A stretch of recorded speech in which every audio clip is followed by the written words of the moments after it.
the final day of the World Championships here in Barcelona. 200 and some odd players yesterday, but we're down to 8 today. Flake alongside Brian Gottlieb here. The world champion will be declared today. The most momentous occasion in the Flesh and Blood calendar year. It's when we crown our world champion. We know it will be a new world champion. 8 players vying to go ahead and immortalize their name in Flesh and Blood history. And we're going to talk plenty about those 8 players today. You're going to go ahead and see all of these top 8 matches. We will not skip a one. Before we do that, though, I want to review these standings one more time, Flake, because, of course, everything's going to be focused on these 8 players that are competing. But I got to talk about 9th through 24th as well, because these players put up a hell of an effort, incredible performances all around, and I think it would be a real shame to not highlight, number one, their achievement, number two, this hero diversity we see amongst the 9th through 24th finishers. We go first to Yuto Suzuki from Japan, so close to punching a ticket to that top 8. It is not going to be the last we see of Yuto or Japan here at the World Championships. You can bet on that. It's an emerging scene in Japan as the game is growing over there, and Yuto Suzuki at 9th place. Again, it's such a hard pill to swallow to be in 9th, but again, the future is bright in Japan for the game, and there is my boy Bravo in 10th. And I know that you were about to sort of rip me for this, and I'm going to jump on that sword right now. I'm a big Bravo fan. Again, a very polarizing discussion about that hero, but going down the list again, like you said, such a vast array of heroes. There's a Rhinar in the mix as well, and just again, the vast array of different flags and nations represented here is absolutely incredible.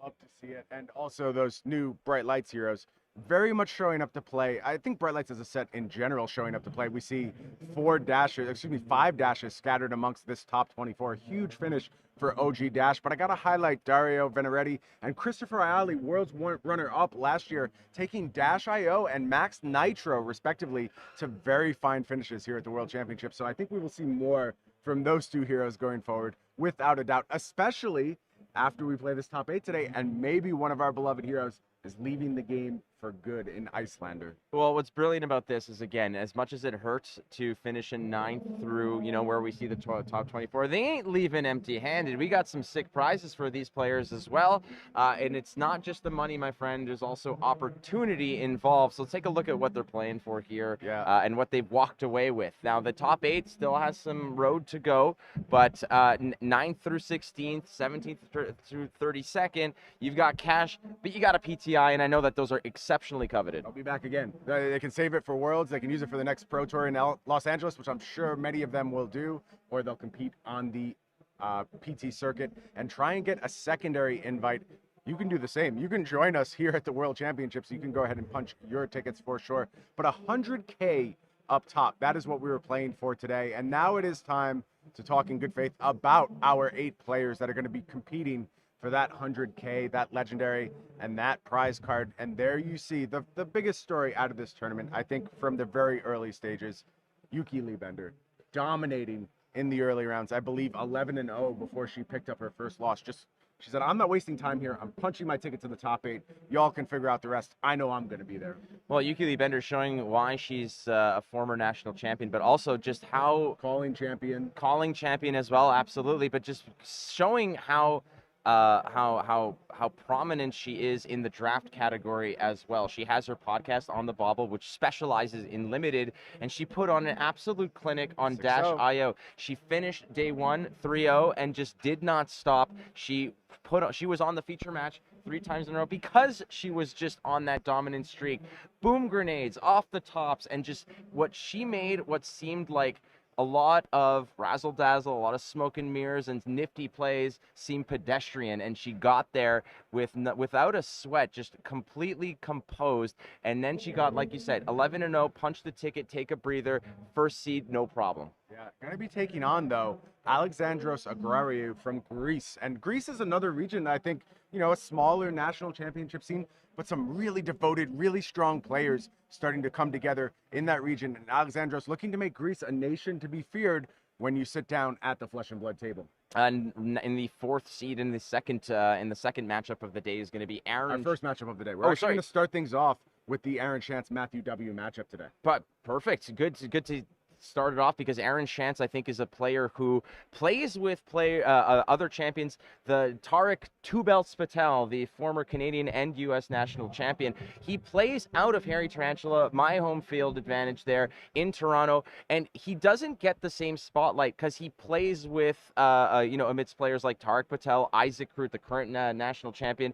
He is as good, if not better, than those players. But he is a Dromai player. A lot of players, a lot of people will, immediately associate that hero with Mara Faris. But I have argued for so long that Aaron Shantz has put in just as much work and innovation into that hero. They play different styles. Aaron Shantz here getting rewarded with that hard work, with an incredible performance here at the World Championships. Yeah, going to be taking on Matthew W. in that matchup. Matthew does have a calling top 8 on his resume, a very highly ranked player for a very long time, as a matter of fact. Always been at the top levels of Flesh and Blood. Doesn't have that marquee finish yet, but is looking to go ahead and punch the ticket today with an innovative take on Dash. Really love the 3 backup protocol red that he has access to throughout this top 8. I think they'll be really important. Then you go to our second 7th matchup. It is Easton Douglas. Slab Dash is the deck, I am told. That is what we were calling this thing. This deck list is awesome, and we're going to talk more about it when it's time for the Easton Douglas versus Danielle Frattarelli matchup. Easton's doing impressive stuff with the way he's choosing to build Dash these days, and I think you're going to see this deck list really start to take over the metagame after this event. And finally, it's Shing Tsang versus Pudding Tam. Hong Kong versus Hong Kong. You hate to see it early on in the bracket where you got to do a little team killing in that sort of scenario, but nonetheless, we're going to see a Hong Kong winner going to the semifinals, which is great. Exciting stuff for that region. It's incredible. The players are shuffling up. They're getting ready again. You take a breather. There's no time limits on these rounds, so a lot of times these players just want to make sure that all their ducks in a row, that they are rested. It starts from yesterday, frankly, the preparation, but this might be the most tense that they've been. Right before you draw your first hand up, you fist bump, you say, good luck, let's have some fun.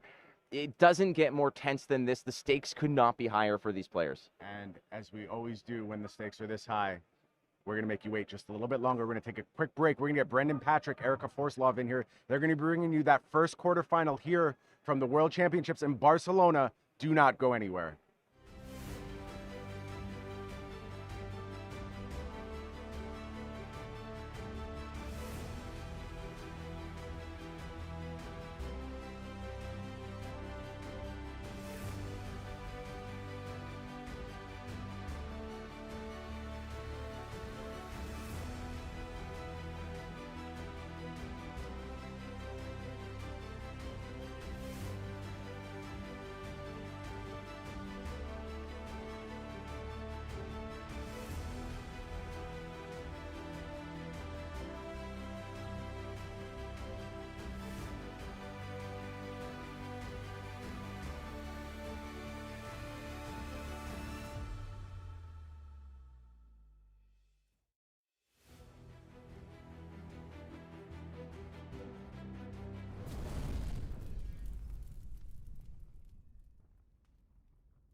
Welcome back to the Flesh and Blood World Championships here in Barcelona. I'm Brendan Patrick, joined by Erica Forslov.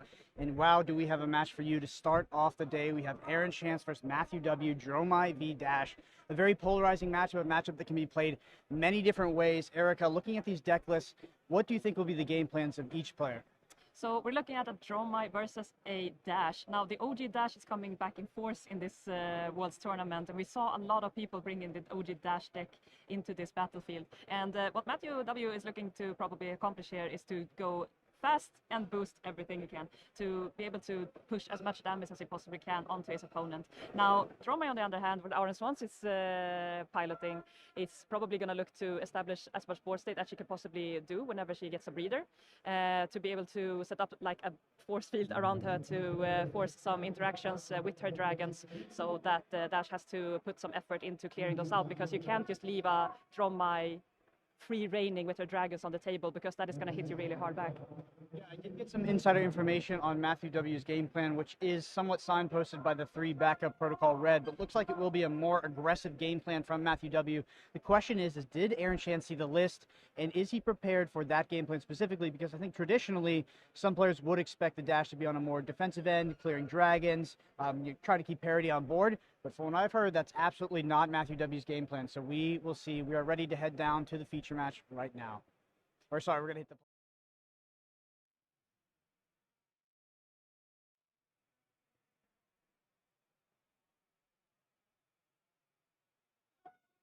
And there we go. We have Matthew W. Currency, obviously on dash says preferred hero is Viserai. Funny because his opponent, Aaron Shantz, also has a preferred hero of Viserai.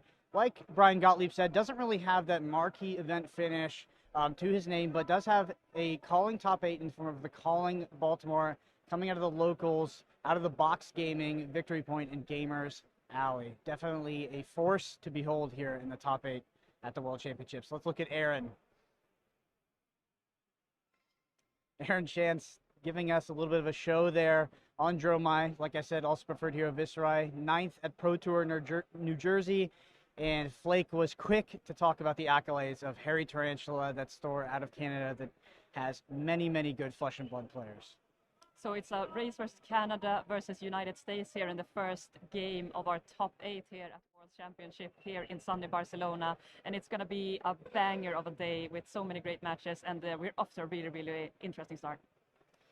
Yeah, my biggest question is really around Aaron Shantz, and has he sideboarded correctly for Matthew W's game plan, or has he gone for a larger deck size and is maybe unaware of Matthew W's potential aggression here? Like I said, the backup protocol red probably does signpost it a bit.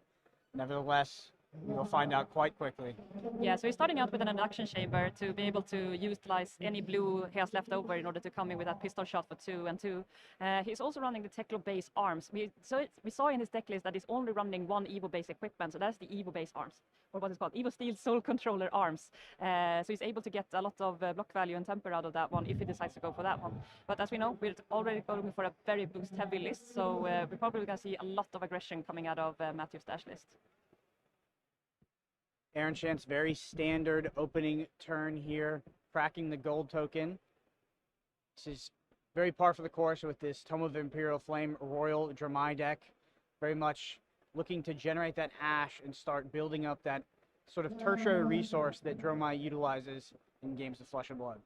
Yeah, the Crown of Dominion is doing some work here. It's starting with that gold. It's really helping Dromai utilize his red card hands to get that ash generation going quickly right off the bat. And a really nice starter here for Aaron, hitting that sigil right off the top to increase his life total by just 3. But that could mean a lot in the end if it comes down to the lower life totals. Looks like Aaron is just opting to create the ash, which is the flame scale furnace. He's able to activate that, generate 3 ash. We're going into Matthew W's turn. Aaron will have a 5-card hand on the following. Will Matthew be able to apply enough pressure here?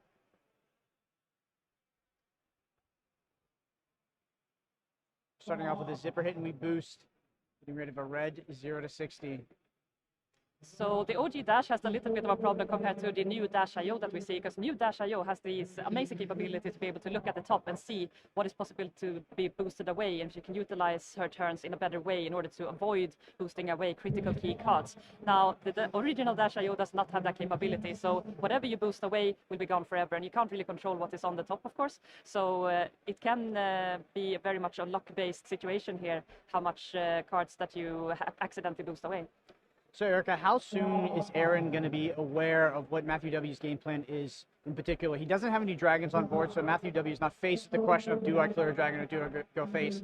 But is boosting this zipper hit enough information, or are we still trying to find our place in the matchup? Definitely. So one of the other dash lists that we see is like we call the 3-frog dash, which runs a lot of defense reactions and a lot of other defensive capability cards, which if you boost any of those cards, you don't get to go again on your abilities. So that version of dash does not want to boost ever in case they run into that situation. So Matthew boosting this first attack into Aaron, which should give him the alarm singing that he's looking at a very aggressive dash that is trying to hunt him down as quickly as possible. Absolutely, we do see Aaron Shantz on those Mage Master boots, likely to be utilized on the Tomo Fiendal or potentially the Passing Mirage if he has them in this list. I think Matthew W does have 12 poppers in the list.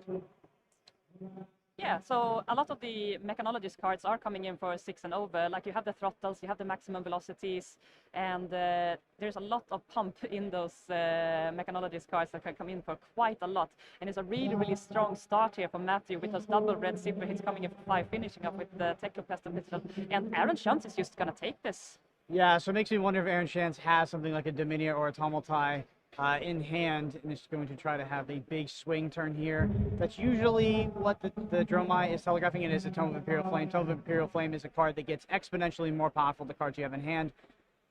And that's why we see Aaron opt for that no block on Matthew's turn. Yeah, this great new card that came in the recent set, Bright Lights, has really pumped Dromai into the next level of her capability. Being able to draw 2 cards, filter your hand accordingly, and pitch 2 cards to get both 2 resources and 2 Ash. This card is absolutely insane. This card really flipped the sort of Ash metagame that Dromai was managing on its head, right? Just give you so much Ash compared to how the deck functioned before that card was printed in Bright Lights. Yeah, and we're going to see Aaron utilize that at full force. This is why he took so much damage on his turn, because he realizes that he can utilize his card in a really, really strong way with that Tome of Imperial Flame, getting new cards into his hand, and get these really, really strong dragons out. And that's exactly what we're going to see here.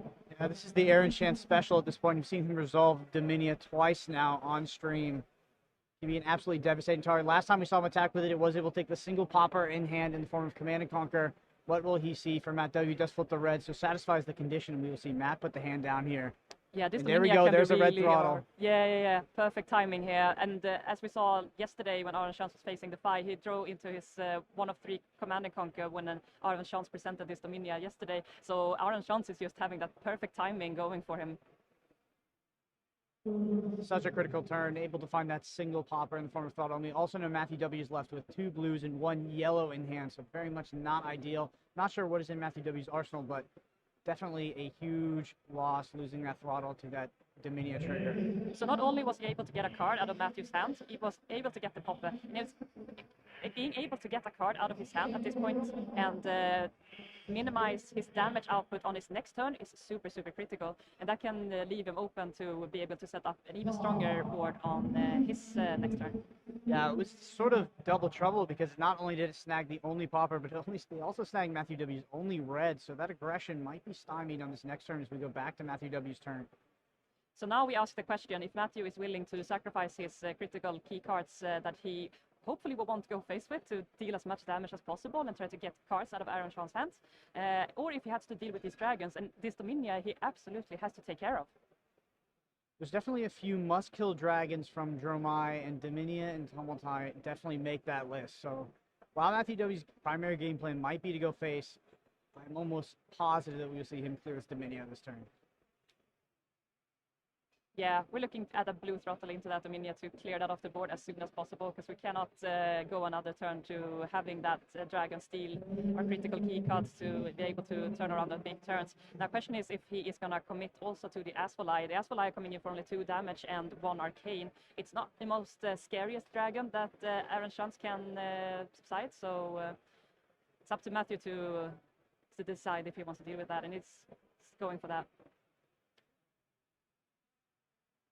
Be interesting to see how this plays out in the rest of the game if Matthew W continues to try to maintain parity on board or just opts to clear dragons board. Obviously, Dominia is one that must be cleared because his turn is so middling, being composed of pretty much all blues and yellows. Yeah, and he's already boosted away a lot of red cards, so he's probably not too happy about that, and he's going to decide to start pew-pewing face and arsenal off here. Setting up these big turns in order to push damage through is absolutely critical. Utilizing your arsenal in an offensive manner when you're playing these aggro lists is super, super critical. One thing we often see is that players that go aggro just play out their 4-card hand and try to deal as much damage as possible, but actually taking those off turns and keeping one of your strong cards in your arsenal to be able to set up an even bigger, wider turn with a 5-card hand instead could be really, really important. So we see Matthew W drawing maximum velocity, a very key card in this matchup in terms of actually reducing Aaron's life total down to 0 I assume we're going to see him pop with it. That's my biggest question. Is he going to pop with the max V because he has access to the 3 backup protocol? Or is he going to opt to take the damage and send the max V face if he is able to meet the conditions of that card on his turn? I think that would be absolutely a great thing to do, and that would actually stop a lot of damage on his turn as well. But he's opting to take yeah, it. So Matthew W's game plan is clear. He is looking to go face with this maximum velocity on this next turn. Yeah, so the maximum velocity coming in for 10, it's a 3 pitch requirement on it, so it's going to require the blues in order to get that off. But now we have the critical twin drive also to be able to get that maximum velocities requirement of boosting 3 times a turn in order to be able to play it out. It's much, much easier now than it was before Bright Lights, before twin drive came about. So the question is, he must probably have that combination going for him. I'm not sure what is in Matthew W's arsenal, but I do believe as a blues he has 0 to 60 to start it off yellow. We're going to boost. It is going face. We hit the Spark of Genius. Yeah, Spark of Genius is not as critical in this matchup. It could be nice to play out the Spark of Genius to get your Teklo Course out, to get that extra pitch available to you whenever you start your turn, to get that 2 extra pitch to boost away on your turn. But in this, it's typically more seen in the 3-frag dash where it's critical to get your items out as soon as possible. There's our last zipper hit red. You also do know Matthew W is on 3 Teklo Pounders. Yeah, to pack the extra punch with the +2 on each first boosted attack on each turn is a really, really strong key card combination. So he must now have an extra boostable card in arsenal in order to get this max velocity off. And it must be a 0 cost in order to have the pitch capacity in order to get that max velocity off. He can of course use the Teklo Foundry Heart to pitch 1 into it, boost 2 cards away, and get that 2 resources back in order to get up to 3 in order to get that maximum velocity off. Defense reaction here for Aaron Shantz. Former Fate for Simi. You've already seen 1 pitched away. Interesting to see if he has the Sink Below package in as well. I assume so, yes. I think Aaron Shantz is quite comfortable because as long as he gets to keep his dragon on board, that's 5 effective damage that he can have on his turn. If he just have a red starter to go with it, then he can pack a punch on his turn when he's coming back. Matthew W is really playing out his blues and boosting away his reds so far in this matchup. It's not great. A little bit unlucky to start it out. But I'll tell you, as soon as this maximum velocity comes down, those alarm bells for Aaron Shantz must be ringing. Yeah, I think looking at this expedite is not probably the scariest proposition. It has an on-hit, which might be relevant, but we can see if Aaron Shantz is looking to respect that or not. I think Matthew has the capability to play out said item in either way, so I don't think Aaron should be any worried about that. If there was one. I think Aaron Shantz would be pretty happy if what came down after this was just a technical court, but it's pretty much going to be the opposite. So we see, the second high octane goes away as well. Blue. But the high octanes, they are massive. We can get extra action points whenever we boost, so we can put that into coming into additional Teklo-Plasma pistols at the end of it. But we actually see him pitching into the Teklo-Plasma pistol. I'm a bit confused.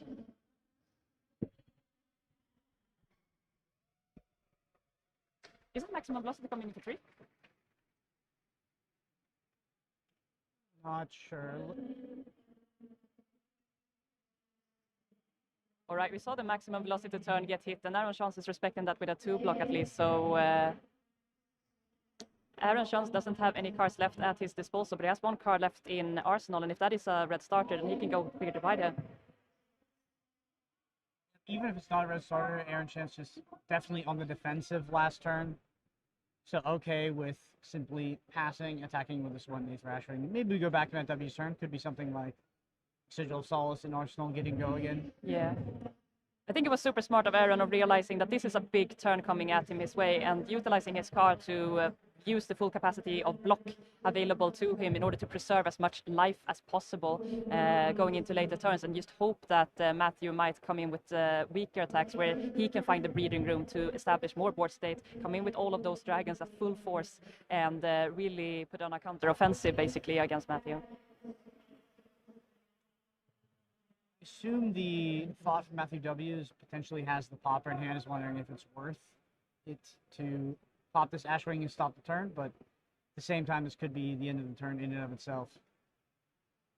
Yep. Yeah, so we didn't see the red starter, so this ace rattling does not have go again, so Aaron just doing a little poke basically at Matthew with his Ashwing and passing up. Critically, we do have the 1 maximum velocity in the graveyard now. We know that Matthew W is playing 3 red backup protocols, so he's going to be able to recur that. I do see the backup protocol in hand, actually. Mm.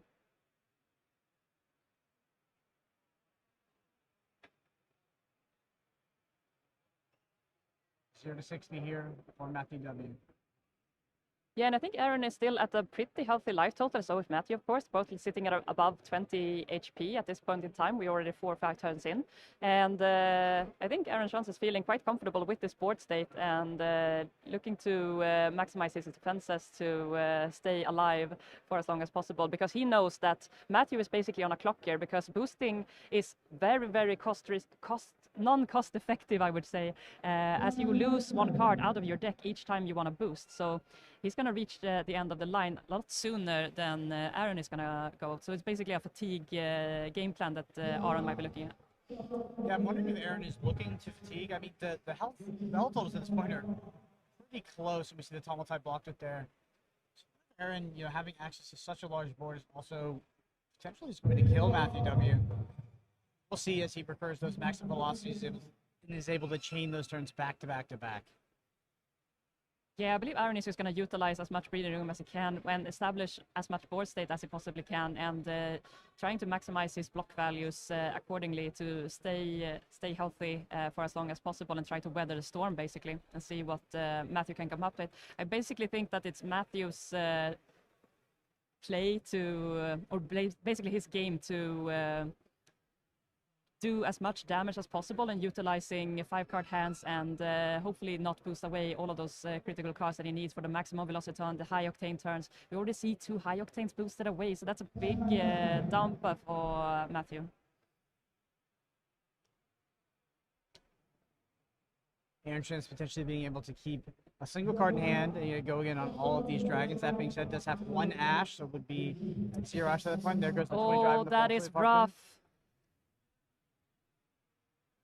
Both the Twin Drive and the Pulse Wave Harpoon, 2 of the stronger key cards here for Matthew being boosted away. That's a really sad sight to see. You actually see that backup protocol. There's a blue that was pitched here. Yeah, we pitched that for the Teklo Foundry Heart in order to get 2 resources back and being able to add an additional counter to the Induction Chamber. Still keeping 2 cards in hand, so probably looking to set up, as we mentioned, the 5-card hand for a bigger turn next one. But interesting to see that he decides to pitch the backup protocol instead of putting it out. How do you see Matthew W has a rev up he has in another hand? one in hand. That's why.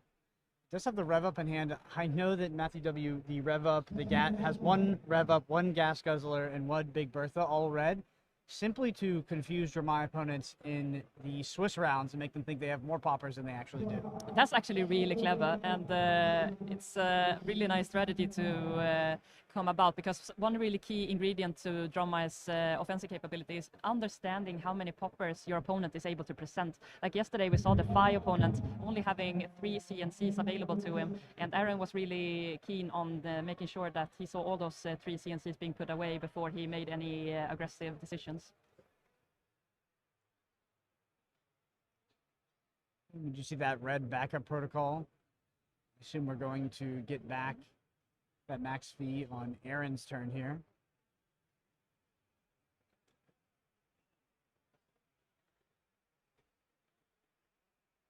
Aaron left with quite a few cards in hand to crack back at Matthew W here.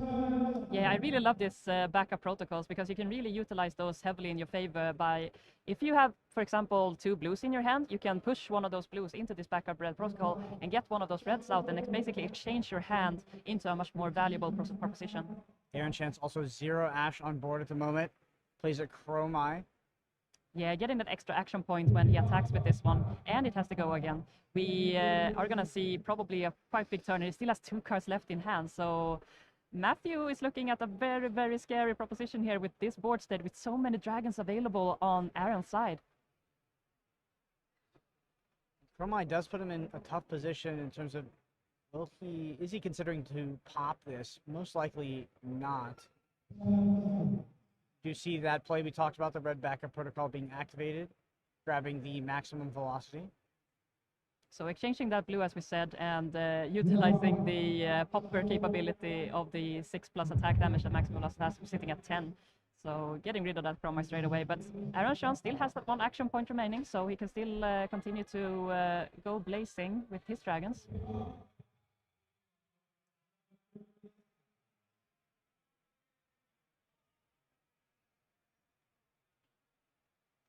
The problem here is the Ash economy. We see absolutely no Ash available to Aaron, so that is a big problem that he has to solve. In order to get his dragons out, you need those Ashes to be there in order to get those dragons out, of course. So not having that available to you can really make your hands quite awkward.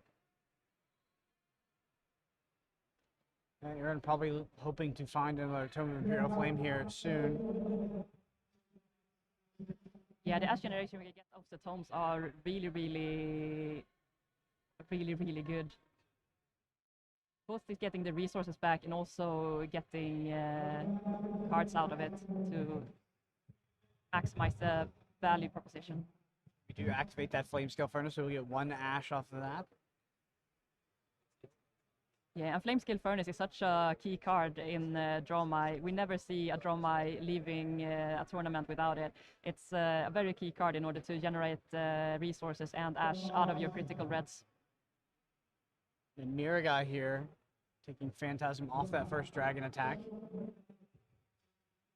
And decides to send the Ashwing going forward. He doesn't want to risk the Uvia or the Miragai. Potentially not even attacking with them this turn, just... We do see the Uvia. Goes with the Ashwing first with no Phantasm rather than the Uvia. Yeah, I think Aaron is just weathering the storm and seeing if Matthew looks interested in bringing these dragons out with his popper. The downside for Matthew is that he doesn't really want to give his cards away for blocking. He wants to use those cards aggressively. Absolutely. I wonder at this point if Aaron Shantz is able to get 2 cards out of Matthew's hand in a single turn via 2 poppers after playing the Dromai. If it is just a win for Aaron Shantz, because Matthew's turn will be so bad on the back of that.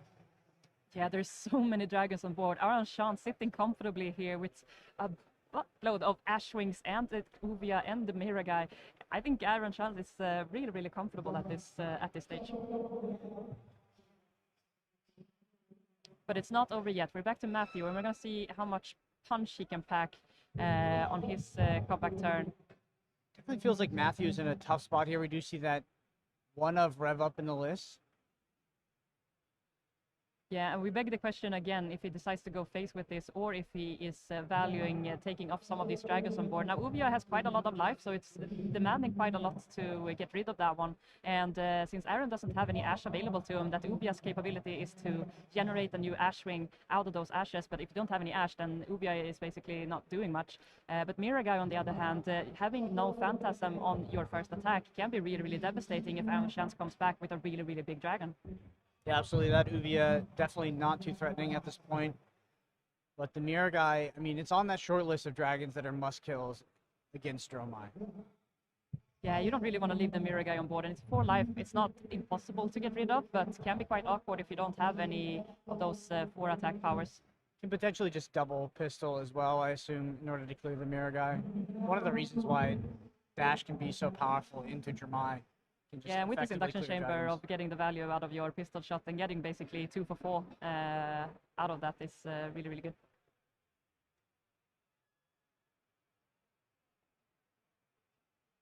So our life total is at 19 versus 19 here. You see the Spark of Genius comes out. Interesting. I wonder what he's looking to grab. If it is a Tekla core to be able to go boom, or if we see the backup protocol, yeah. So in order to tutor his hand a lot better effectively, he can utilize the backup protocol, as we already seen, getting the maximum velocity turn on a defensive turn in order to pop a dragon, or on an offensive, popping the backup protocol to get the maximum velocity to play offensively on his turn as well. Let's go into Crank here.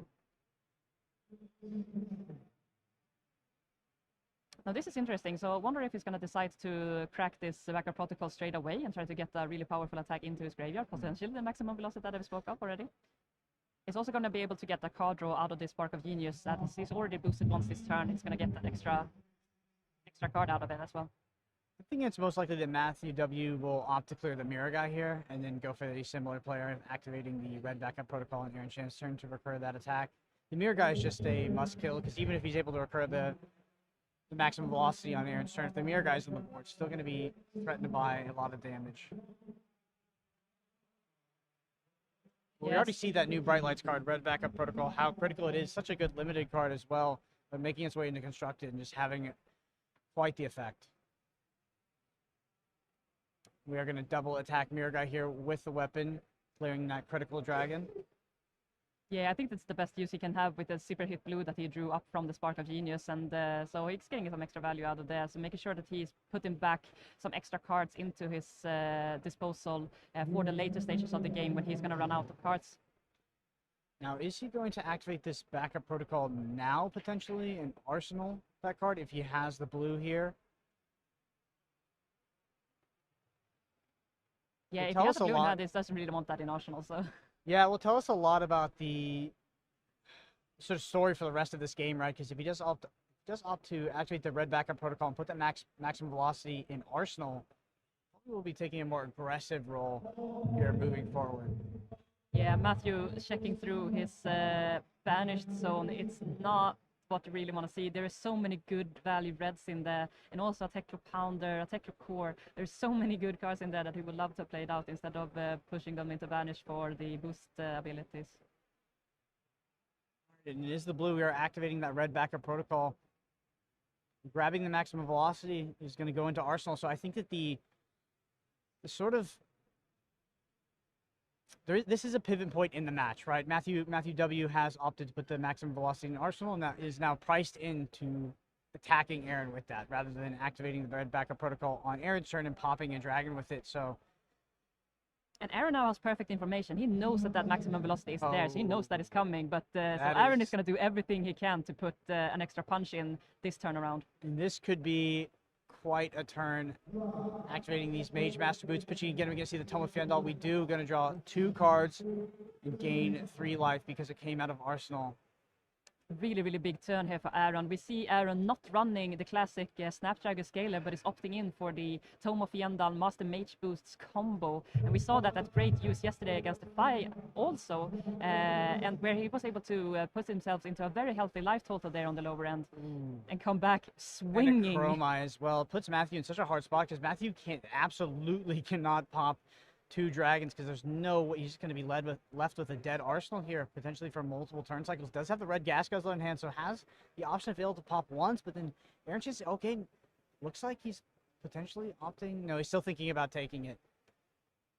Such an interesting inflection point for this matchup. Matthew W throwing that maximum velocity in Arsenal is now faced the question, do I pop this Chromai, potentially commit 2 cards from hand in order to stop Aaron Chan's turn, or do I take all the damage and try to cast this maximum velocity and kill Aaron? Yeah, I think he's doing some math here and trying to understand how much damage do I need to take in order to get my turn off, and do I have enough resources and blues and boost cards at my disposal in order to get this maximum velocity out. It's Matthew who is going to have a really, really hard question to solve here. Also looking at Aaron Shantz, there's still 2 cards left in hand, and that could potentially spell another dragon coming his way. Yeah, absolutely. I believe we do have Flamesteel Furnace available as well, so many things could come from the side of Aaron Shantz here. We do see another Tome of Fandal played. Not from Arsenal though, so he's not going to gain him life, but drawing 2 cards to fix and being able to push even more damage can be super, super crucial. That Flamescale Furnace equity is just rising higher and higher with the more reds that get committed to this pitch zone.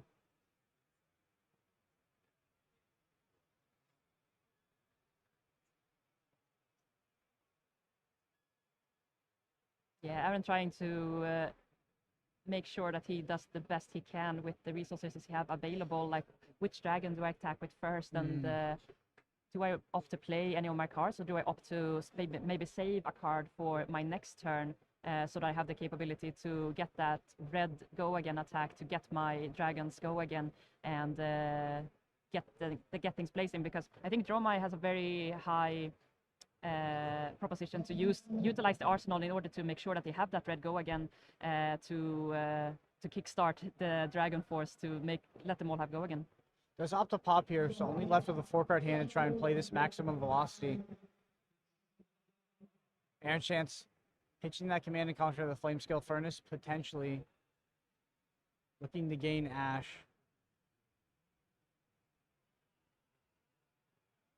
I think that he had potentially missed an Ash trigger on that Tomb of Fyendal. That's maybe what they were talking about there. That might could be wrong, though. He was lead counting how many cards he had in a pitch deck and was confused about. Looks like he was confused about the amount of Ash that was on board.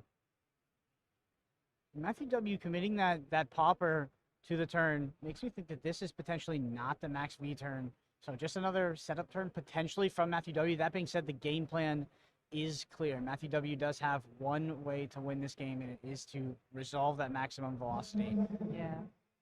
I mean, you need so many key components in order to get this maximum velocity off. You need the 3 boost cards, you need the blues to go with it, and you need... Oh, and there goes the third high octane. No high octanes this game. Matthew W. getting so... I mean, I don't know if it's unlucky or it's just how the deck works, but playing out so many of his blues and boosting away his... I wouldn't even say his reds, but his absolute power cards. We see all 3 high octanes being boosted away. It's a really devastating turn of events here for Matthew, seeing all of his key cards being blown away essentially on his boosts. It's not what he wants to see.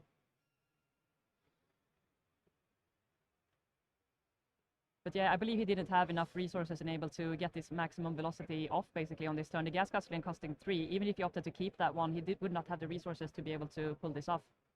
We do know one twin drive was banished as well.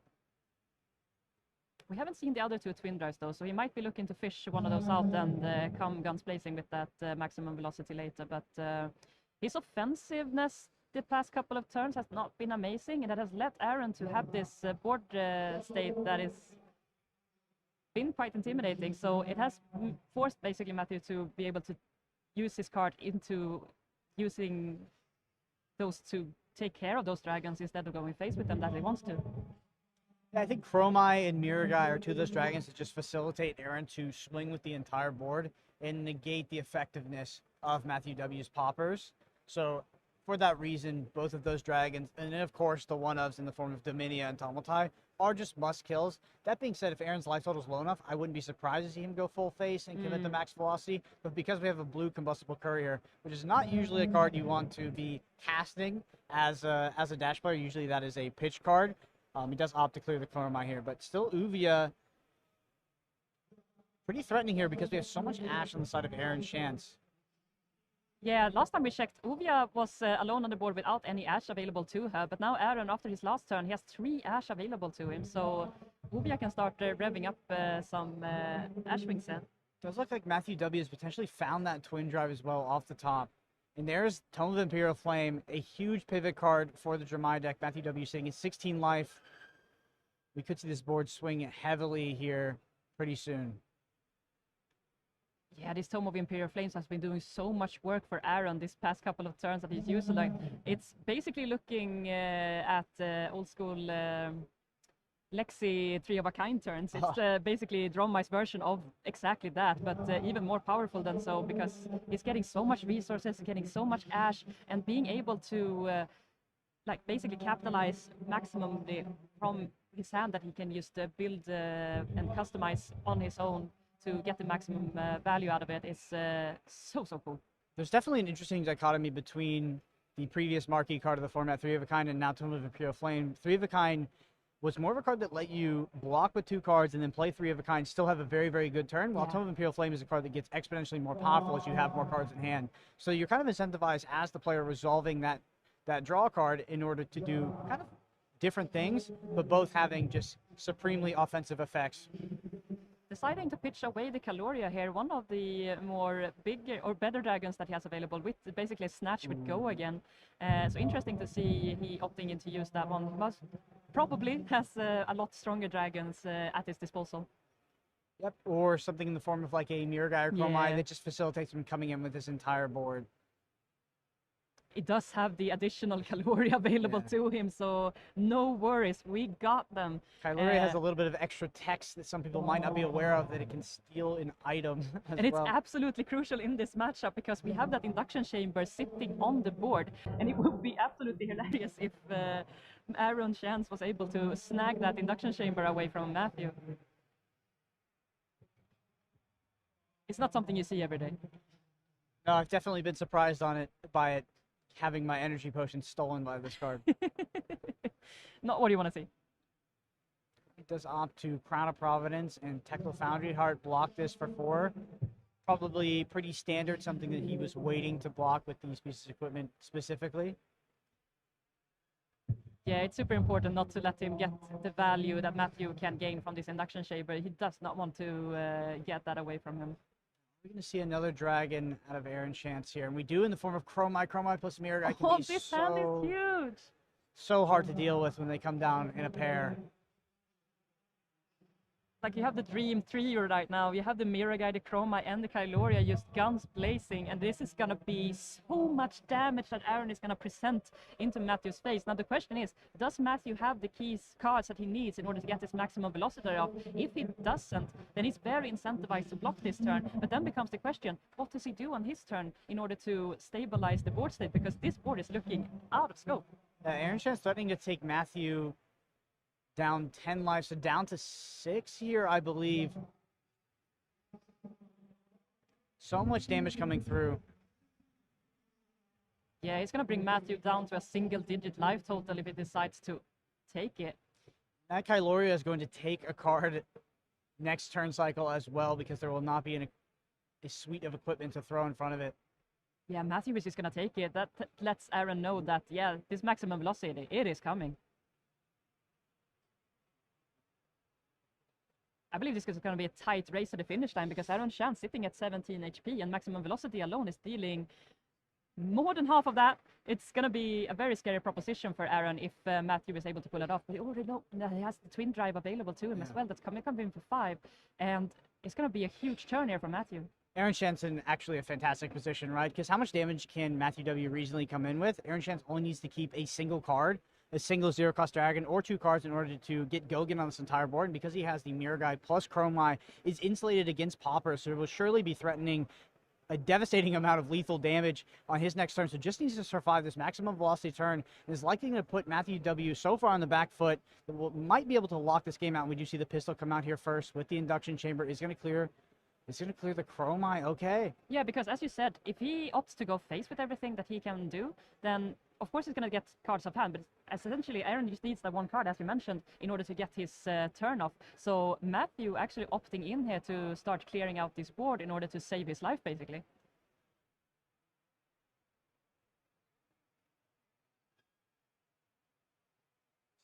Dromai Mirror Guy definitely must kill dragons. Does Kyloria also meet that condition? We're boosting twice. He said boosting twice. Starting to see those blues come around now as we reach the lower end of the stack. He's gonna come in for 5. It looks like he's going face with it.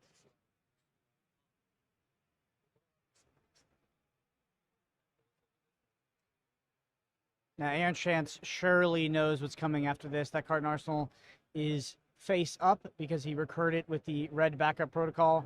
Now seeing the twin drive, knows that on the end of this combat chain there will be a maximum velocity.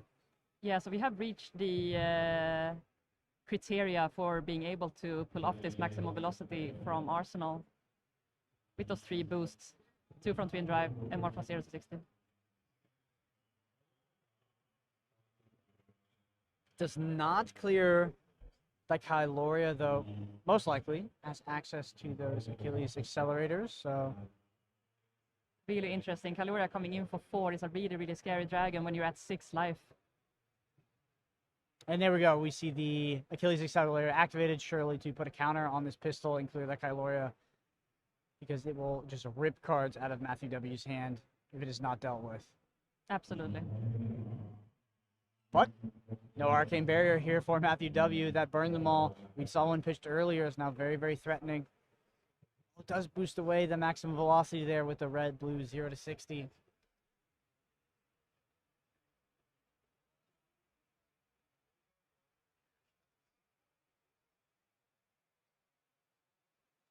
Now Aaron looking at 10 life here, looking into his turn with 2 cards available to him. It's oh yeah, we're going for the Caloria.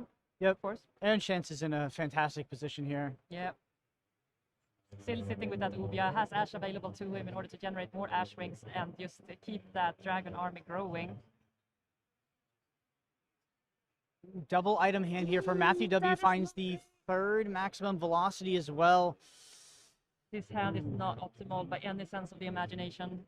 If Aaron Shantz draws a Dromai, it might just be over. I mean, we do have that 2 block available in armor, but we're gonna have to see that maximum velocity. Probably committed to popping this Kyloria.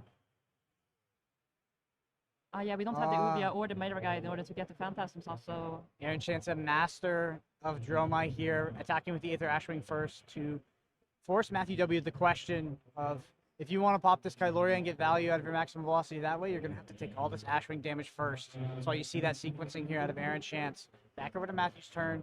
3 cards in hand. We know 1 is a backup protocol and 1 is a Teklo core.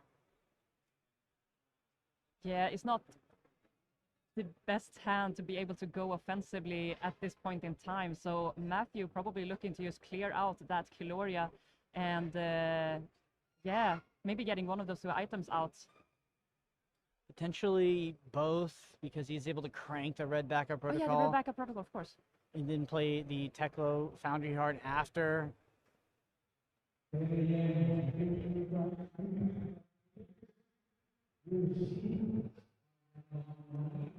He does have the pitch available to him to be able to activate that backup protocol instantly as well, so being able to set up a big turn, but leaving Aaron with this full hand blazing, I don't think that is good enough.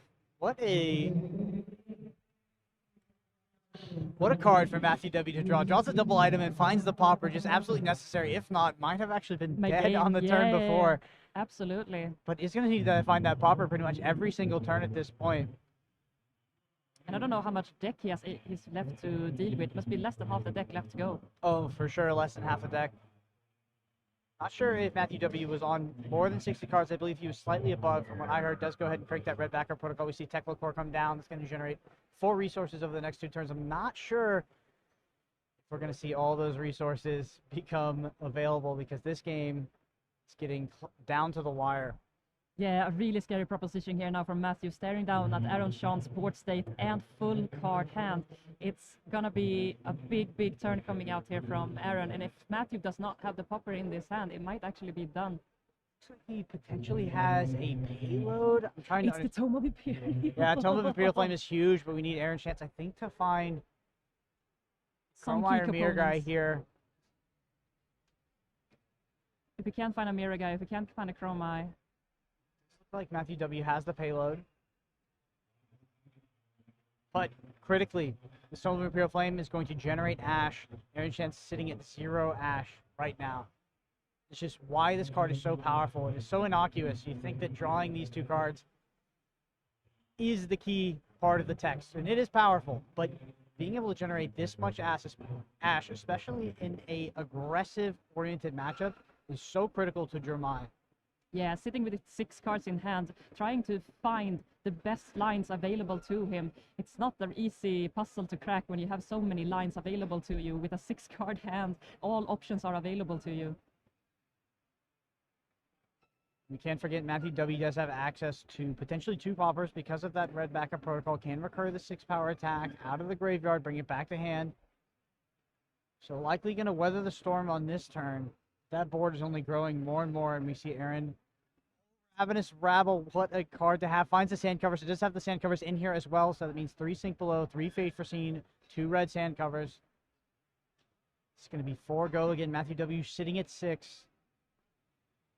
We know that arcane damage would be devastating. Playing a Burn Them All here. Matthew W. so close to lethal damage. Double Burn Them All. If he takes this, Ravenous Rabble could be lethal. Yeah, he's not happy to block this card at all, and he can actually take it, but going down to 2 life is not a really positive opposition to go against at its 10 life Dromai opposition. Then, he needs to keep some card in his hand to have some kind of clapback together with this Technocore and the red backup protocol. He has all the options available to him in order to craft his hand, but it looks like he has to use those defensively in order to even survive this turn. Even if Matthew W. had infinite poppers in his deck, Aaron Shantz does have a clear way to win this game in the form of burn them all, now that the Achilles Accelerator has been popped. Yeah, crucial. So Matthew W. surely is aware of that, might preserve his life total. As a result, we see the T-Bone coming down here to block the Ravenous Rabble. 1 damage will be taken from Matthew, down to 5. Yeah, Matthew doesn't have a lot of options at his disposal. He's looking at a very, very scary life total on his side of things, and he cannot let Dromai just run him over completely, so... Burn them all, there it it is! So the clock starts now. It's going to represent 1 arcane damage with each dragon that Aaron attacks with. Matthew W. has no way to stop this arcane damage. Yeah, I would not be comfortable in Matthew's seats right now. This board state is absolutely massive, and there's so much damage being presented. And with that burn them all, as you mentioned, the clock is ticking each and every turn, and each and every dragon on Aaron's turn is going to present that 1 critical arcane damage, and there is no way for Matthew to stop it. Aaron Shantz, very clear way to win this game. Doesn't even need to keep a single card in hand potentially, because just has to attack with the Aether Ashwing. Doesn't need go and get it every single time. But will clock that arcane damage. Surely Burn them all will stick around for at least 4 turns here, which will be enough for lethal. So Matthew W is in a tricky situation. How do you navigate yourself out of this? You both have to play defensively. You need to be popping these Ashwings, but you also need to put sort of step on the gas, because if Aaron Shantz is given enough room, he will just simply beat you over the course of the next 4 turns with this arcane damage.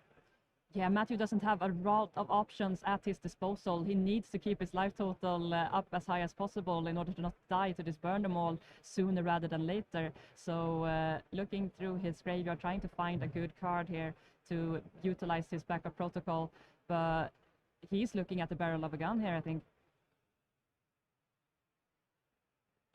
A tricky spot for our Dash player here.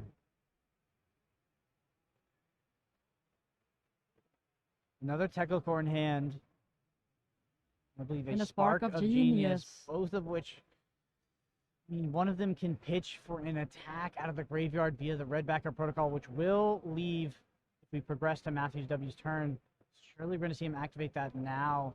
Find at least 1 red attack here, but what is he going to grab and what is he going to do with it? Looks like it's going to be a red zipper hit. So a 1/4/5 going to utilize that Technocore resource that activates here on the beginning of his turn. Yeah, so getting that boost ability off in order to get that extra card draw out of the Spark of Genius is probably the best he can do at this point. It's not a whole lot. Aaron Shantz is looking at a very prominent board state, and Matthew is just scrambling for scrambles at this point in time to try to maximize as much value as he can possibly get out of his last few turns. We see the power of Dromai showcased in this game, an absolute Rubik's Cube of endgame win conditions.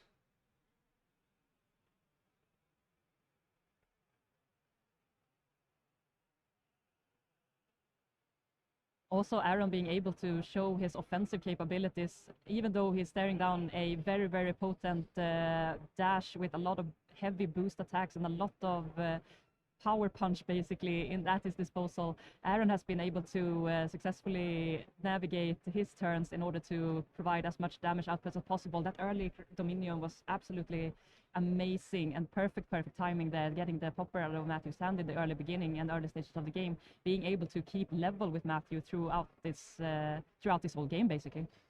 CW faced with an interesting conundrum here. Do you go face? Do you clear dragons? Because obviously each one of those dragons is representing 1 arcane damage, but each time you don't go face, you just encourage Aaron Shantz to have more cards in hand to potentially play more dragons on the following turn. Yeah, and you only have so much block capability, and you also run not so many items in this version of Dash, but you still run a few, so that can be really, really scary going into your turn and looking at your hand and seeing that you don't have any block available to you when you are about to face a really, really scary dragon board.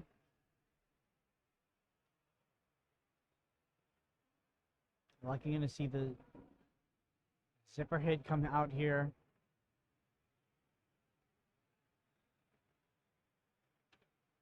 Five. Looks like we're going face with this one.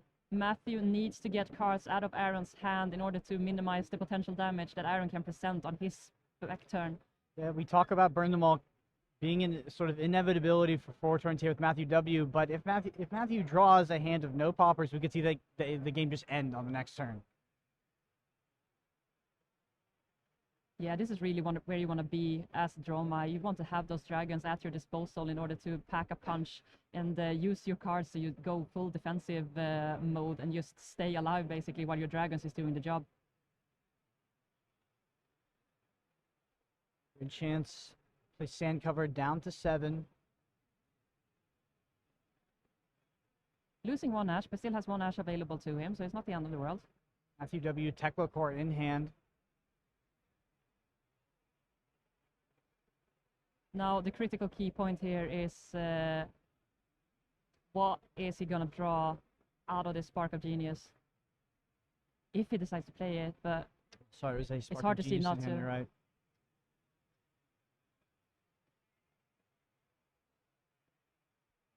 No. That's the line we need to go for. Looks like he's going to grab the Tekla on the bottom of the deck. Yeah. He's going to draw a card because he boosted. The deck But is that looking stack very is- thin as well. Yeah, I mean, I was just gonna say it's Matthew W is so- losing this game on like 7 different axes. at the same time.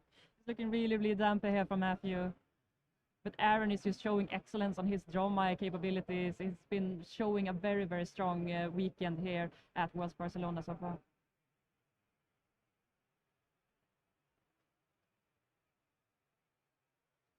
Checking the graveyard, counting the threats. Aaron Shantz, I believe top 8 is open deckless, so knows exactly how many poppers to expect. Yeah. But even if Matthew sits on those poppers, it's still that 1 arcane damage that is going to come through every single turn, so... Matthew W going through that banish zone, looking longingly at those high octanes, which were criminally boosted away this game, all 3 of them. Which can be such a swingy card for these more aggressive oriented dash decks. Yeah, we really saw the worst possible cards being boosted. Oh, no, worst possible. No popper as well here. Well. Matthew had no luck with his boost ability. Boosting away so many critical cards from his disposal is not the way you want to go. Aaron Shantz smells blood, plays out the Necria here. Coming in for 4. With their Lethal damage. Matthew W does have equipment available. And without a Takes the 1 popper at his arcane. disposal, this is too much damage. Absolutely too much.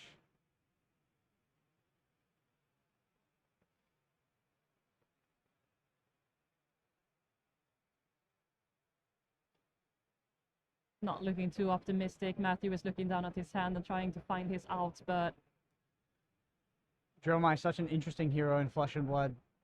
Probably the hero that more than any other hero is able to win and sometimes even dominate its quote-unquote bad matchups.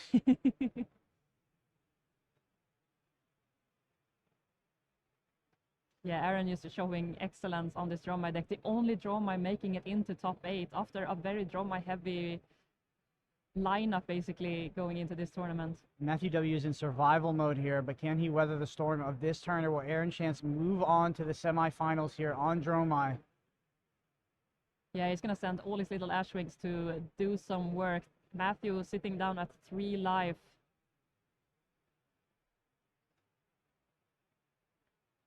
Is there a way out of this one, is Matthew thinking? We know Aaron Shantz as well has 2 more cards in hand. Matthew W is able to block out this turn, and Aaron Shantz can't get the job done. Surely will win on the following turn as well because of that burn them all. Yeah, Aaron is tasting blood. He knows that he is having a very, very strong board, and he is coming for it.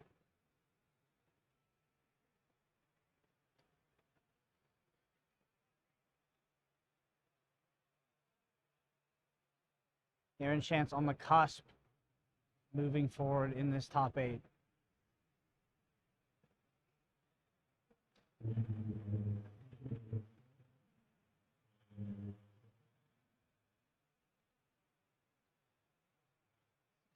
Matthew W. precariously looking at his cards in hand, looking at his life total, cards in hand, life total, and I think he knows the situation that he's in.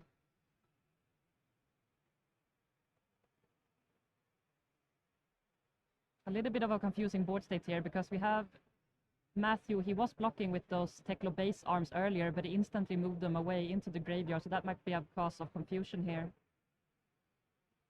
Oh, we're actually looking at the Necria Ash generation on attack. I'm not sure that's where the confusion is. The Uvia comes in here. Yeah. Matthew commits the last card from him. What does Aaron have in hand? It's going to be a dust dust up, up, and surely that's going to close that's game. What an amazing turn of events. Aaron Shantz just showing how it's done with this Dromai build and just kicking it off at this first game of the day. And Aaron Shantz moves forward to that semi-finals. What a commanding performance from the Dromai player. We looked at both deck lists, and it looked like Matthew W. might have been favored, but Aaron Shantz is an expert Dromai player. The only Dromai player to make it to top 8, wins that match in commanding fashion.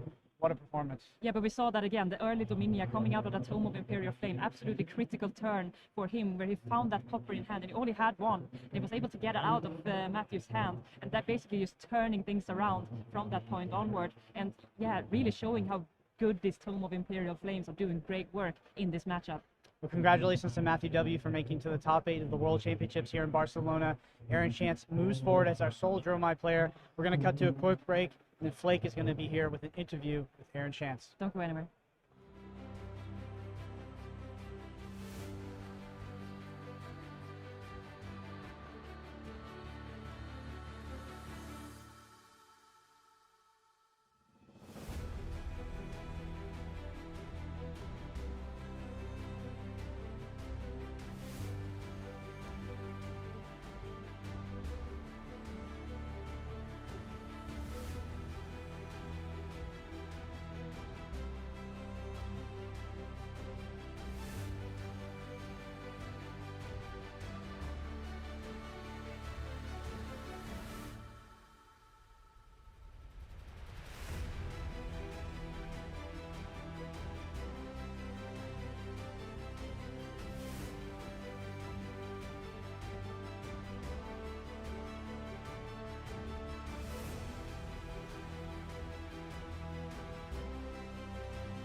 First match of the quarterfinals is in the books, and it is won by Aaron Shantz. Aaron, man, you told me literally I went to go peel you out of the players area, and you're like, the jitters come after the match. How do you stay composed during those games? Oh man, for anyone that plays with me, I'll probably sound like a broken record, but the moment I step into a tournament like this, my whole mentality is I'm gonna sit down and like play games of Flesh and Blood until somebody tells me to stop. And wherever that happens to be is like where it is. But once I sit down in a match, it's kind of all there is. Like everything else kind of comes back afterwards, and like maybe some jitters come in then. But past that, yeah. You are, I guess, if I were to sort of use again, we're both from Canada, we're both from the same area, man.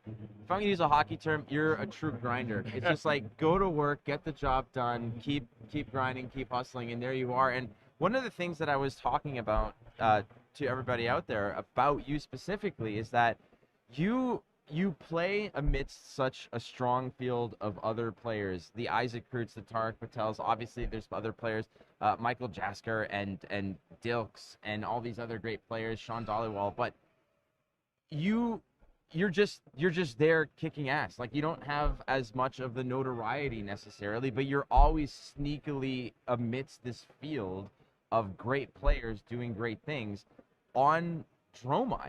And everybody's trying to like push you off of it or this and that. Can you talk a little bit about this fact that you always seem to be struggling to battle with them about the strength of this deck?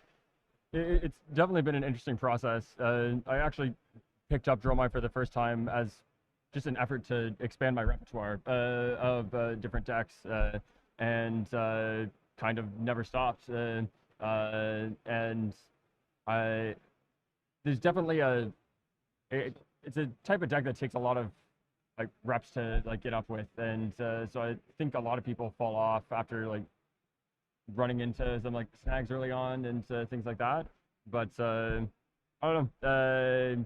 It keeps working for me. I think after like the last like 3 or 4 events, at least like one of these guys has come up to me and said like, "Dang, dude, like I wish I would have like bred your deck instead," or something like that. Like I wish I would have like thought about trying to like pick up Dromai sooner. I didn't have time to like prep it before the event. By the time it came around, you registered Dromai, I think. Was it Nats Canadian Nationals 2022? I did, yeah. Yeah. That was early on as I was still figuring it out. Well, I remember because I was playing poorly, mind you, in that tournament, and I think you came up to me and you're like, "Take a look at this deck," and it was all like foreign to me because I was like, "You're gonna tell me to like evaluate your deck?" I was like, "Sure." I was like looking through it, and you're like, "I think there's something here. I think there's something here," and now over a year later, you're in the semifinals of the World Championship on what is the evolution of that initial idea.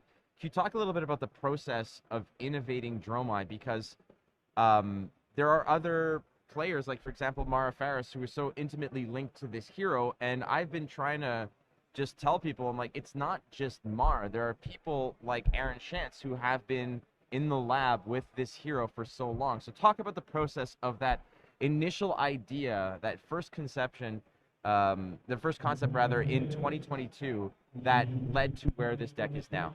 Yeah, it's pretty wild looking back at the like evolution of the deck overall, because I think deck building theory on it has shifted and changed a lot over time. And when I look back at my early builds as well as like other top players, things have changed so much since then. Like I think that deck that you talked about from 2022 Canadian Nationals was the result of beating my head against David Rude playing Phi over and over again, and was skewed towards trying to find a way to beat that. It was much more red line with Scar for Scars and Snapdragon Scalers and all of these kinds of things. A lot of my early inspiration on like deck building stuff and like me picking up the deck in the first place was looking at Jamie Faulkner's list that he top-8'd the calling with, and kind of tipped me off that like there's probably, I kind of discounted Dromai as a hero before that in general, and like it top to calling, there must be something here. And digging into like Major Master Boots, Toma Fiendel with that, and those tome builds took off for a while. Things shifted back towards the Snapdragon Scalers end of things, kind of out of necessity with Lexi around, and it's kind of funny how things sort of come full circle, and have ended up back on Toma Fiendel again this weekend with the Mage Master Boots, as it felt like the format's slowed down a little bit again. There's space to play a little bit more of this setup game and get value out of all of these books, and yeah, it's felt really good. So talk to us a little bit about, first of all, repping Harry Tarantula, my home field right there. And you mentioned Dave Rude, who has been singing your praises for so long, and is another. He kind of is like, he's a little bit of like the dad for the team to a degree. Very much And so. he's just such an awesome dude, and he's so proud. You told me yesterday about how you just want to one-up the trophies that sit at Harry Tarantula. So what trophies are there, and how are you going to feel if you can jam that World Championship trophy up there? Oh man, it would be unreal. I know like David Rude obviously has a Pro Tour champion trophy, like from the Magic the Gathering side of things in there. Isaac Crute was top 4 at Pro Tour #1 in New Jersey, and a variety of other Canadian national champion, Current champion, yeah. Stuff like that. But adding a World Championship trophy to that case would just be a dream come true. So the team that you basically practice with, again, Harry Tarantula, is this murderer's row of incredible players. I know there because going to a draft armory is like the worst experience ever. If I get a win out of it, it's unreal. But you play with incredible players.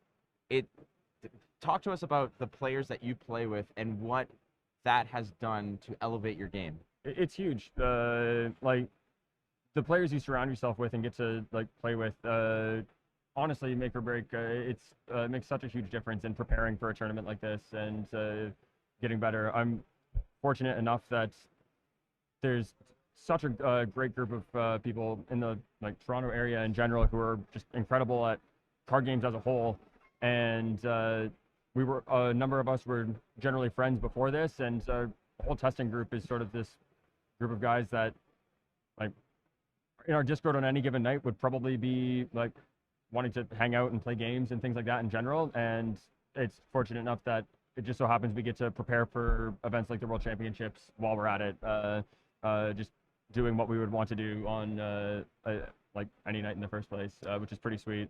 There's a potential here where you might be facing off against fellow Canadian Yuki Lee Bender, the first Canadian national champion, the 2021 national champion.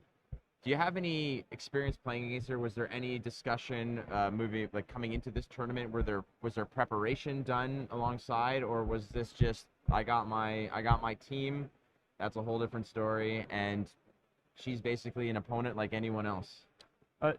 We test with slightly different groups. There's always like some like back and forth. Like the Ontario crowd and like Yuki and the West Coast crowds are all like friends and things like that. And even if there's the like dedicated testing isn't necessarily together, there's always like friendly camaraderie back and forth that way. I actually played against Yuki in the Swiss rounds of Worlds this weekend. She got me in that one, and we played a couple different times in like previous events as well. She's incredible. On my short list of people who I think are probably the scariest in Flesh and Blood to sit down across from right now. Yuki's just been crushing everything. It would be sweet to get another match against her in the semis if that pans out. Was hoping that there might have been a possibility to have a Canadian showdown in the finals, but if it's the semis, that's can't complain about that too much either. It happens. All right, my friend, you got potentially two more rounds to go. You got still a ladder to climb. Anyone else you want to shout out? Anything you want to say before we let you go? Big thank you to I've got such amazing friends here, like cheering me on and supporting right now. Like they've been hyping me up, offering to like play games. A lot of them you already mentioned from the like Toronto crowds. I won't go through the laundry list. I think you all know who you are, and I appreciate you a lot. It's great, man. All right, still some more steps to go, my friend, but you got some time to relax, get prepped for the next round. Good luck, my friend. I love you, buddy. Good luck, dude. Thank you. We'll be right back. The next quarterfinal match of the Worlds in Barcelona is around the corner. Don't go too far.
Welcome back to the World Championships here from beautiful Barcelona. I am Brian Gottlieb. I'm joined by Newson Tsang.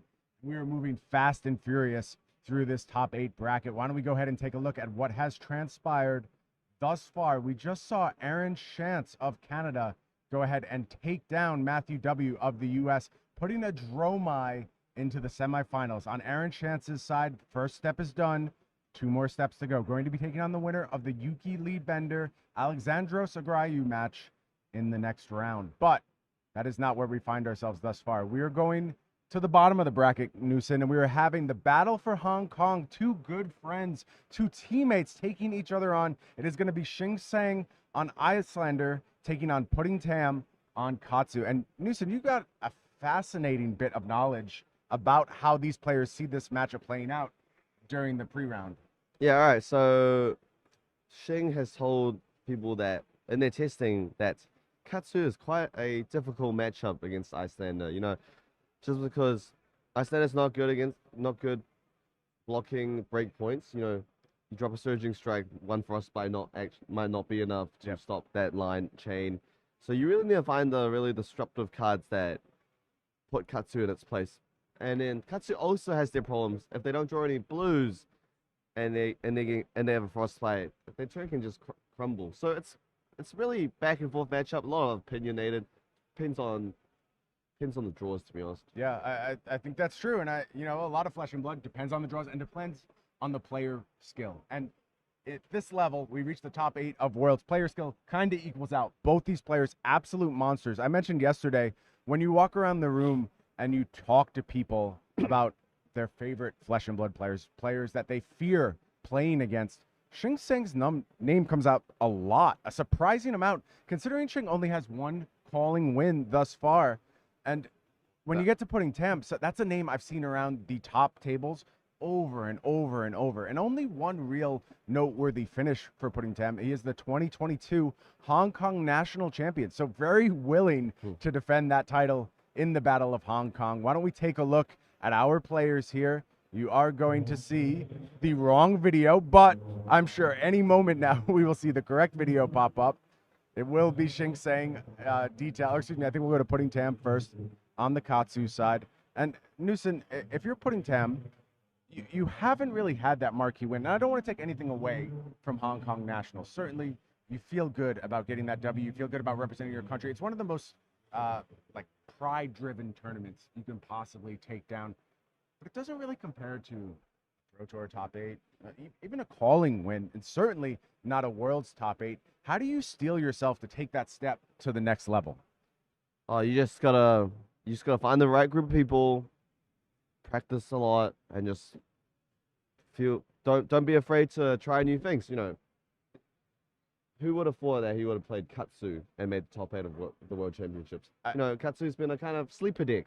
Particularly this build of Katsu is very much a reversion to some of the earlier things. And there you see Katsu alongside Pudding Tam, finger guns ablazing. Current hero is, of course, Katsu, and preferred hero, Katsu and Briar. Lost Briar to Living Legend, but willing to go ahead and pick up Katsu's mantle. And there you see that 2022 Hong Kong regional champion. And it's so impressive to see Pudding's composure in the feature match area for someone who hasn't really spent a lot of time there. I'm very impressed by just how calm he's looked throughout, how jovial, how excited to be there, but still just absolutely honed in and focused. And honestly, I see that on Shing's side too. And why don't we go ahead and take a look at Shing. There you see our Iyslander master shouting out, the blue pitch team, jerseys of which both these players are representing. Just such a cool story to see this group of blue pitch players have this level of success. And it's not just these 2 gentlemen in the top 8. Blue pitch absolutely littered all across the top 24. I can help you answer the preferred hero since it's empty. I know he loves playing the Viserai. Okay. Maybe he'll get his chance again someday. For right now, though, sitting on Iyslander, very willing to go ahead and maybe move this hero to Living Legend. I got to tell you, if you're a Viserai fan, I think it's a pretty good idea to move Iyslander to Living Legend. Maybe a little bit of a psyop going on here from Shing Tsang, trying to get back access to his favorite hero. But there you see our players, good friends, obviously already having a laugh. They are ready down in our feature match area, and we are ready to get into the action here. It's going to be Katsu versus Iyslander in the feature match. Look at these custom sleeves with the namesake of these players on them. The Pudding sleeves on the left-hand side, and then Shing sleeves on the right, calling out their favorite heroes. So cool to see. Yeah, honestly, probably in Asia, these two players are very well known. They're always on the top tables. Even at the Pro Tours, they are on the top tables. Absolutely. They've always struggled to get to this top 8 finish. But now at the World Championships in Barcelona, they finally have done it. And now they're ready to prove themselves what the APAC region has for the rest of the world. Oh, I think everyone knows what APAC has to offer at this stage. There's no question Hong Kong is a region that's going to be feared at every single event going forward. Let's talk about the setup here, News, because I think it's quite interesting. Over on Pudding's side, we do see AB2. It's in the form of Tide Flippers alongside Arcane Lantern, but a critical sort of branching point here, it's the Mask setup. It's Mask of the Pouncing Lynx in the head slot. What do you make of that, News? Yeah, so most likely you're never going to, since you're only playing one Kadachi, it's really inconsistent for Mask of Momentum to hit. Plus, Iyslander likes to block a lot, likes to play a lot of 2-card hands, so you're never actually going to get a Mask of Momentum trigger. Whereas Master of the Pouncing Lynx, Pudding does play the one Bonds of Ancestry blue that you can search it off, which can turn into 6 or 7 damage. Absolutely. It makes a lot of sense to me. We see the first turn pass by with just an arsenal from Shing. Things going to head back over to Pudding. On Shing's side, pretty standard Iyslander loadout. We do see Coronet Peak, Ironhide Gauntlets, Feyendel Spring Tunic, and the Storm Strider is going to kick things off, as Katsu often does. It is time for that first harmonized Kodachi of the match to come through. Shing says, send me the bill. 1 damage headed his way. Follow-up Dishonor is the play from Pudding. So a little laugh there. Pretty slow starts from Pudding, but getting that Dishonor in the graveyard is pretty good for your Bonds of Ancestry 100%. You know, if Shing doesn't play like any attack, he can't actually get that in the grave consistently. So getting it in there, now he has access to the other two Dishonors if he chooses the Bonds of Ancestry. Yeah, a slow but fine start from Pudding. We expect the fireworks to start on this turn. Players are set up, ready to go. Shing starting the turn with an arsenal.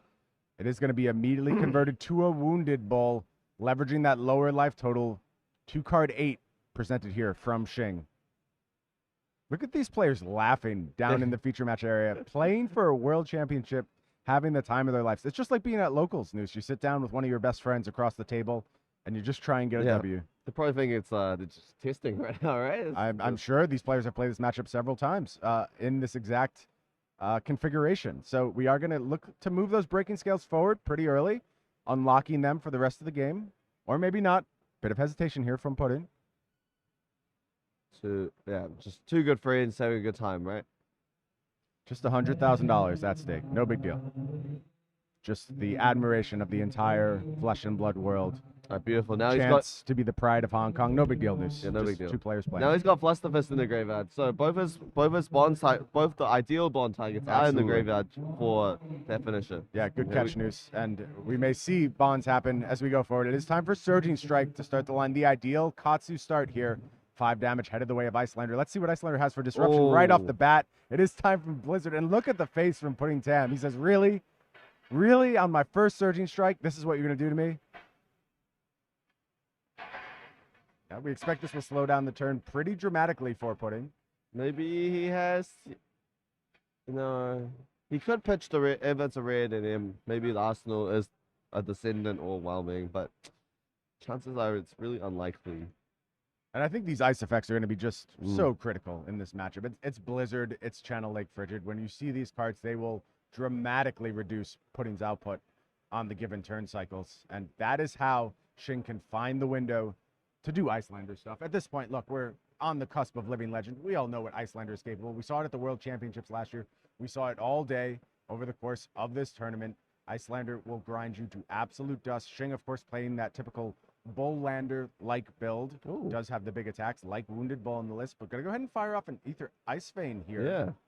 Red. Yeah, red. Very much One one of those power big options, yeah. That kind of cripples cripples most aggro decks, but And then one more time, Wounded Bull taking advantage of that lower life total. While it's present, 8 damage headed the way of Pudding Tam. Nice start here from Shing. these Wounded Bulls are so annoying, Brutal. You can defend this damage, but you can't do anything. But It's just taking for 8 and then having Arcane, which you only have Arcane Barrier 2. So you have to really pick your spots on when to take damage and when to not take damage. Yeah, and you say to yourself, well, just vanilla damage here. That's true, but vanilla damage kills you. Yes. It absolutely will get you So in the- range. It gets you in Iyslander range. That's what we're going to be watching for throughout. Is it going to be a Stormstrider's Flurry at the end of the game? Shing just needs to chip away, chip away, chip away, get Pudding's life total down low enough that Stormstriders could end the game in a pinch. Of course, that Ether Ice Vein committed to the block on the last turn, not going to be available to maybe be that flurry in the late game, but plenty of other options for Shing as the game goes on. But then we see a Brian, the blue bonds ancestry used to block, so that will no longer be available for that Mask of Pouncing Lynx play. So, yeah, that is quite a big deal. That's kind of another easy easy line of combo that he's lost. Yeah, and it's just going to be Harmonized Kodachi here into Soul Bead Strike. Does have a card in Arsenal too floating, so this is threatening here to Shing. Yeah, I really like Soul Bead Strike. You know, with the breakpoint of 4, 0 cost, blocks of 3. Your opponent kind of is tended to defend it just because you don't know what's coming next. Yeah, it's always a guessing game yeah. against Katsu, and there you see Ice Eternal committed, but 1 damage is going to leak, so go again, achieved. Yes. Nothing from the Arsenal, though. Just going to go ahead and pass the turn back, choosing to float those resources at the ready for maybe something like a Waning Moon activation after a play from I Arsenal. believe the Arsenal should be one of the combo pieces for the Surge and Strike line. Maybe a Bonds Makes sense. Ancestry or something just to line it up. Shing just perfectly managing life totals thus far. Wounded Bull, Scar for a Scar, all online in the early turns. Honestly, Shing hasn't even dealt arcane damage No, this game. hasn't Just- touched the he's Waning just, Moon, he's just just been attacking. Basically a generic hero at Isn't this it point. How about another another big attack? generic card? Command and Conquer, Winds of Eternity going to be committed to the defense here. Preserves that Arsenal. A lot of 3 blocks on that particular A turn. lot of blues as well. Yeah.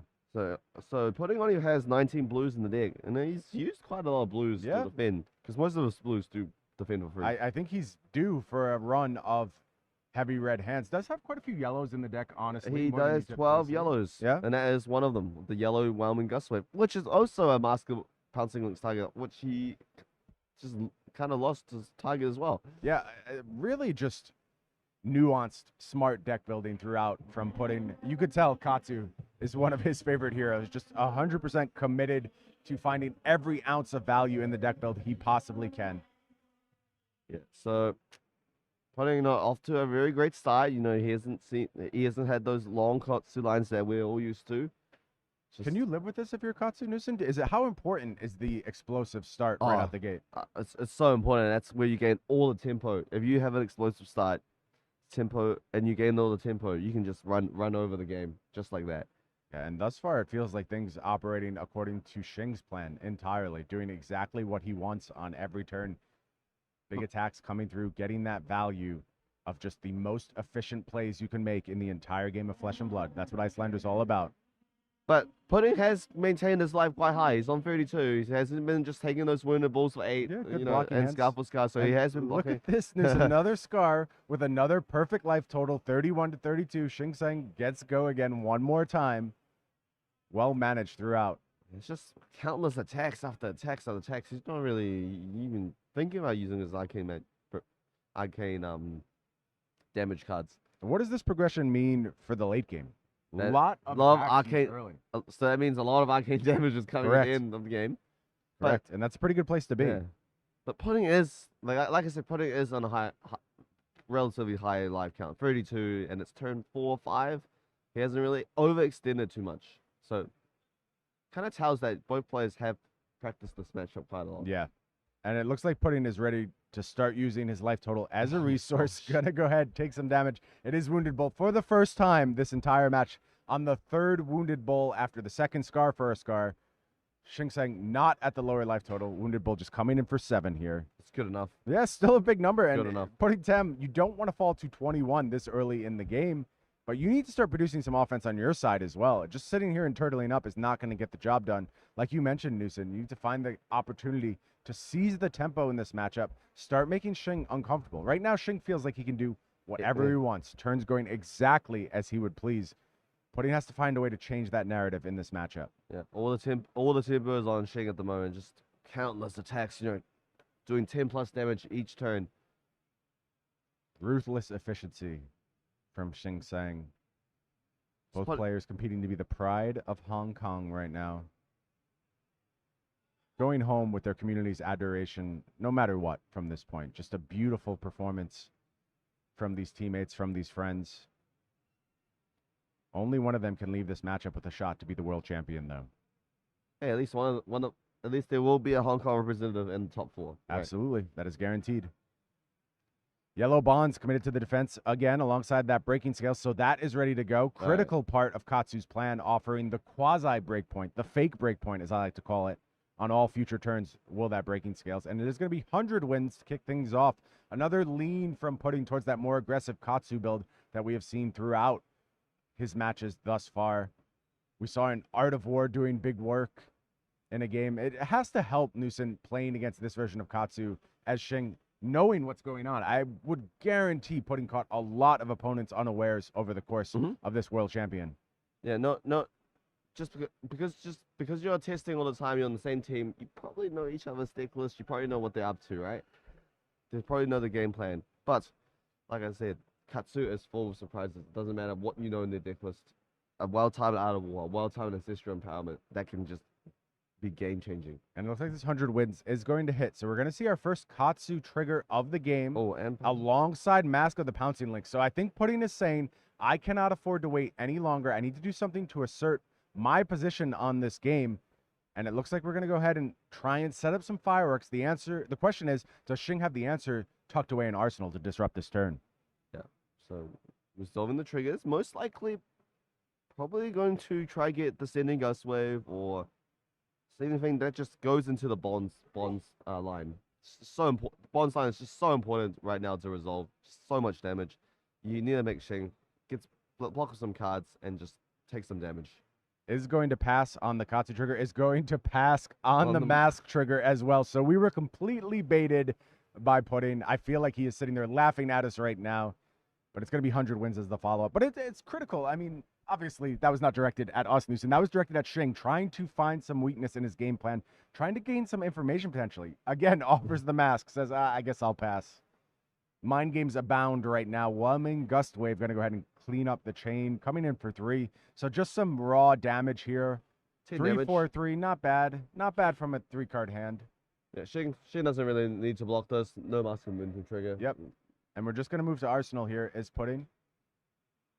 Again, trying to find Shing without disruption. It is the 3rd Scar for a Scar. And you see Pudding point at it and say, really? Once again, Shing at a lower life total.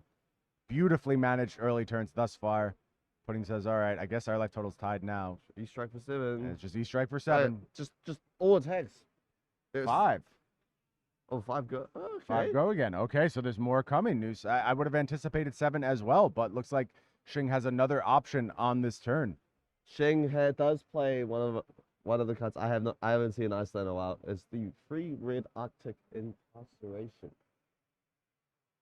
It'll be interesting to see if that has an effect on this matchup. That's a huge burden for Katsu to overcome, especially as we noted a lot of blues used in the early game. I know it was dreading for Lexi when you attack with all your arrows and play a red Arctic and they can't even do anything.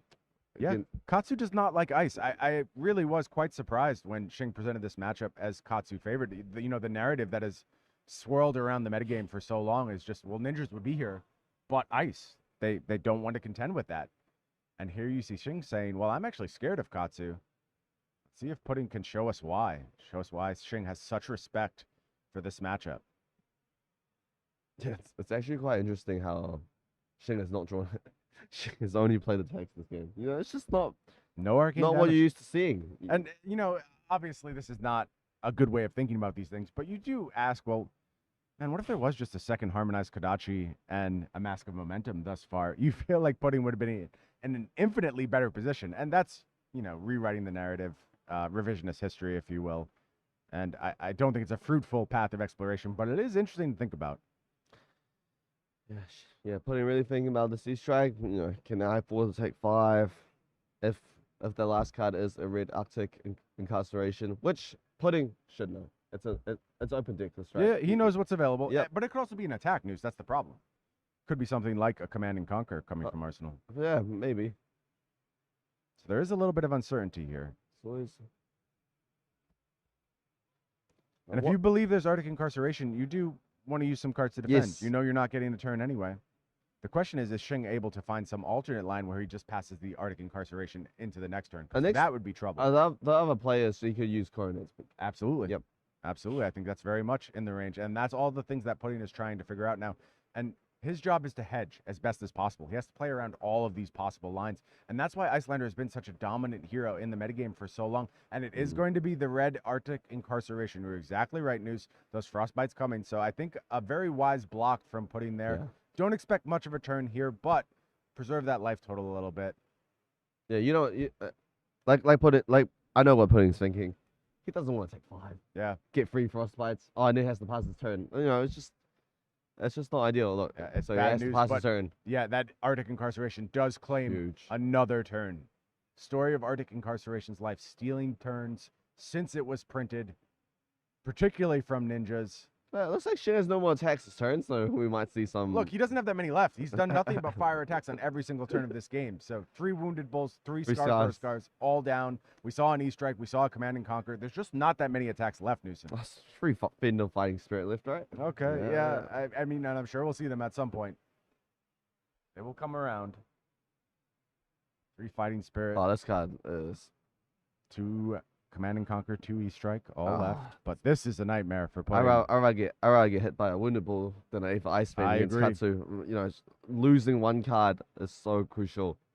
Yeah, a difference between a 4-card Katsu hand and a 5-card Katsu hand can be massive. To say nothing of just the damage that is being presented on this turn. Of course, 5 from the Ether Ice Fan, but we know Waning Moon certainly going to be the follow-up here. More arcane damage presented the way of Pudding Tam, and starting to creep ever closer to that Iyslander range. Starting to get into that single-digit range where you're just super vulnerable. And we know when there is something like a red Ether Ice Vein, it's just 2 prevention effects available. That's it. It's going to be the Arcane Lantern. It's going to be the Tide Flippers. But that damage is going to leak. It's going to hit.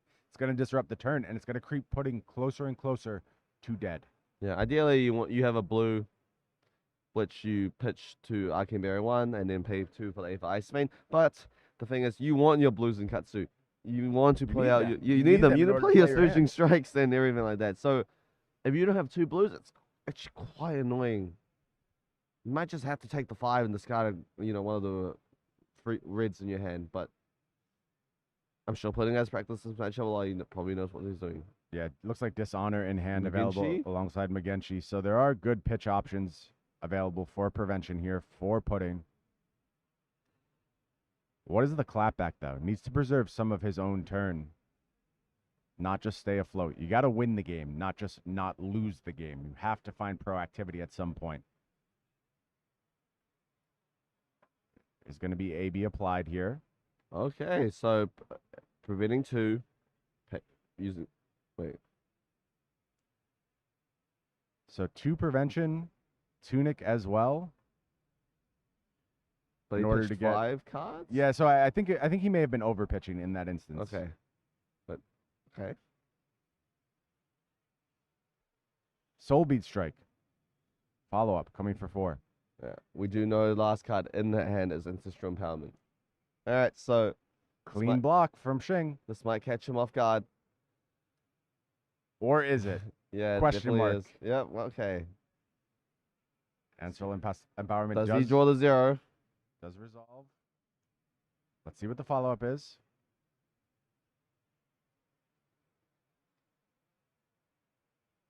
This is an important turn for Pudding. You have to get some output here. You cannot just get another turn stolen from you by that Ether Ice Vein. Oh, looks like didn't find a 0.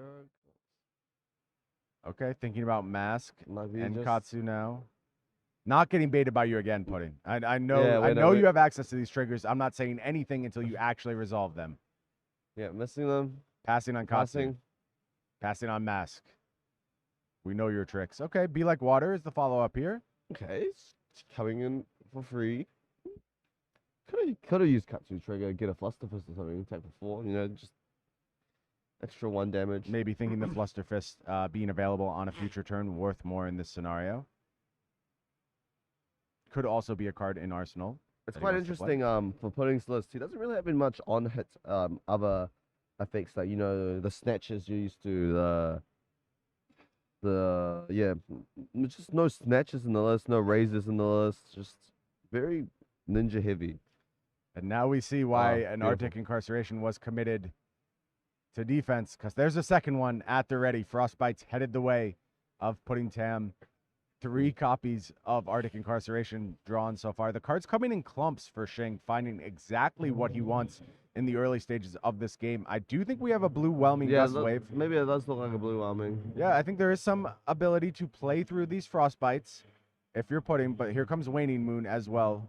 2 arcane damage headed the way of Pudding Tam. How does he want to deal with this? Is it time for AB, or is it time to just soak a little bit here and go ahead and use a pretty resource-rich hand? It looks like a yellow and a blue available to Pudding.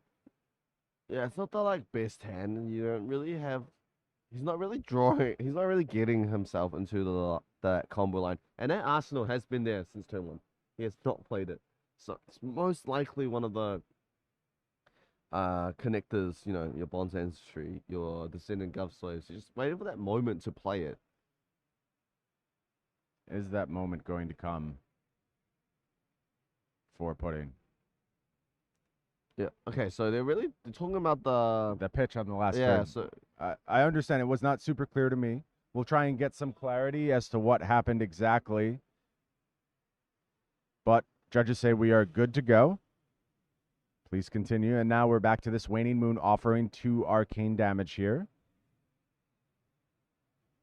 really thinking maybe he's just happy to pitch the blue, play Soulbeat Strike, for 4 damage. That doesn't sound bad given what was done on Shing's side this turn. Those 3 Frostbites typically can just claim a full turn for you. But for Pudding, does have that blue Whelming Gust Wave, pitches into the Frostbites, and here comes Soulbeat Strike for 4. Yeah, so Shing's Arsenal has been Arsenal for quite a while too. He hasn't been really, flipping it up every turn. Yep. Waning Moon, doing arcane damage. Just really playing the slow game with his Iyslander build against his Katsu deck.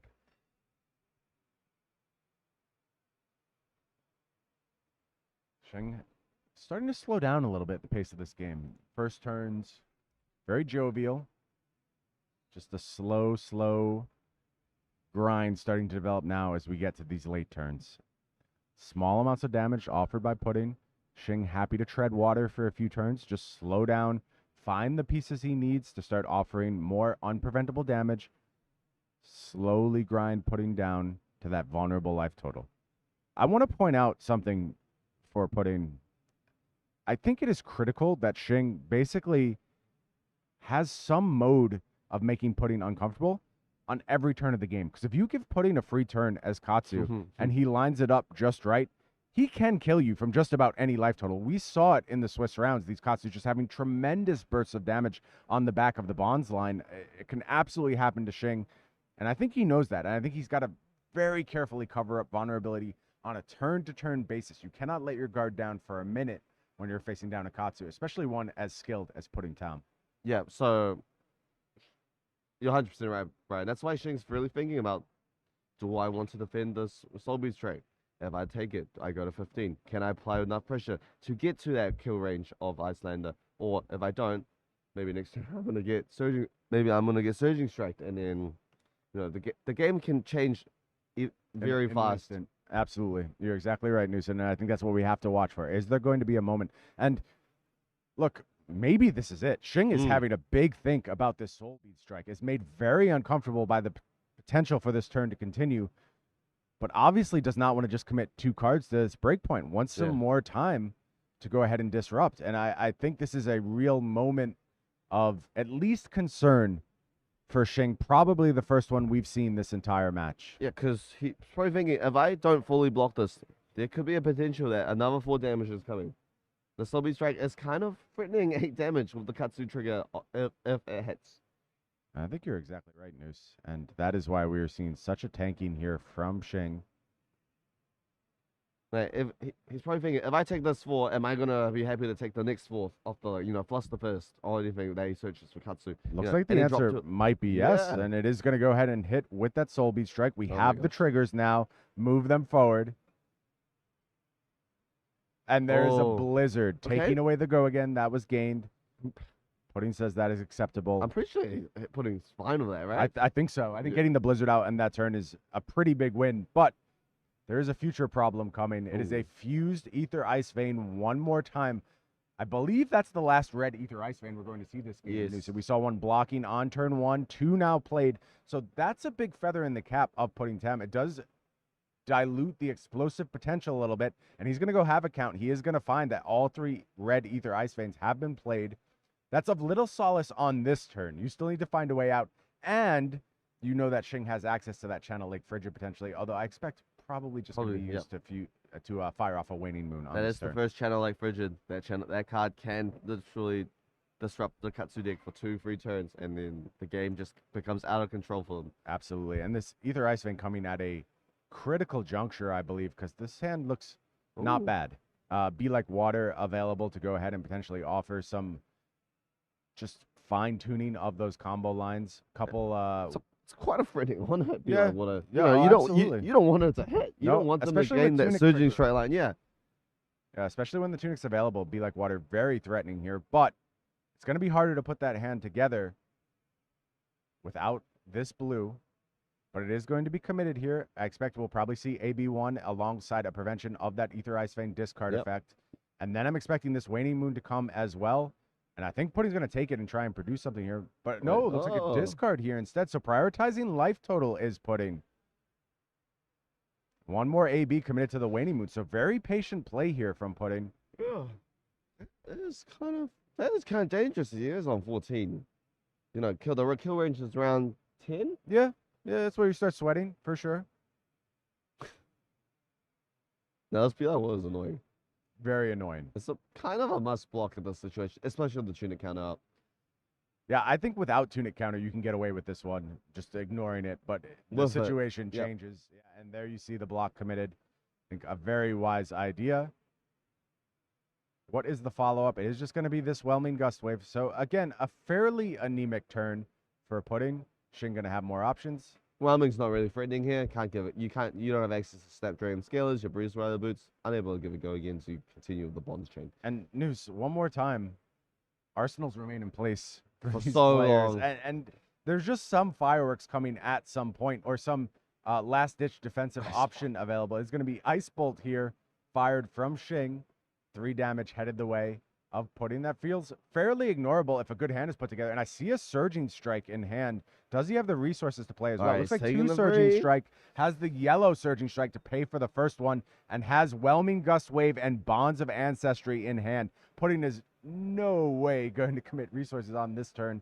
He's got to go ahead and look to get some offense on the next turn. Yep, takes it. And now I think this really puts that Arsenal card to the test, Noose. Or it asks the question, is it Stormstrider's time? Yeah. This is probably the most important turn of the game. 100% agree. This feels like the entire game to me. This determines the winner right now. Can Pudding gain back all the tempo, rip all Shing's hands? I think Shing has a Blizzard. I think he's got another Blizzard in a critical spot here. Let's see. I only got a quick flash of those cards. I could be wrong. But Whelming Gust Wave for 5. Going to go ahead and start off the turn here. And we know 2 reds in hand for Pudding. If I was correct, and that is a Blizzard, that is a huge damper on this turn.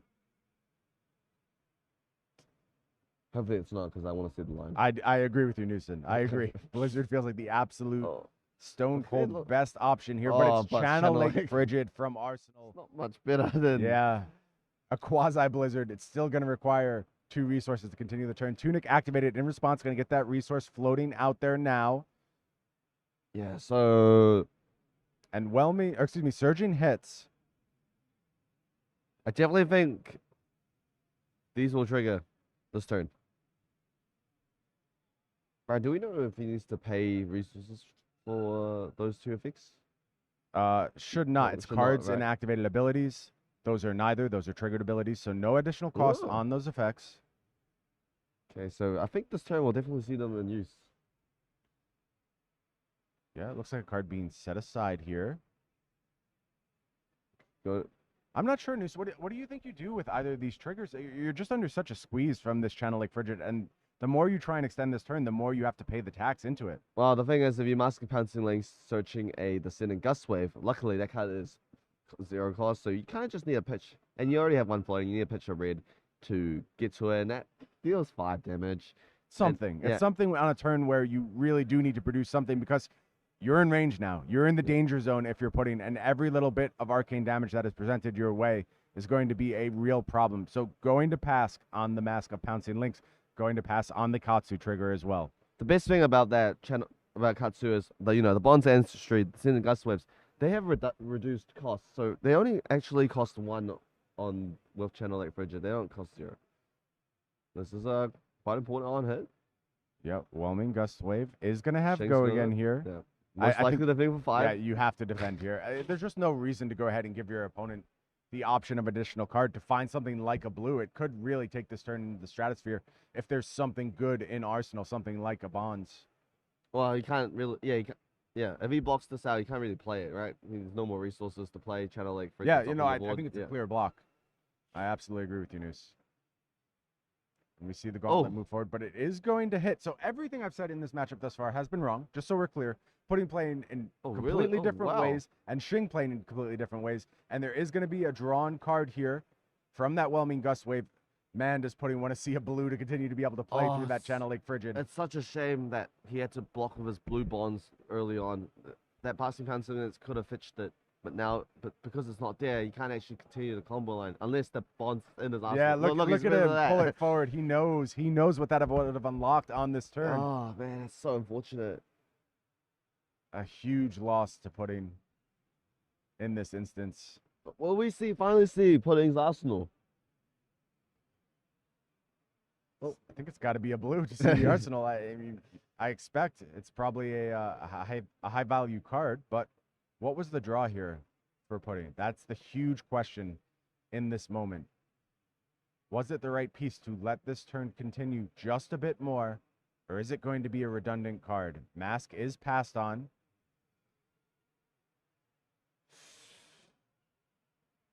Oh, it doesn't look like a bonds. Probably would have slammed it down by now.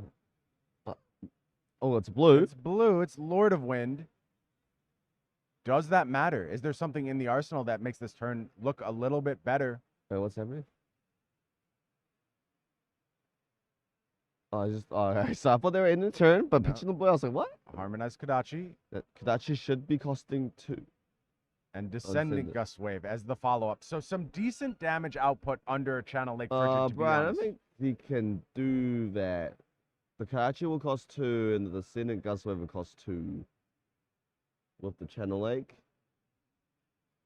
Like, with the Not sure, Noose. We will leave that to our judges to sort out, make sure Okay. that is appropriately costed.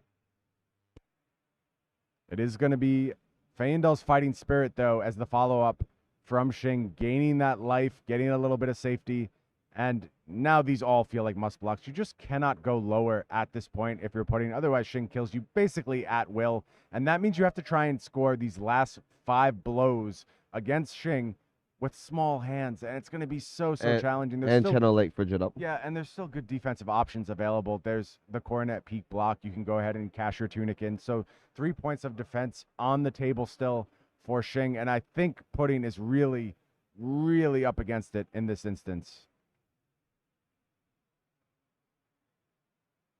This judge is just working through that last turn, checking on the Channel Lake Frigid, doing some counting here.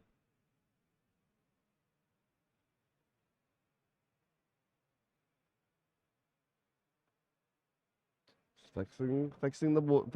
So they want to make everything fair at the World Championships, right, Brian? Yeah, judges will make sure that everything was done properly. So it should be that Singing Castle you can't play because you attack with Kodachi first. That should be the ruling. Because Descending Gustwave wasn't a legal activation. No, Let's wasn't leave it. legal Let's leave it to play. the judges. Let's leave it I'm to the ju- judges. I'm They'll just- sort it out. They'll get us on the right path. They always do. They get us exactly where we need to sure go. do. But let's talk about this turn, Ryan. The Channel Lake Frigid will stay for another turn. You're probably defending the 7 with 2 cards. You have 2 cards in hand. What kind of damage output can you actually apply? Maybe a pitch to attack 4? It's not really that good enough at this point, especially if Storm Strider is up. Looks like we are getting a rewind here very effectively. Easy to get back to that game state. No problem here. And you were spot on, Noose. It looks like they are checking at this point whether that was legal attack. I think Shing going to get some life points back in this instance. Very hilariously, still going to be low enough to get the benefit of that Feyendel's Fighting Spirit, perhaps, on this turn. Just constantly in the right as far as that goes. So good catch there, Noose. We did get a rewind from our judges. And now the turn looks like it's going to head back to Shing in this instance. It is going to be Feyendel's Fighting Spirit. It's going to be more life. And now Pudding's task looks impossible, quite frankly. This is the absolute worst case scenario. Facing down huge chunks of damage from this Iyslander. Oh, jeez. Trying to stay out of a threatening range here. I honestly think he needs to put the mask on. You know, you don't have any more good targets for that card. Yeah, we've seen that turn after turn, right? Yeah. The mask has been available, and it just hasn't produced anything, Newson. It has not made a difference in this matchup, and instead it's going to represent a block 2 in the end. Not what you signed up for when you presented that mask. 1 damage is going to leak.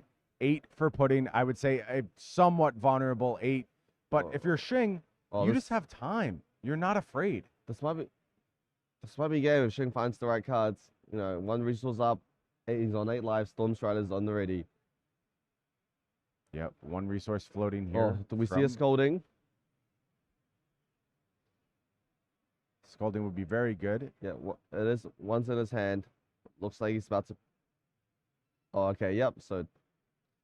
Ether Hail from Arsenal. Going to go ahead, offer the Frostbite, slow things down a little bit. Now does have Waning Moon available on this turn. Waning Moon activation is here. Time for Storm Striders, time for Scolding. And that is going to get not only a handshake, but a hug. A great show of sportsmanship from our players from Hong Kong. But it is going to be Shing Tsang and Iyslander moving on to our semifinals. A beautifully played game throughout. And it just felt like couldn't get anything going. Noose, you mentioned how important the momentum of those early turns were. Every single time he tried to produce some offense, Shing either had the counter or better offense, quite frankly. Just had the attacks. Perfect life total distribution every single time. The scars were almost always on. The scars were always on. Wounded Bull was almost always on. Yep. And it just seemed like there was nothing Putty could do to start to get some purchase in the matchup. Yeah, honestly, that game... I felt bit rough for Pudding. You know, all these huge attacks. He found his early combo pieces for Master Pouncing Links very early there. He was forced to block with, and eventually could even use the effect to get the combo line in that Surging Strike turn. So yeah, it just felt like one of those games. You know, Newson, you mentioned early on, it felt like a lot depended on the order the cards were drawn in. Yeah, man, were they drawn well for Shing, and man, were they drawn poorly for Pudding. They just did not line up the way you want to see that game go. Yeah, honestly, it was you know, usually when you play Katsu, you know, you usually see one of the line, like see 1 line minimum a game, but Pudding couldn't even get off much. You know, when he had Surging Strike, first Surging Strike was blizzarded. Second Surging Strike, the blizzards were always there. Yeah. Everything was always there. It just felt like Shing had exactly the pieces he needed to go ahead and put that game together. And if you're Shing, you feared this matchup. You thought it was a problem, a point of vulnerability for you. You've now made it through, and you have to be breathing a bit of sigh of relief. You've done this emotionally draining task of taking on one of your best friends, one of your teammates. That's hard to go through because there are mixed emotions in those scenarios. Of course, everyone's priority, they want the W. They want to be world championship. They want to be world champion. But you care for your teammates as well. You want to see them succeed. And it is always a little bittersweet when you have to take out your fellow country person in these top 8 rounds. Yeah. But for Shing, he met the task with flying colors, stayed composed, relaxed, as he has in the feature match area throughout this entire weekend. Yeah, I'm looking forward to keep watching Shing's games. 2 more games. 2 more matches. 2 more games to claim that world championship and send Iyslander to living legend. But we're going to hear from the man himself. We're going to bring Shing into the booth for an interview. We'll be back in just a moment. Do not go anywhere.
Another winner of the quarterfinals here at the World Championships in Barcelona is Shing of Hong Kong. And one of the things that I have to say was such a joy to watch was how you and your friend were playing against each other, and it felt like we were watching an armory match. There was so much joy, there was so much happiness, but I know that that's not entirely how you feel right now. Yeah, because it's rough, it's a team kill, so I have to carry on his spirit and win the whole thing. Yeah. That's a very big responsibility now. Yeah. But knowing that, like, everybody was happy to see both of you in the top 8, but there must have been this joy that just got smashed down when you found out that you're going to be playing against each other in the quarterfinals. How did you guys prepare together for the quarterfinals as well, or did you guys say, I'm going to do my thing, you do your thing? How did you prepare for this matchup? Yeah, actually, I play his exact deck in my ProQuest, so I knew all the stuff, sideboard-wise, game plan-wise, anything.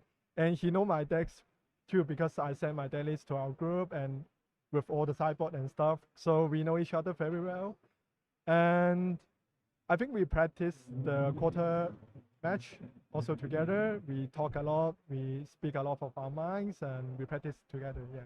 Well, he's got to be feeling happy that his friend is going to be moving forward and you get to play another round here at the World Championships. Is there anybody else that you want to give a lot of love to or thanks for preparation? Anyone you want to shout out for this success? Yeah, I want to shout out to all my teammates. Actually, they do really, really good in this tournament. We got 2 in top 8, me and Putin. We got 2 in top 16, Jack 10 and Ellen now. And we got 7 cash out. So it was like a very, very good result for us. I'm so glad that we finally proved that Hong Kong is a competitive region. Yeah, I was so happy to be part of our team and our region. Yeah, I want to shout out to all of my teammates and the Hong Kong player. Yeah. So players, when you win a tournament, it's a big deal. Obviously, winning the World Championships is an enormous, enormous accomplishment. But there's a little bit of extra notoriety when you are the person who makes a hero living legend. So do you feel that, part of this win is going to feel even better if you are the person who brings Iyslander to living legend? Yeah, I would say that Iyslander is not even close to my main deck. So I would say I have not much feeling about that. But my teammate Kaiser, who is an Iyslander main, teach me a lot of things. I want to thank him also. Yeah, he teach me a lot of things about the matchup, about the deck build. So if I can make Iyslander LL and take the Iyslander prize card, I will give it to him.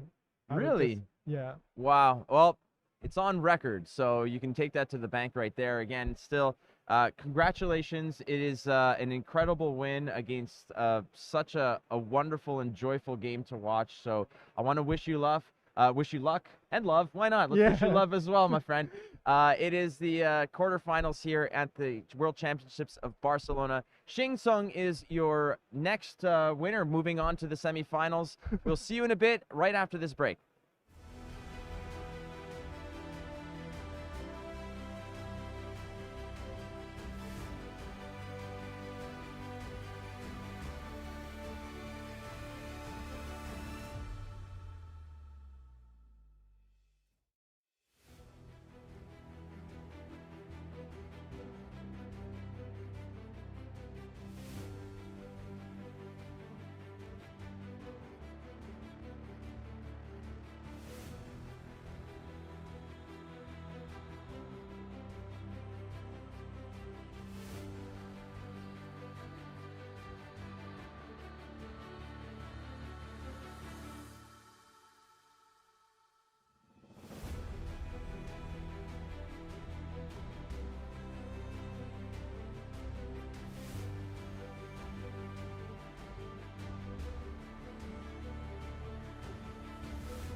back in Barcelona for this third quarterfinals match. Pankaj, how did you feel about that last game with Iyslander?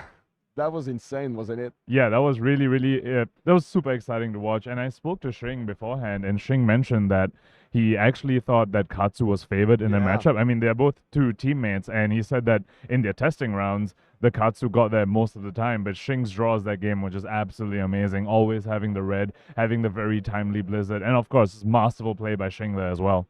Yeah, I think he said that he had the perfect cards at the perfect time, and his opponent had the worst cards at the worst time, so he felt very lucky during that game, but still, he played it very well. Yes, definitely. I mean, we can't discount, like, all his achievements so far. Shing has a massive list of accolades that he has, and he's showing us why he deserves to be in the top 4 of Worlds. And for this matchup, we're going to find out who he's going to be facing in the semifinals. Yeah, I think he mentioned that he definitely doesn't want to play against the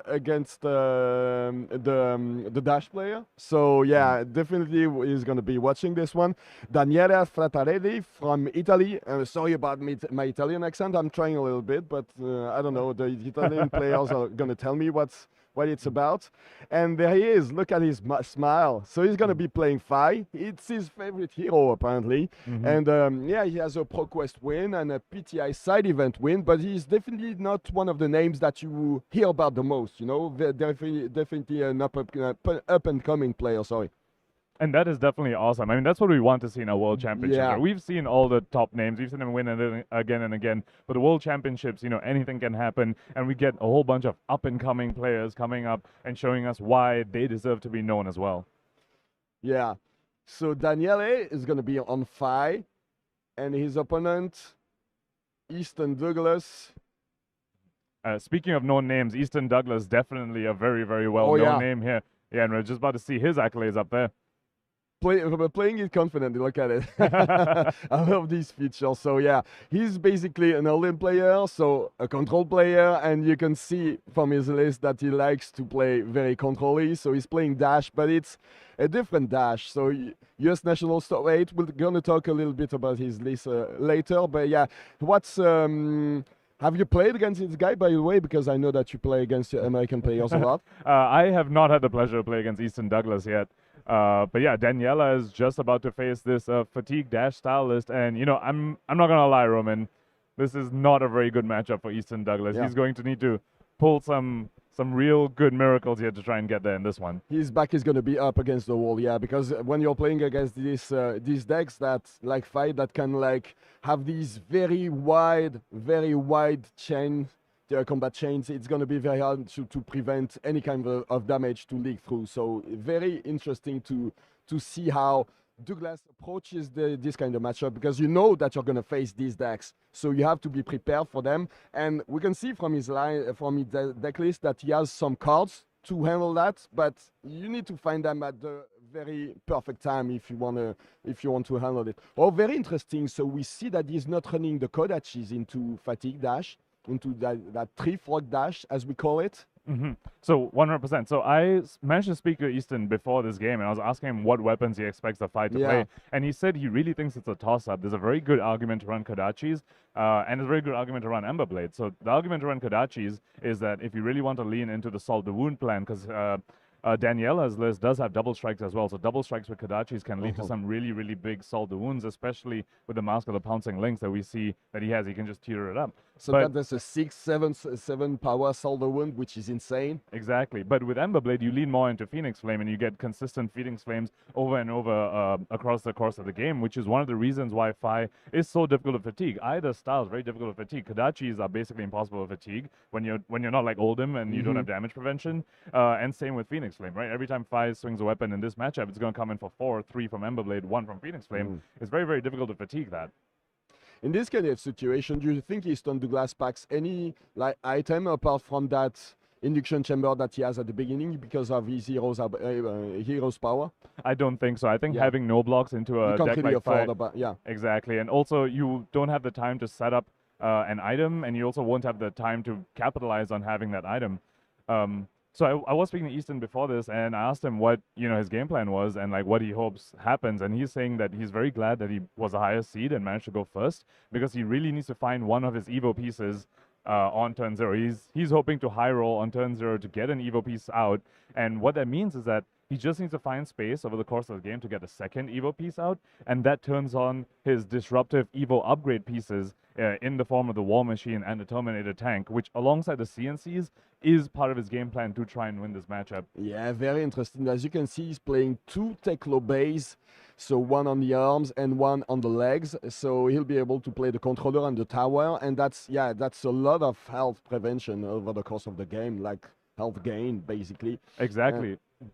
No, very interesting to see. And what do you think about this first turn? So not even just charging the gun, the induction chamber, and then using the Spark of Genius to fetch that Teklo core. So, I mean, I don't think this Teklo core is going to matter in the end because you're basically forced to block, but you can chip some damage maybe in the early game.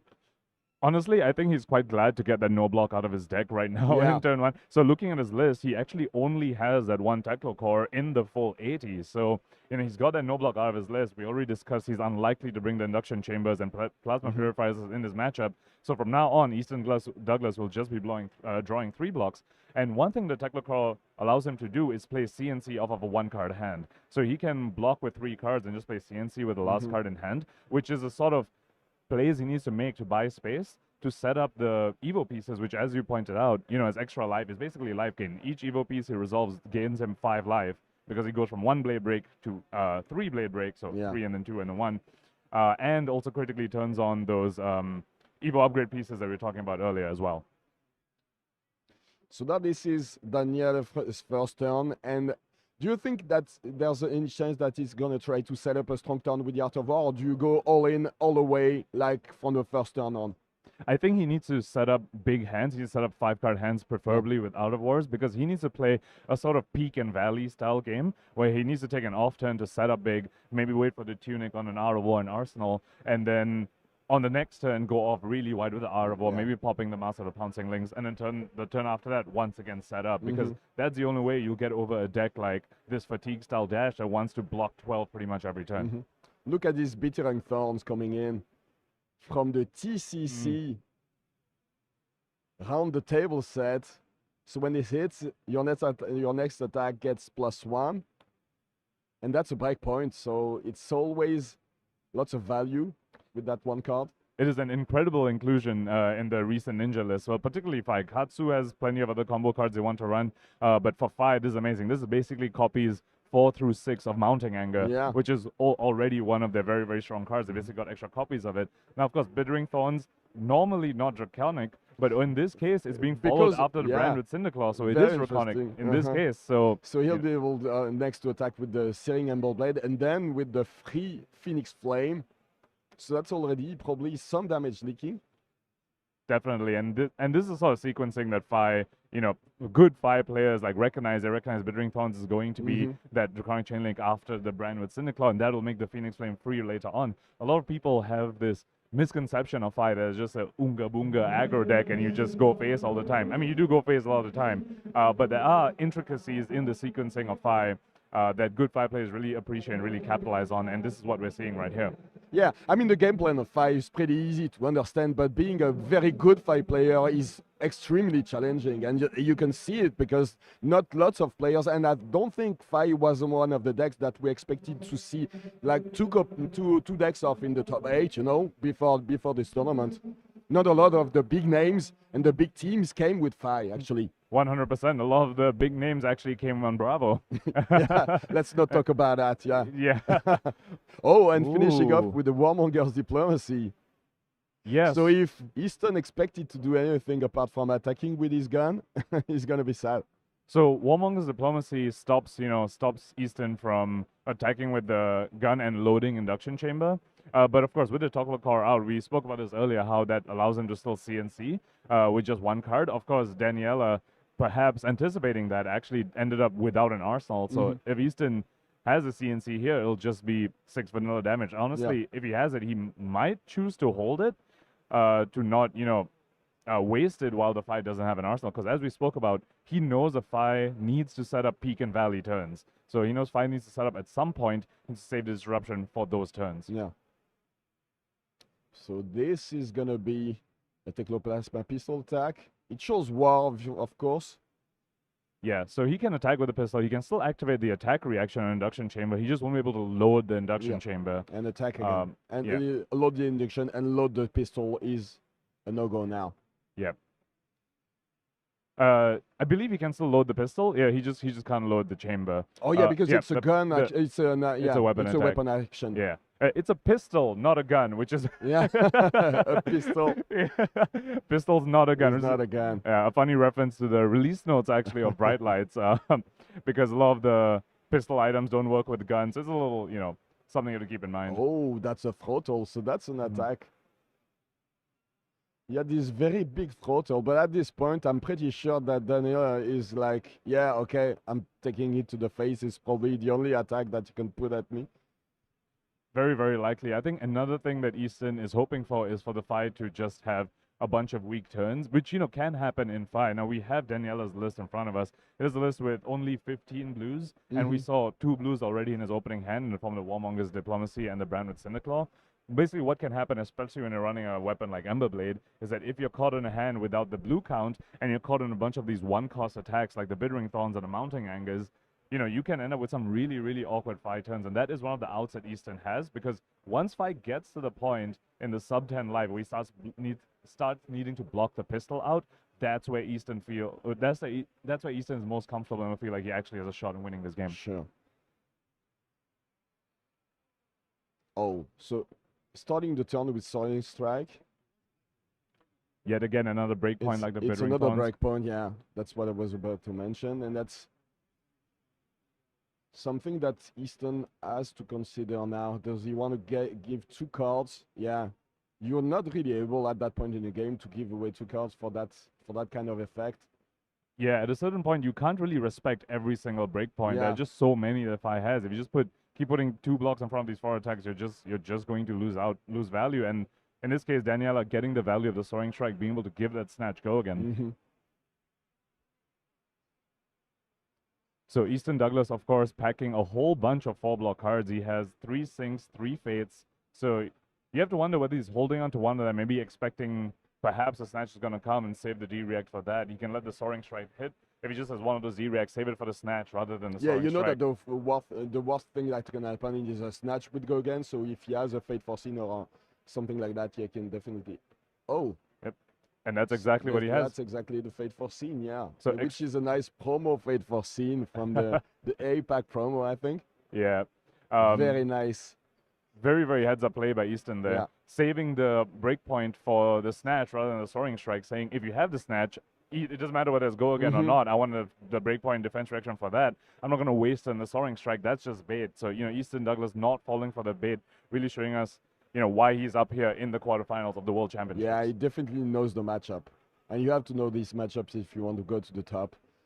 100%. I think he has his own Warmonger's Diplomacy. He's going to block with it. Yeah. Warmongers in this matchup, definitely just a blue block. Ninjas don't play non-attacks. Yeah. Now, Daniela actually missing out on 1 Draconic Chainlink. That is one of the drawbacks of running the generics like Bittering Thorns and Snatches. That was 3 Chainlinks he had, but the Snatch critically not Draconic Chainlink, so missing out on a Phoenix Flame right there. The next turn is going to be his Tunic turn, so maybe if he can find an Art of War, he can put together a very, very strong combat chain. Yep, and Easton Douglas hasn't been really threatened so far. Definitely not, yeah. Easton Douglas so far getting quite fortunate the 5 turns being... Well, I mean, the previous turn was pretty decent, Soaring Strike into Snatch, but he had the D-React to cover it up, so, not getting threatened after all. Too much from that. Now, let's see whether he's able to disrupt this critical Tunic counter turn as we were talking about. Yeah, looks like Danielle is pretty fine with taking it all to the face. He's looking at his hand, but yeah. That's it. Going down to 30. So far, Easton Douglas actually, looking pretty all right in this matchup so far. He's dealt 10 damage. Yeah, I guess that's exactly what you want to see happen when you're on the dash control side. That, like, you are 36, your opponent is at 30. It's already done 3 or 4. And that's going pretty well for him. Even, yeah, attacking with the E-Strike, with the draw effect.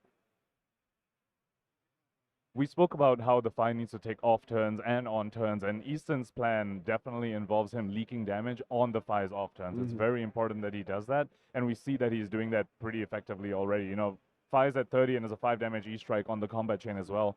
Easton choosing draw a card there, probably hoping to draw into one of his defensive pieces that he can go in and put in arsenal.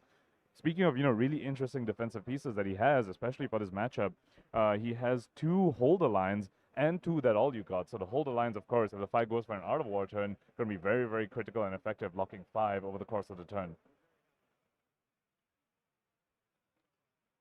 And the Dattle you got, very nice way to prevent that damage from the Phoenix Flame and still getting a card out of it. So very interesting to see how he approaches this next turn. Is Danielle gonna have enough damage now? He kept his whole hand, so he has to have something now, right? We can definitely expect a fairly big turn from the Fi over here, but Daniela slightly in the tank. Remember, we spoke about this. Fi sequencing is not trivial.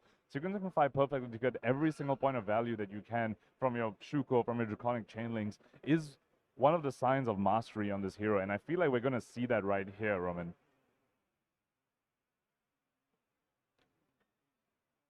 Okay, so it starts with Spreading a Flame, apparently.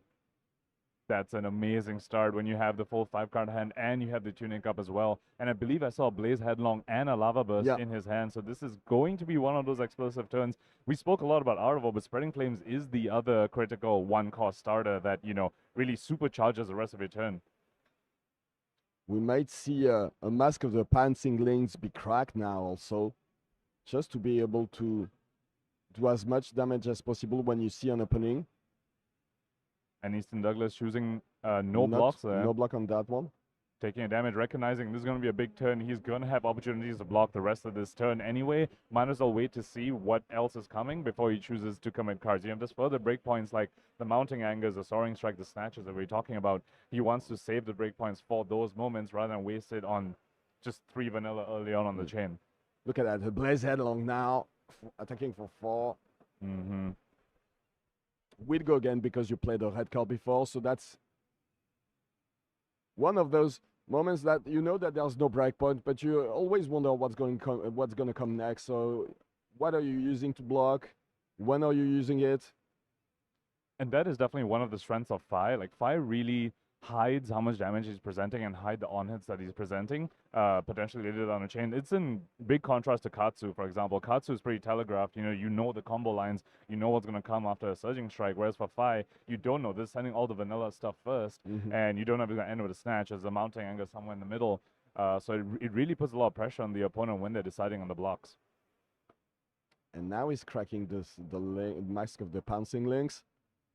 So apparently the triggers on the stack, and I believe that's what we saw, but on the previous game that Pudding was doing it like every single time, and he was like considering it and maybe trying to bait something out of his opponent by putting it forward, but never using it basically. That was really, really entertaining to watch. You put the Katsu trigger on the stack, the Mouse of Bouncing trigger on the stack, and as Iyslander, do you have a response? Do you have a response?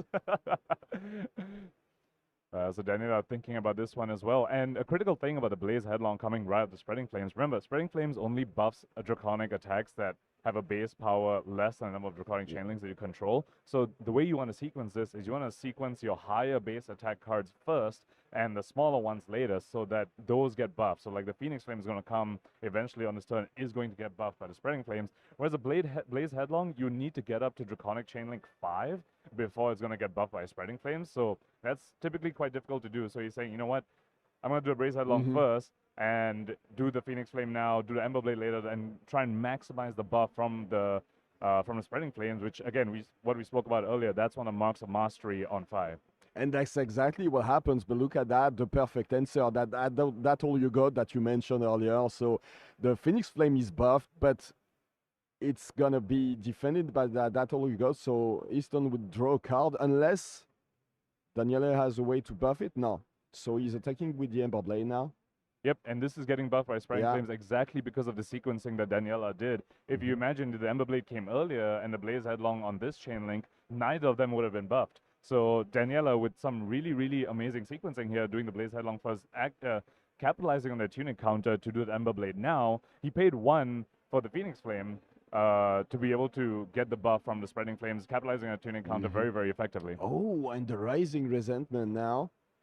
and we know that the next card is the Lava Burst. Of course, Easton the Glass doesn't know about it, but he has to feel some pressure at that point, you know, because even though you draw a card out of that all you got, you still probably going to take some damage out of this turn. Definitely, and this Rising Resentment actually has a pretty critical on-hit over here. There are 5 Draconic Chain Links. It'll basically make any attack in Daniella's hand free. And, you know, they have access to each other's deck list. Now, I'll be curious to see whether Daniela has brought in his CNCs into this matchup. Now, normally, you know, as a deck that wants to go wide, CNC can kind of clunk up your hand sometimes. But when you're against a deck that runs as many D-Reacts as Easton Douglas's, those CNCs can really catch him out.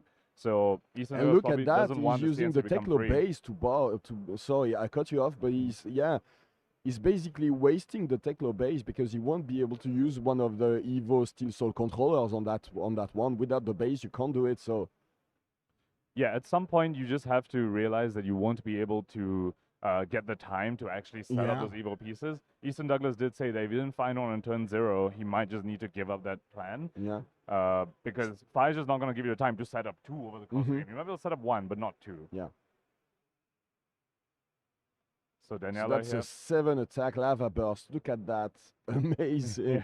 +2, +3, of course, from the effect of the card, but that's +2 thanks to the Spreading Flame. Yep, 1 from the Shuko, 1 from the Spreading Flame here, coming in for 7, still threatening the Master of the Pouncing Lynx.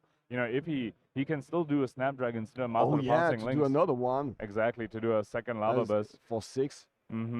Which is typically, you know, your Master of Pouncing Lynx, normally you try to get 7 points of value out of it, but depending on the save of the game, you'll be happy with 6 as well. And look at... Especially against a deck that's so defensive, you don't even know if you're going to have, like, another big opportunity like this one.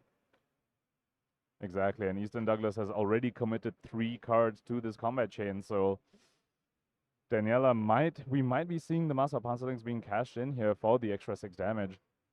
This is the perfect moment, right? I mean, not the perfect in any circumstance, but in this game, it looks like the perfect moment to use it. This is definitely incredibly strong. Of course, the Shuko buff has already been used, and there are definitely turns where you could end up cashing in 7 points of value on a Master of Pouncing Lynx, but you need to wait for the tuning to combat online.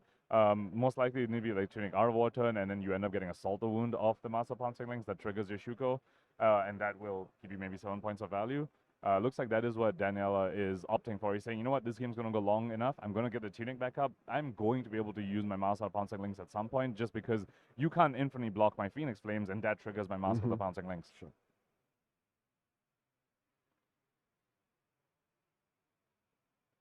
Easton the Glass still has some cards to work with, so even if he's down to 21, and that was a pretty strong turn from Daniela, it's, another E-Strike. He's got all the strong attacks in this early game. So that's 7 for Daniela. And at this point, maybe you think about blocking a little bit if you're still setting up something. You're only going to get like 4 cards if you don't have a very strong hand. Maybe block some of it now. Perhaps, yeah. This is one of those valley turns about 5 that we were talking about. He wants a tuning to come back online. He wants the Arsenal back up. Because if he just throws, you know, head jabs at his opponent. Yeah, that's nothing for a deck like Easton's. Exactly. So if he wants to set up a little, he's definitely quite incentivized to block. But if you know, Fi can still have some really, really good 4-card hands. You know, you can still play a Lava Burst off of 4-card hands and even trigger your Shuko because if you flame and you end on a Lava Burst, you still get to present a lot of damage on awkward breakpoints. So if he has one of those hands, we might just see him still opt not to block. And remember, we haven't seen an Art of War yet, which of course is very crucial in these games to present as much damage as possible. So we might see some soon. Absolutely. There's no Fiendal Spring Tunic for at least 3 turns now, so it's always better to wait for it. Yeah, he's taking it all. And Easton Douglas was able to pull off that E-Strike there despite blocking with 3 cards because of the That All You Got draw. Yeah. So very, very effective card there, blocking 2 and just refunding itself. That was a free 2 block that he just gained. And this is what you just mentioned, a double strike that can pull some weight and do some some cheap damage and help you get to, put together a strong Lava Burst turn again. Yeah, So Lava that's Burst 1 or damage. Salt the Wound as well, and we know he is running at least 2 of them. Yes, he is running 2 Salt the Wounds in his deck, so So Double Strike, definitely one of the best enablers for that card, and also Art of War, because Art of War will buff both Double Strike chain Yeah. links. Oh, so now if Easton is stuck with defense reaction, remember, so obviously everybody knows about this CNC card, but he can't play defense reaction on that chain link. Yeah, we mentioned the previous turn cycle that Rising Resentment was actually threatening perhaps making a CNC free. We were wondering whether Daniela is playing that in this matchup, and looks like he is, exactly because of his defense reactions. Now, however, for this first CNC, Easton still has the Crown of Providence. Oh, he is holding on to, I see at least one defense reaction. Two of them. I think that's two Sing blows. And a Heart of Fendel. Oh no, that's one and a protocol. A Mega Knight protocol. And a Heart of Fendel, yeah. Oh. So we spoke a lot about how well this dash deck blocks, but turns out when you're holding a Heart of Fendel and a D-React into a CNC, you're not blocking very well anymore. So Easton Douglas cashing in the Crown of Providence right here. And look at the Terminator tank blocking. The beautiful extended art Terminator tank that will not be played this game at all. Yeah, unfortunately, there's not enough Evos on that board. So, quite fortunate for Easton Douglas to go just one below Daniela here because he has a Heart of Findal. So, he will get value from a Heart of Findal. Being able to pitch it here, load the chamber, gain the life, and go back up to life parity with Daniela. Now, very nice card. I just want to reflect back to earlier in the game when we were talking about when the dash was at 36 and the fire was at 25, somewhere in 25 to 30. Just look at how the life totals have caught up. And now critically is one of the few turns where Daniela actually does have the arsenal. And let's see what Easton Douglas has drawn into that CNC. I didn't manage to catch what he drew off of the Crown of Providence. I know he still has a Magnetic Protocol in his hand. That's not going to be very useful right now, especially as there are Evos. But perhaps into the CNC, definitely the sort of card he needs right now. He needs to put some disruption on, because if you just keep trading vanilla damage for vanilla damage, you are going to lose the race. Yeah, Fire is going to be able to set up one of these huge turns. So how relevant is this? No, not at all, right? Not at all. Easton Douglas with the little laugh saying I think Danielle was just like flipping the cards to look at it, and Easton told him, yeah, don't worry about it. It's just vanilla damage. It's just a 3 mana, 5, 3 energy cost, 5 power attack. So yeah, not very good. And we see the Sparker Genius being pitched over there. We already know that Easton Douglas, he already tutored for the only item he had in his deck, which is a Teklo Core. So a Sparker Genius is just basically a yellow block 3 in his deck. And of course, in this case, being used to pitch for a Magnetic Protocol, just coming in for 5. But you just mentioned the life totals, and Danielle is pretty low now. He has to feel some pressure at some point. I mean, even if it's just Teklo Plasma Pistols attack, it's very threatening at some point. And you know that Easton Douglas will probably be able to swing at least once every single turn now for the rest of the game. So that's has to be a bit frightening. I completely agree. Easton Douglas's plan is to get the fight to around that 5 life total, and that's where the pistol shots start getting really, really awkward to block, because it's 2 instances of 2 damage, which is very hard to block with just 1-3 block. You know, compared to like a Guardian's 4 attack on the hammer, you can just block that 3 block leak 1. When it's 2 instances of 2 damage, you're most likely leaking 2 damage unless the opponent gives you 2 cards, and that is Easton Douglas's plan. So far, he's been able to execute that fairly well, even despite the Fi having one really strong turn and Easton not finding that disruption. So let's see whether he can just survive, you know, maybe 1 or 2 more turns, get that CNC off, and maybe get a Fi to the critical 5 life threshold. That Sing below, perfect to block the mounting anger. The thing is, Daniela so far hasn't found one of these power cards like Art of War. That's been like the only Lava Burst turn was the only turn that was threatening was that Lava Burst turn. But other than that, no Art of War, not one of these big pieces that can change the course of the game. Definitely. So far, just that one Spreading Flames turn from the Fi. It has been 5 turns and just seen 1 power card, and this is looking to be a pretty awkward turn for the Fi. Just looking at the pitch zone, that's a yellow pitch for the Mounting Anger, and he doesn't have Tunic up, so he can't cash that in for an Ember Blade at this point. So you have to imagine that's just, you know, some 0 cost in hand. Maybe might be able to get a Lava Burst off this turn, but not looking to be the strongest offensive turn for this Fi over here. You have to wonder, maybe, you know, that E-Strike that was coming on the previous turn, you mentioned it, maybe he was, you know, incentivized to block that a little bit, wait for the Tunic to come back up, and really capitalize on having a strong turn, strong 5-card hand.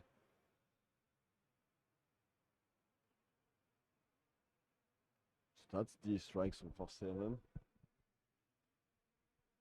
I see Easton He's got with a strong defensive hand. I think I see a Sing below again. yeah, and I Another see a evil. sigil. And the sigil, yeah. Yeah, so This Easton, is gonna be that's a huge mountain to climb for Danielle now. definitely, If Easton especially goes back up to 21, that's 20 now, but that's still huge. yep, Easton setting up for a very, very strong defensive turn. Sigil probably on this turn going up to 20. Arsling the Sync below as well. Wow. He is definitely giving up some damage, just coming in for 2 and not threatening any go against this plasma pistol. But going back up to 20 life, Arsling Sync Pillow when your opponent fire is on a tunic turn, that's going to be very, very critical for Easton Douglas here. Yeah, back up to 20 now. Daniela is like, yeah, I'm taking it, but now he has to put something together. So let's see if he managed to draw an Art of War. Either drawn that up or maybe Arsenal did and was waiting for the critical tunic counter. Once again, choosing not to block the pistol, so we can probably expect a pretty strong turn from Daniela here. That previous turn on the mounting anger, that just ended up being a 3-card 11, which is it's all right, but definitely not where you want to be. As oh no, that was a 4-card 11. Excuse me, that was a mounting anger and then E-strike was a 4-card 11. That's not going to be good enough to get over Easton Douglas's fatigue dash list. And look at that, Easton Douglas looks pretty relaxed for a guy that's into the quarterfinals of the World Championship. Into a matchup that's historically really bad for his list. But at this point in the game, you have to feel pretty confident now. You're still at 20. You haven't seen any of the big cards, but you've still been able to put your opponent down to 9. So that's a block on that running Renegade. It's a very, very scary 5-card hand from 5 here, though. This opening of the Ronin Renegade is, a lot more threatening than it looks. It looks very innocent and innocuous, but, it could be an Art of War being backing it up here, making it go to a critical breakpoint. Looks like it's not, though. No, it's just a Blaze Headlong, but that's still 4 damage, and the combat chain keeps going. So while we are speaking about the life totals, the Daniela might be at 9 and Easton might be at 20, but the Mask of the Pouncing Lynx, we spoke about this earlier, definitely threatens about 6 to 7 points of damage. So once you take that into account, Easton Douglas actually not as comfortable as as it might seem, because he's effectively at somewhere between 13 or 14 once you take into account the Mask of the Pouncing Lynx, and he critically doesn't have the Crown of Providence armor block anymore. All he has left is attack low base legs and the tunic. But look at that, he used the tunic counter just to fetch the Phoenix Flame, which seems a little weird to me. What's the logic behind this? So it seems that he wants to get to higher chain links, and he doesn't have another Draconic chain link in hand, or at least not a Draconic go again chain link in hand. Maybe it's something like a Lava Burst finisher. It has to be a Lava Burst then, yeah. Lava Burst or Assault the Wound somewhere. Well, I guess Assault the Wound wouldn't help. Yeah, he hasn't hit anything yet, so. Yeah, so likely a Lava Burst and like a non-Draconic chain link, so he really wants to get to the Rupture 4, but cashing in the Tunic counter on just a Phoenix Flame instead of on an Art of War turn, Easton Douglas probably very happy to see that. He's saying, oh, using a Tunic on a non-Art of War turn? Yeah, I'll take that. That's another 3 turns before I need to worry about you having a 5-card hand with with Tunic up. He's playing 2 That's All You Got, and he got 2 of them at the perfect time, it looks like. So that's another one of these turns where Phoenix Flame is not going to hit, and he's going to draw a card out of it.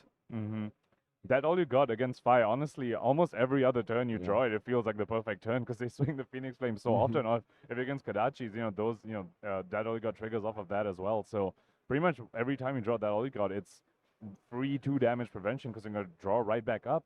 And here we see that Daniela didn't have that chain ender that we were talking about, Roman. No Lava Burst. Just a knee strike to finish it off, yeah.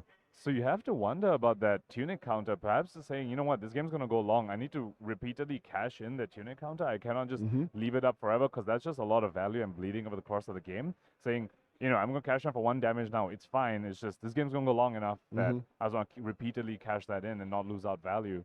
You have to wonder, though, if he draws an Art of War or something, or Spreading Flames after this, he might regret having popped that Tunic counter. Yeah, losing that very important resource. You think he might have something like a lava burst in his arsenal, and then he's gonna stand dragon scalers that he strike just to be able to hit it, or is that like too early in the game and that's too dangerous to use it now? I think given the amount of space... Would you do it? I wouldn't. I think given the amount of space you have in this matchup, you can save your Snapdragons and your Master of Pouncing Links on an Hour of War turn. You know, Easton Douglas does typically give you a lot of space, and so you can save those equipment pieces, get even more value out of them on an Hour of War turn. So, yeah, and it looks like he didn't do it, yeah. Yeah. We see an Ancestral Empowerment from what I see, and I think I saw Bittering Thorns also. Yep. You have to wonder what's in his arsenal, though, because he didn't use it this turn, so it has to be pretty valuable. Definitely, it does feel like it's probably another Chain Ender or, you know, a really strong starter. But if it's a strong starter like Spreading Flames or an Art of War, you have to wonder why he cashed in a Tunic counter for just that Phoenix Flame. But now you have to think, because if you take it all to the face that he strike for 7, you're down to 2. And every single hit of this Tecloplasma pistol is going to be lethal from now on. So it's very threatening. It is extremely threatening. Easton, this is exactly the position that Easton Douglas has been jockeying for this entire game from the beginning, saying, okay, I'm just going to send vanilla attacks at you. You're a 5. You have all these 2 blocks. Just keep taking these, and eventually my pistols, once each pistol starts threatening lethal, that's like the Dash's version of Kodachi Lock. Yeah, as my friend Aurélie always says, it's the pew-pew lock. Yeah, but of course, critically, the Master of Pouncing Links still hasn't been cracked yet. We spoke about it as Easton Douglas at 13, but once you account for the 6 to 7 damage on a Master of Pouncing Links, he has to still be nervous. He's very, very close, but he has to still be slightly nervous about a mask not having been popped yet. Look at that! He's using the Tunic now, so that Tunic is gone. So that actually, you know, it makes sense, yeah, because he's never gonna be able to use it at that point. Basically, the game will probably be over by then. We were also questioning on the previous turn why he used the Tunic just for the Phoenix Flame, yeah. And you know that opened it up for the Tunic to cash in that 1 block. Which, you know, when the opponent's gonna end up coming in for 2 into 2, that every 1 point of life matters before the pistol starts threatening lethal. So ended up being a pretty heads up play from Danielle. They're saying, you know what, I recognize that I'm going to block with this Tunic very soon. It may never come back up. I'm just going to cash it in for his 1 point of value now and not wait for the Hour of War or the Spreading Flames. Very interesting. So now the Bittering Thorns as an opener. Easton Douglas still with the Teclo base legs, though, and still with the Tunic. So this break, and, you know, multiple fall blocks that we've already seen. Definitely, yeah. So perhaps not too threatened by this on-hit. By this breakpoint, I should say. Yeah, and we see that he hasn't used that many of the defense reactions, so I think we've only seen 2 of those, maybe 3. Definitely seen 1 sync and 1 fade. Might be 2 syncs and a fade. I think that's 2 syncs and 1 fade, yeah, so that's 3. Still 3 remaining. Yeah. And still 2 blade break on his equipment there. And, you know, he might make the same call that Daniela just did, saying, look, we are at the point in the game where the Tunic's not going to come back up. Let me just cash in for the blade break. But of course, he has 1 other blade break to cash in first.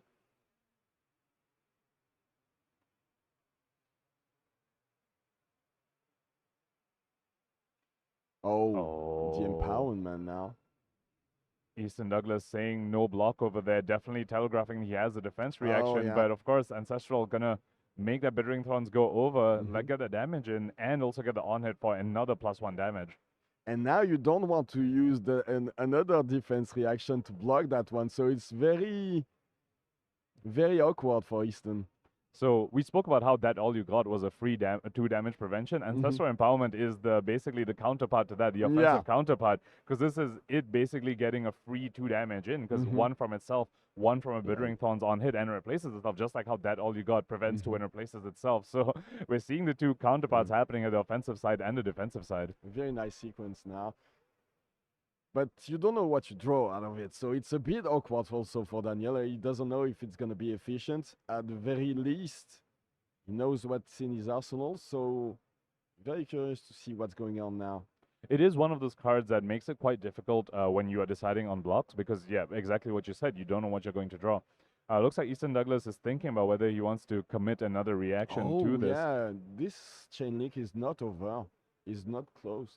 Yeah, the damage hasn't leaked. Because remember, not only is it threatening the Bittering Thorns on hit, it's threatening the Mask of the Pouncing Lynx. Sure. Easton Douglas has not covered up this breakpoint. The Mask is definitely activatable, and we're speaking about it. If you can cash in at 6 or 7 points of value here, eventually you're going to be in Phoenix Flame lock.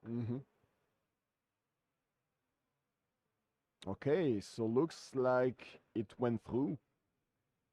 Yep. Now Danielle. And now the trigger is on the stack. He's having a good think about it. He is still at 6, so he's still not exactly in the pistol lock yet, but he does need to pull more cards out of Easton Douglas, lest he gets hit by another E-Strike or CNC or something like that. And now it's cashed in, so what do you get in that situation? That's only the second chain link. So you need to use it, but so that's the lava burst. So we know that it's gonna be. So critically, Lava Burst doesn't care about a draconic chain Yeah, links. It just cares that there's a 4th chain link. Yeah, it needs to be a long chain though. Yeah, and he currently doesn't have any draconic chain links. The Bittering That's Thorns it, yeah. is generic, so he doesn't have to play off Ember Blade into Phoenix Flame to get the 2 more chain links. So you have to imagine that he has a draconic card maybe in his arsenal or in his hand to be able to cash in the Ember Blade and potentially the Phoenix Flame as well. Or maybe even a double strike would do it and get him to the Rupture chain link 4. Sure. Oh. Artois pitched for the Phoenix Flame. Very interesting sequencing. So attacking with the Phoenix Flame. Yeah. Second. So does he have a Solder Wound in the arsenal then? So he could maybe Lava Burst into Snapdragon Scalers into the Lava Solder Wound. Lava Burst here wouldn't will only be on chain link 3. No, but if he attacks with the Searing Ember Blade and then with the Lava Burst and then with the Solder Wound, that would be lots of damage. Yeah, I think he's 1 resource short because he had to pay a full 3 into 5. Yeah.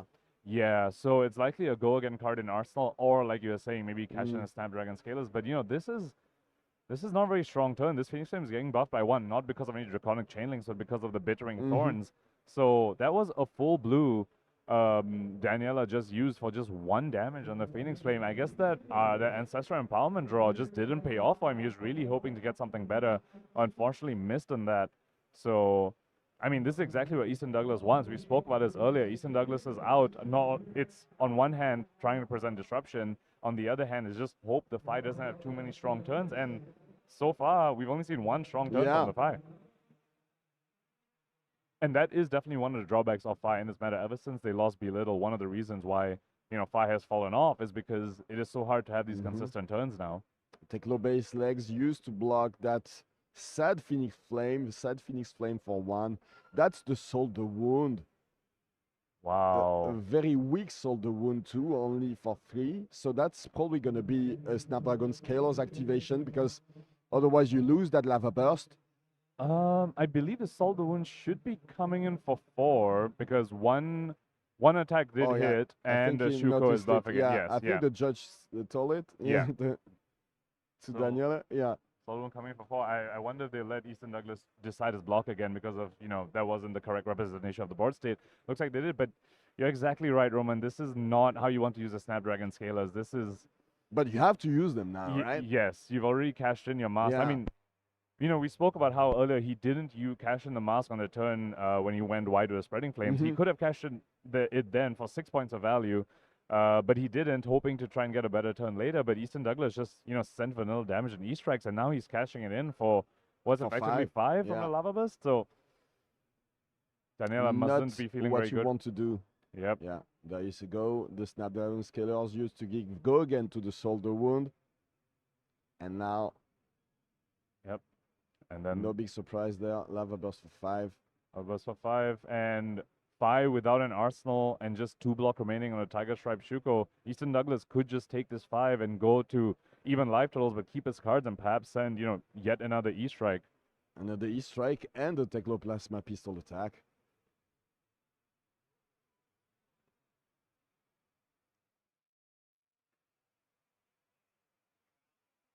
Looks like there's some clarification going on about the chain links and the damage has been dealt so far.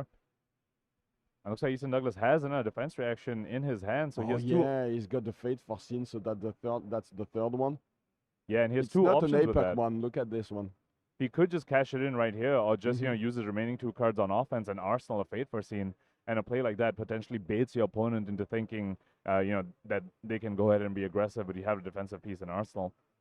So looks like he is just cashing in here, saying, let's not get greedy. I am somehow ahead in this matchup that's supposed to be very, very unfavored for me.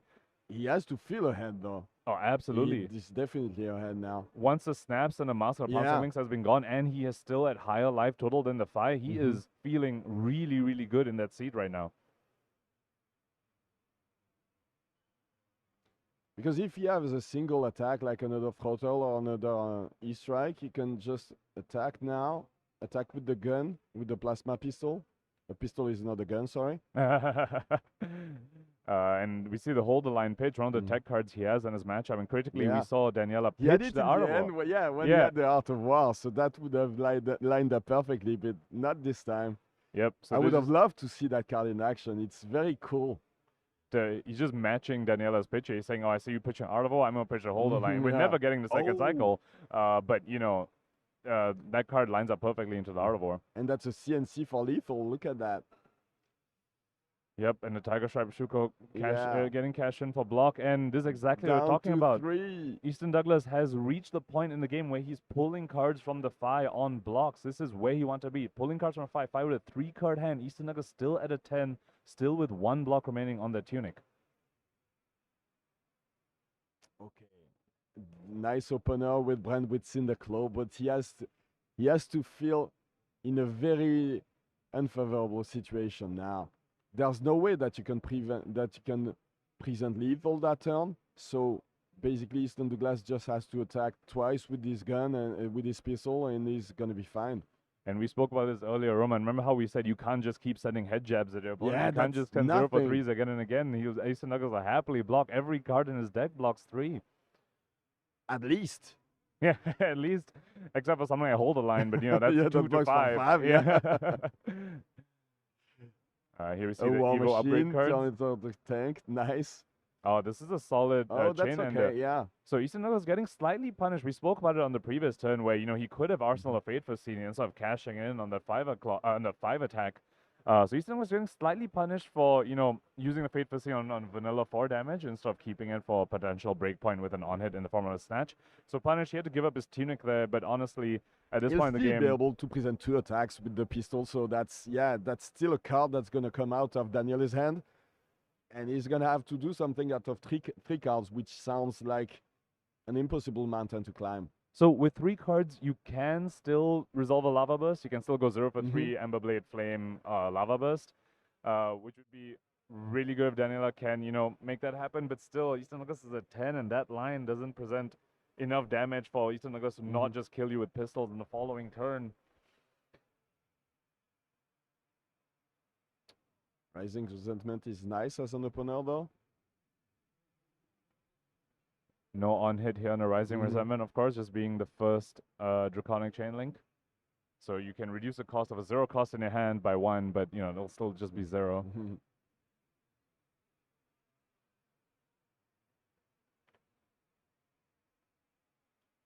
Easton Douglas taking a look, trying to see whether he needs to respect any sort of chain enders. Like, we just spoke about how you could punish a previous turn by the Snatch Chain Ender, checking a graveyard for cards like that. But I love how, even though he's really ahead now, he's just taking his time to look at the cards and making sure that all his bases are covered, basically, and that there's nothing surprising that can come back to threaten something. 100%. He needs to think about his lose condition here, and his lose condition is Daniela potentially getting something off like a snatch on the chain ender. It just gives him that 1 extra card he needs on the following turn to mount a decent offense. So Easton Douglas, as you said, covering his bases, not letting his guard down, saying, I'm ahead, but I'm not going to get complacent. I'm still going to play extremely, extremely tight. Now the Searing Ember Blade for 3, blocked by the Magnetic Shockwave. Yep, into the fight. Now, this could be a Lava Burst. It is exactly what we were talking about, Roman. 3-card hand on fight. He can still resolve a Lava Burst if that is the last card in his hand. Taking 1, so let's see. Is that the 3rd one? Yeah, that's the 3rd Lava Burst. Look at it. So that's 5. That's lethal. Easton has to block. Yep, Easton has to block. And let's see whether he chooses to block 2 cards on this just to keep his life total at the fight, because he knows he's going to rip 2 cards from Daniela on the following turn off of just 1 blue. Does he have 2 blues maybe. Oh, he has 3 cards, so that's yeah. Yeah. So far, he just had to It's commit pretty- one yeah. card to block. Only 1 card. And at that point, I think he can comfortably get down to 2 maybe, to 3. I almost wonder whether he's considering whether he wants to keep potentially, you know, a boost card or something to threaten more than just 2 pistol shots and really rip the entire hand. Maybe you spend some of their life and make a play like that instead. You have to wonder if that's what he's thinking about. Can't quite see what his hand is.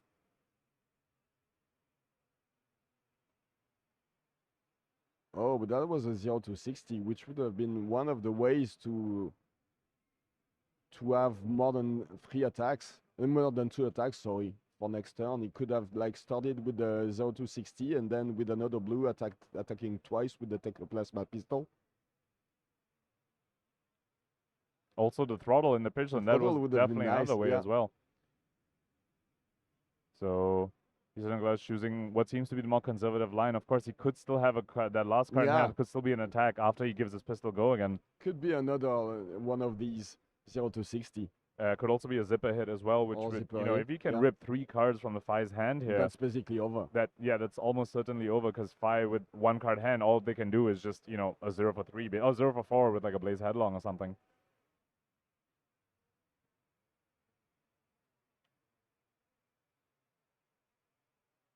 Wow, Danielle really thinking about it. Yeah, he knows that his back is up against the wall now.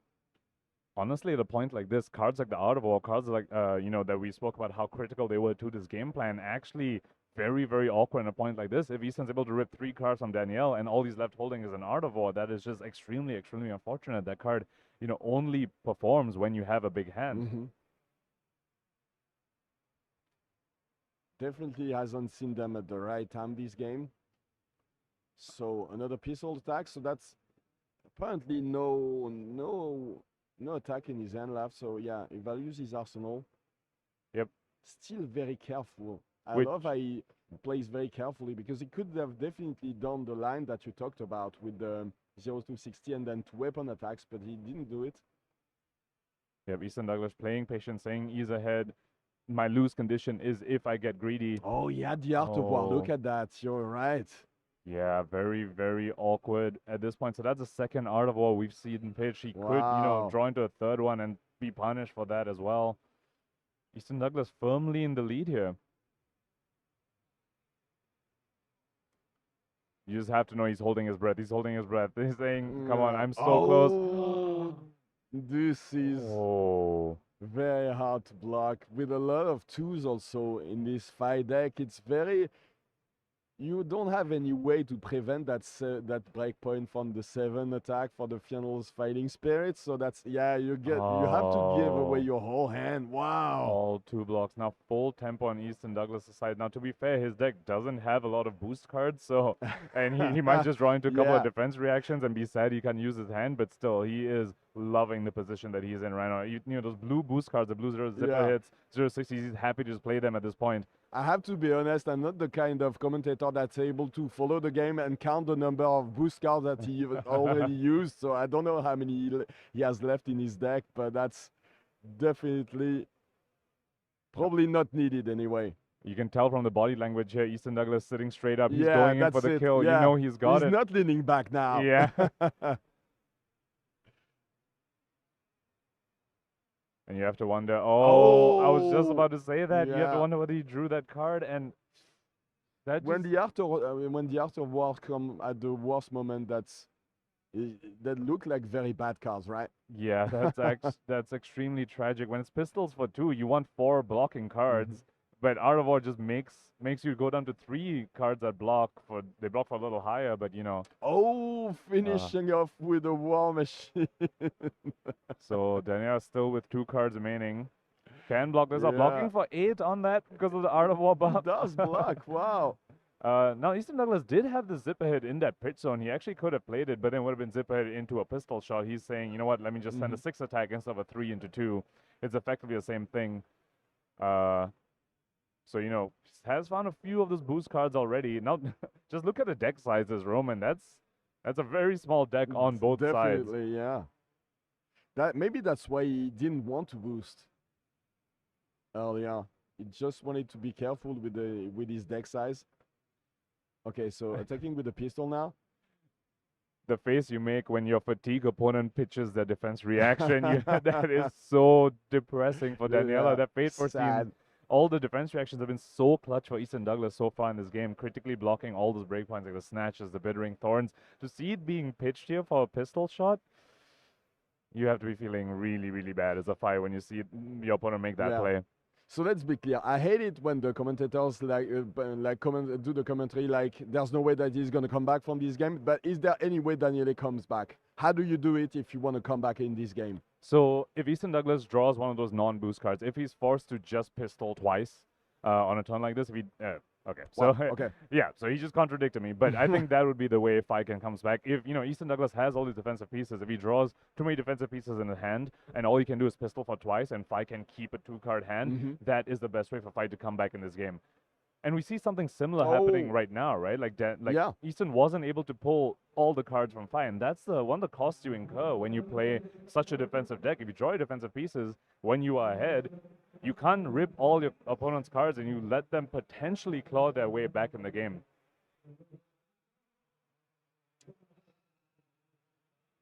Unfortunately, and I don't think the life totals have been updated because Easton Douglas used a sigil, so he should be at 6. So Daniela choosing to actually send his Brand with Cinderclaw rather than setting it up. Potentially playing, like he's saying, I guess you're always going to rip cards from me. I'm never going to be able to make another white turn. But Easton Douglas probably very happy to block, saying thank you for letting me use my cards efficiently, because as you saw in the previous turn, I wasn't able to. I had to pitch Fate Foreseen. But if you send your 1-card hands at me, he's probably very happy to block this out. So you have to wonder whether Daniela would have been better served just arseling that. But of course, it is still, in either case, Roman, it's an extremely long shot for him at this point. Okay, so now he's gonna attack twice with the pistol. I think he's probably looking for one of those last totals that we saw earlier. He pitched one he did like 2 or 3 turns ago, so he might see one soon. He did block with a zipper hit on the Brand with Cinderclaw from Daniela, so you have to wonder whether he has some other boost card, some other way to go again to actually rip all of Daniela's cards. And I do believe I see the throttle. And the Magnetic Protocol. Yeah. And there we go. Boosting away the holder line. That does not have go again. The throttle doesn't have go because that's a generic. Oh, no! So once again, that's This game is not over. Yeah, one of the costs you incur. So yeah.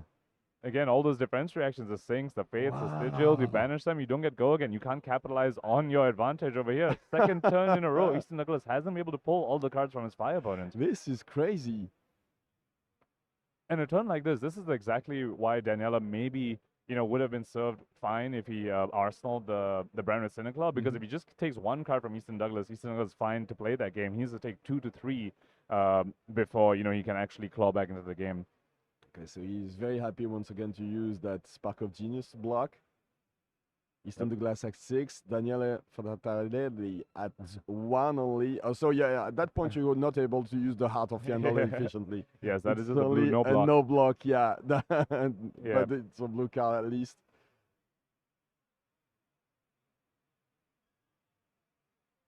And Heart of Yandel has come back around. When it was first pitched, it gave Easton that 1 extra life. Yeah. Now at this point, with his opponent at 1, just going to be a blue pitch. Be able to use it. So that's 5 with the Magnetic Protocol. So once again, he'll take 2 cards from his hand, unless he has only 2 blocks. But I believe I saw Assault. It's not over again. Once again. Yes, Easton Douglas somewhat struggling to close out this game, but of course, this whole time he's actually pulling cards from Daniela's deck, whereas he himself is not using cards from his deck because he's sending the pistol, which is just pitching the card back into his deck. Whereas Daniela is being forced to block, and so his cards are going to the graveyard. So eventually the writing's on the wall for Daniela to just run out of cards in deck to block. Another Searing Ember Blade attack. That solved the wound. That's never gonna happen now. Yeah. But that is a 3 block that he's putting back in his deck, and now that sort of play That's exactly what Danielle wants. He'd rather be able to pitch to Emberblade rather than need to attack with a Brandwood Cyniclaw as we get to this point of the game where, cards in deck actually start to matter. So he's saying, you're swinging a weapon, I need to swing my weapon too, otherwise I'm just losing the card economy-wise. So he's happy to pitch for Emberblade. He's happy to do that rather than attack with Rising Resentment. And at that point, I think Danielle only has 4 cards left in his deck, so it's going to be a very, very difficult one to come back from. Let's see whether Easton Douglas even wants to boost again, like whether he even has the card or whether he even wants to. Maybe he gets punished by another generic. The Frattarelli. So yeah, now that's a boost, and that's basically. Yep, that's basically. And now there was an Art of War pitched. There we go. Yeah. So the Art of War has come back around for to Daniela, and yeah, but he has to give away 2 cards now. So if he has a 3-block attack, he'll survive for one more turn. Yeah, but then he doesn't have any cards left in his deck. So the second Art of War. Yeah, no cards left. So that's. And this is goodbye. Yeah. End it out. Wow. Easton Douglas snatching victory. Yeah, this is exactly what you want to do when you're playing Dash Control against these five players. So wow, masterful display by Easton Douglas. Great play by him. He played to his outs. His out was he needed Fi to have a slightly underwhelming power turn. Fi did have that one amazing pop-off turn. Easton Douglas needed Fi to not have much more than that while the whole time. Yeah, and that's exactly what happened. So yeah. And while the whole time chipping in with those generic attacks, chipping in with the E-strikes, he didn't even get any CNCs off, which were pretty critical to his game plan. Didn't get those off, just chipping in with E-strikes got him to the point where the pistols were just ripping cards from the Fi opponent. And this is, the ending was very sad, we saw that Danielle had a tough pass ahead of him, but yeah, it was a long, slow goodbye. You know that you're gonna die, but you don't know when it's gonna happen. That was very sad, but very well played on both sides. A bit unfortunate for Danielle, but very well played for Easton Douglas. I think we're gonna take a short break for Flake to come back with an interview with the winner of this game. So don't leave. We'll be right back.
Flake here alongside Easton Douglas, the winner of the quarterfinal matchup against Danielle from Italy of the United States, Easton, and representing MinMax Games. Yep. And we'll talk about them in a bit here. I got to talk about this matchup. This new innovation to what you call slab dash. Slab dash. So, I mean, the framework is there for what some might call like a tree frog dash. Tell us a little bit about what makes this slab dash and what slab represents or what that means. I won't be able to tell you why slab makes sense, but I can tell you about my list. Yeah, let's roll with it. So we got these new Evos, which are incredible on turn 0. I thought I had to get one on turn 0 in order to win this matchup. I didn't. I won anyway. Pretty cool.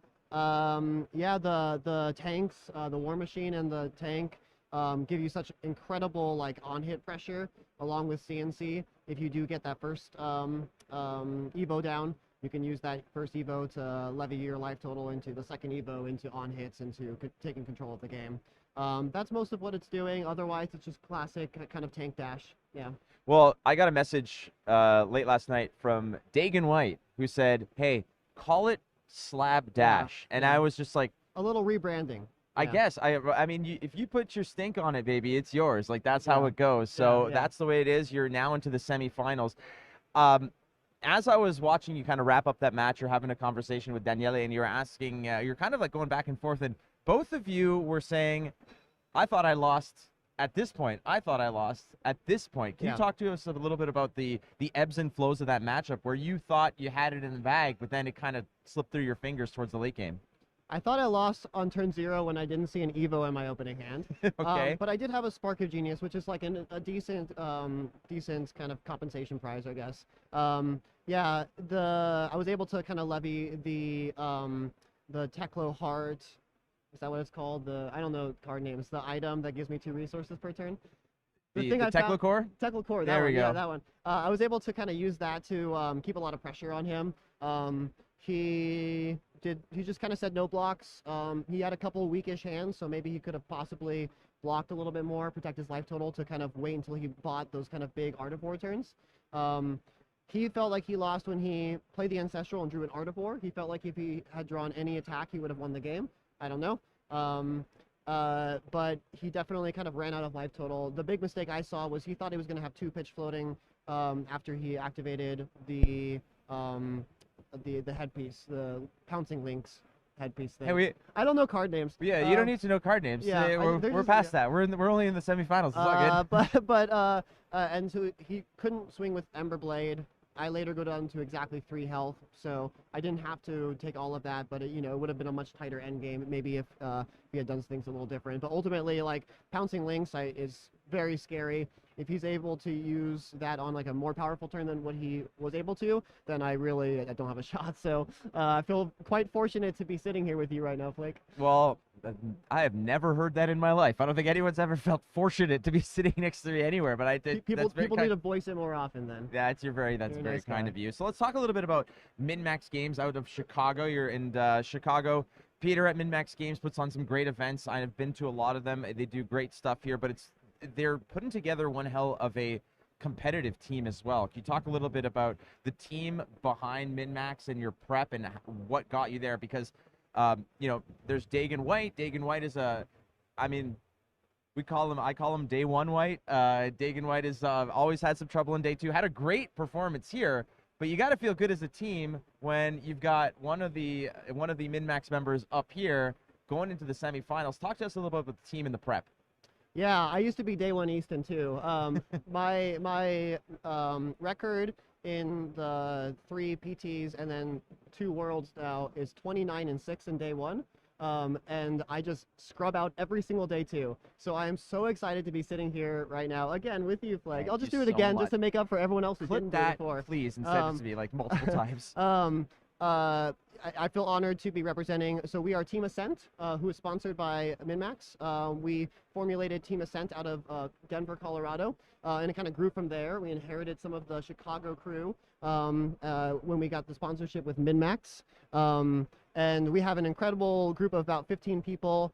I feel so happy just to be representing my team. Obviously, I'm excited for my own sake, but even more than that, going into this weekend, I told my team over and over again, I just want one of us in top 8. You know, we really wanted to have a really strong year, and we've had some success, but not really on like the biggest stage. And so to be able to represent my team and kind of put us on the map a little bit more, it means the world to me. You're going to be up against Shing of Hong Kong on Iyslander. Iyslander has been a talk of the town for a while in the metagame. Obviously, it's a hero that was probably one of the heroes that everybody practiced a lot into, that prepped a lot into. A game plan into this. Was Iyslander like basically the biggest chunk of the pie in terms of your prep work? I thought I was going to face a bunch of Bravos and Dromais. I faced 0 of those decks throughout Swiss. Iyslander was kind of the big bad. It was one of the reasons we were scared to play this deck at first. But kind of in the 9th hour, we kind of made some last-minute changes to the deck and built up a strategy that can really combat it. And I was able to 4-0 Icelanders in Swiss. Which is pretty cool because I think historically Tank Dash or Slab Dash has a pretty bad matchup into Iyslander. So I really like my strategy. We'll see. I was able to defeat my next round opponent in the final round of Swiss, but it was the closest that it's ever come in that matchup. And yeah, we'll see if he learned something and is able to best me in the semis. So sounds good. Any last shout outs you want to give out there before we get you off on your way to prep for the semis? So I want to shout out Nigel and Tucker from Colorado. They were the ones who gave me like the kind of baseline version of this deck list. It had the Evos, had the tanks, so it was a really good starting point. We iterated on it, but that was kind of the origins of it. So shout out to them in Colorado. We have an awesome local scene. And then extra shout outs to Chris Brummett, my longtime testing partner, and then Brian Lorenz for being an insane Iyslander to kind of help me stress test my deck. Love it. Well, you're up against an Iyslander next, so that's going to be a big deal. Ladies and gentlemen, of the USA, it is Easton Douglas. He doesn't know the cards, but he knows he's in the semifinals, so don't go too far. Barcelona, the World Championships continues after this.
Welcome back to the Flesh and Blood World Championships here in Barcelona. Brendan Patrick joined by Erica Forslav. We're about to head into our last quarterfinals match with Yuki Lee Bender on Iyslander versus Alex on Phi representing Greece. How do you think this matchup goes, Erica?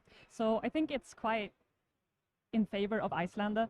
I think if Iyslander is able to find that early Channel Lake Frigid and be able to stop her opponent from going wide, then he can absolutely stop Phi in its track. Because what Phi really wants to do is maximize the value of that one blue pitch and just go wide with those Phoenix Flames and those Ember Blades or Kadashis or whatever might have you to be able to punish down their opponent as fast as possible. Now, Iyslander doesn't have that much block capability because they run a lot of attacks that blocks for 2, for example, and some of their Ice Patch or arcane damage attacks also blocks for 2, right? So we are looking at a game where Iyslander's disruption is going to be very, very much in her favor, but she needs to find those key cards, like the Channel Lake Friedrich, for example, in order to pull through.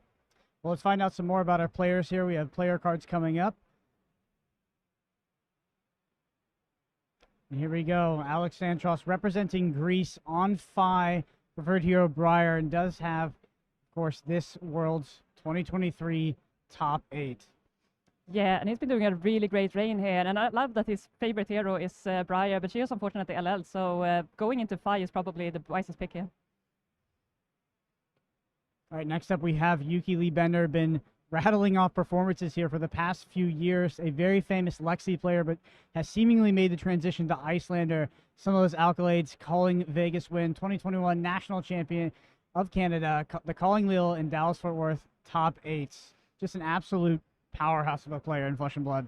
Definitely, and she was very sad to see Lexi go, obviously, because it's the hero that she has been reigning for quite a while now, and it's been her main for quite a bit. But she's also been dabbing into Iyslander for quite a bit from time to time as well, to get some bearings around that hero as well. So she has been having a really, really good tournament run here with a 13-1 record. It's been absolutely crazy. We have Yuki Lee Bender as our number 1 seed going into the top 8 here. Alex holding up 8th as well, so you will be Yuki's choice to either play or go second. It looks like she is going to go first here. Tunic up for Yuki. Yeah, since Yuki is first seed, she has the selection of who goes first, and I think going first, being able to set up that first disruption into Arsenal and try to get some value out of her opponent. So she's actually going to target herself with that Cornet peak to begin with. We see a Cornet P activation. Alexandros will need to discard a card or pay 1. Yeah, opting into Arsenal, that Polar Blast there, so she's going to be able to feed out that Frostbite on her opponent's turn, as that is an ice card coming from Arsenal for Iyslander's ability there. What is Iyslander's game plan usually into this fight? I mean, you talked about some key cards like Channel Lake Frigid, which we see in hand for Yuki Lee now. Do you primarily need to resolve Channel Lake Frigid in order to sort of stem off the aggression that comes from Phi? And is it sort of a standard game plan outside of that, where you're whittling your opponent down with attack actions and then ultimately ending the game with some, spell out of Arsenal and then the Storm Striders? Absolutely. So Phi is running on a very red-heavy list, so punishing actions like giving out the Frostbites and playing out those Channel Lake Frigids is absolutely crippling for Phi on every single turn, basically, because he's wanting to utilize his mana properly to come in with as many attacks as possible. So any disruption from Yuki is going to be very, very crucial. You see that Frostbite created via Iyslander's ability. Polar Blast has an additional set of text that will allow Yuki to draw here. Does look like she found a Wounded Bull as a Command and Conquer in hand as well. Yeah, she has a very red-heavy hand, which is really not what you want to see in Iyslander, because compared to her opponent Phi, who isn't running on that many resources, she is running on a lot of blues to be able to push out these red big attacks that comes in for a lot of value, like the Fienda's Fighting Spirit, like the Wounded Bull, and also having the possibility to play out these ice cards on her opponent's turn is going to require a lot of blues in order to make that game plan run flawlessly. So drawing into these multiple red card hands is not really optimal. Looks like Yuki is on a Iyslander list similar to the one that won the World Championship last year. I do see 2 red Aether Hail as well as 2 Cadaverous Contraband being the biggest change from our reigning World Champion Iyslander list. Yeah, the red Aether Hell is a very interesting addition. It's really nice to, if you have the red Aether Icewind in hand, then you can basically keep a Channel Lake Frigid around in order to push a lot of damage on your turn as well, compared to just running the Cornet Peak activation in order to keep your Channel Lakes around. So it's a really nice addition to punish low AB opponents. This matchup has changed quite a bit since the World Championship. I believe they still had Belittle back then. This Iyslander deck had access to Amulet Device. I'm not sure if Hypothermia had been banned yet. So while this is a rerun from the last World Championship, a lot of the context has changed. So we're seeing the sink below, and that's going to be helping Yuki to maybe find those crucial blues, so she's able to have something to come back with on her turn here. She does have the Channel Lake Frigid, so she's probably looking to set up that in Arsenal and try to be pushing that out together with a Frostbite. It can be very, very disruptive.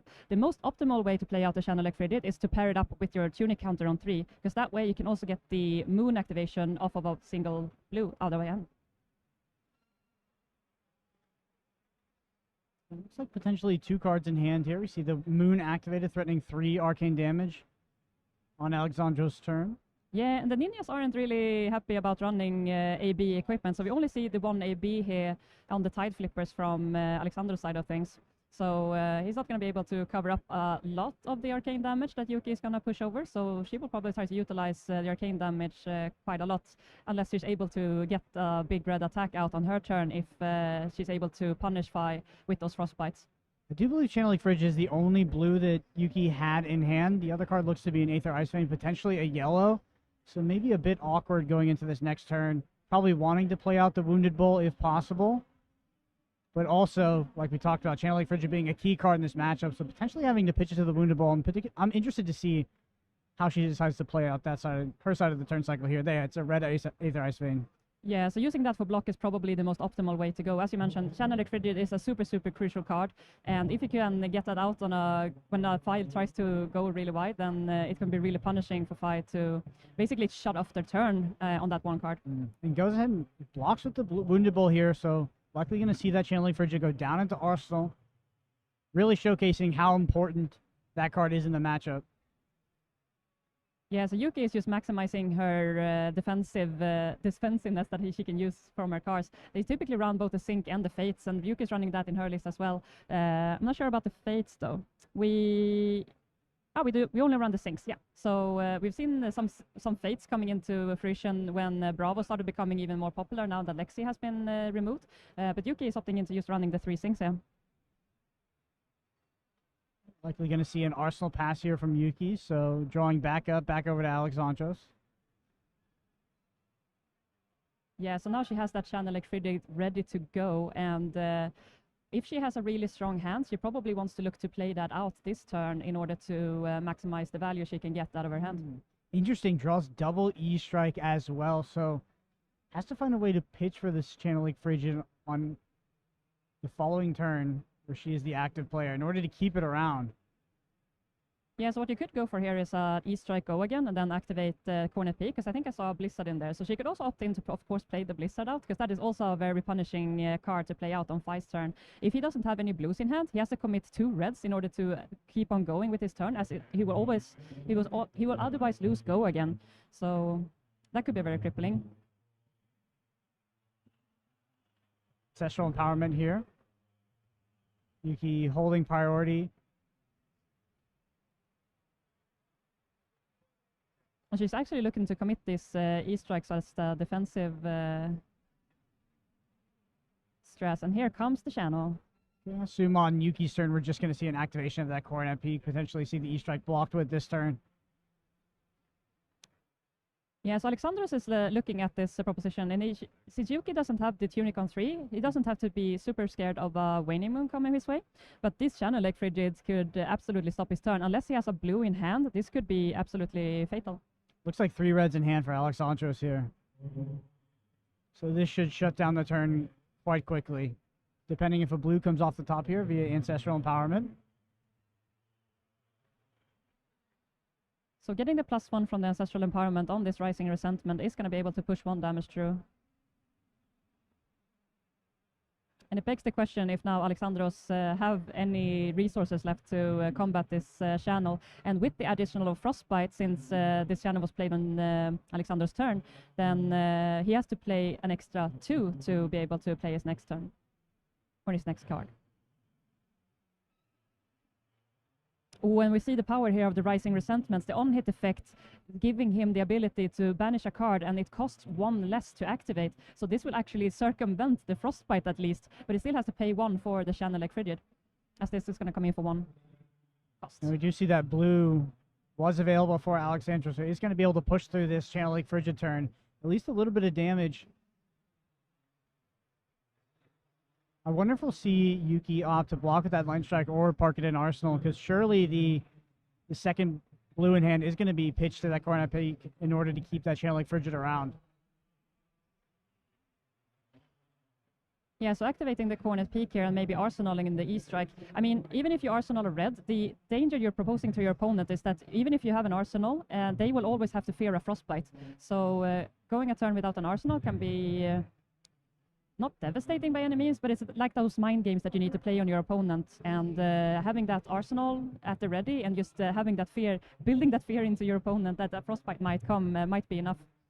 Yeah, Iyslander is very much a hybrid hero, combining both arcane damage and physical damage. Now with the newer versions of the deck, I say newer, but it's been around for just over a year at this point. Right. But you know, has access to those Wounded Bulls, has access to the Enlightened Strikes, the Fyendal's Fighting Spirits. So while it does compete on the axis of the arcane damage, and Arcane Barrier is relevant, especially when we come down to the sort of kill threshold, the minimum threshold, Iyslander swings for huge amounts sometimes. I mean, 2 for 8. This is the sort of key. The key saying around Wounded Bull is such a high amount for a wizard to be attacking with.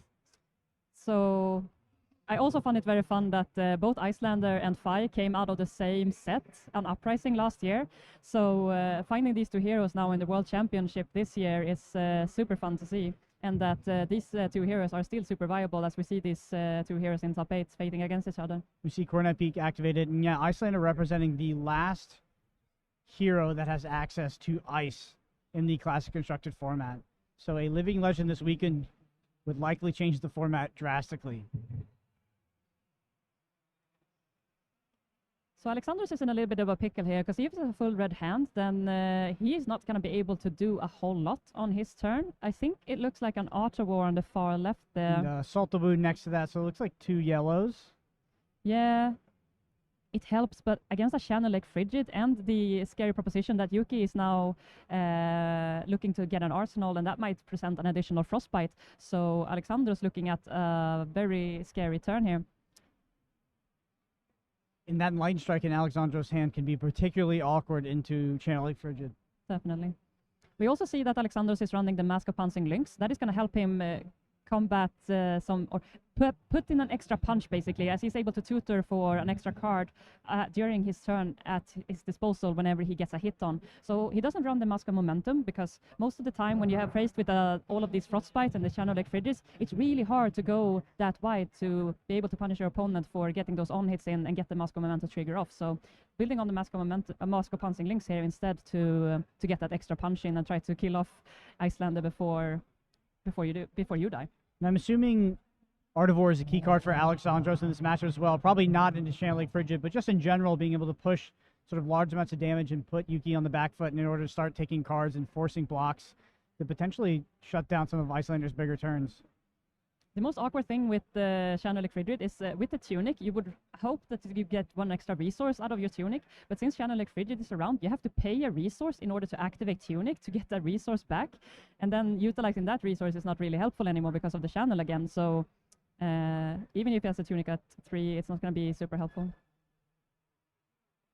See what the mode is here on this Enlightened Strike.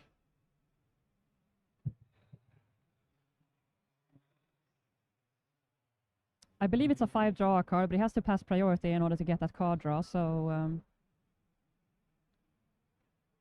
Yuki, we know she has an Enlightened Strike in Arsenal, so she can't really do anything, but just the fact that she is sitting and pondering is playing some mind games on your opponent that there might be something coming. Does look like Yuki has access to multiple ice cards, but Does she have the correct tools in order to pitch for that, pitching 2 cards on her turn to keep that Channeling Frigid around? Yeah, you need to have something to pitch for, right? Because just pitching for the cornet peak is not gonna do it, because then you don't have any go again, so you can't really do much else, because you need those 2 ice cards now to keep that channel around for another turn. So looking at the hands, it looks like she has a proxy Heart of Fjendal as this little cracked bubble icon showing us here. And the E-Strike, of course, you don't pitch anything into that E-Strike in order to play it, so I don't think Yuki is going to be able to keep the channel around for another turn, unfortunately.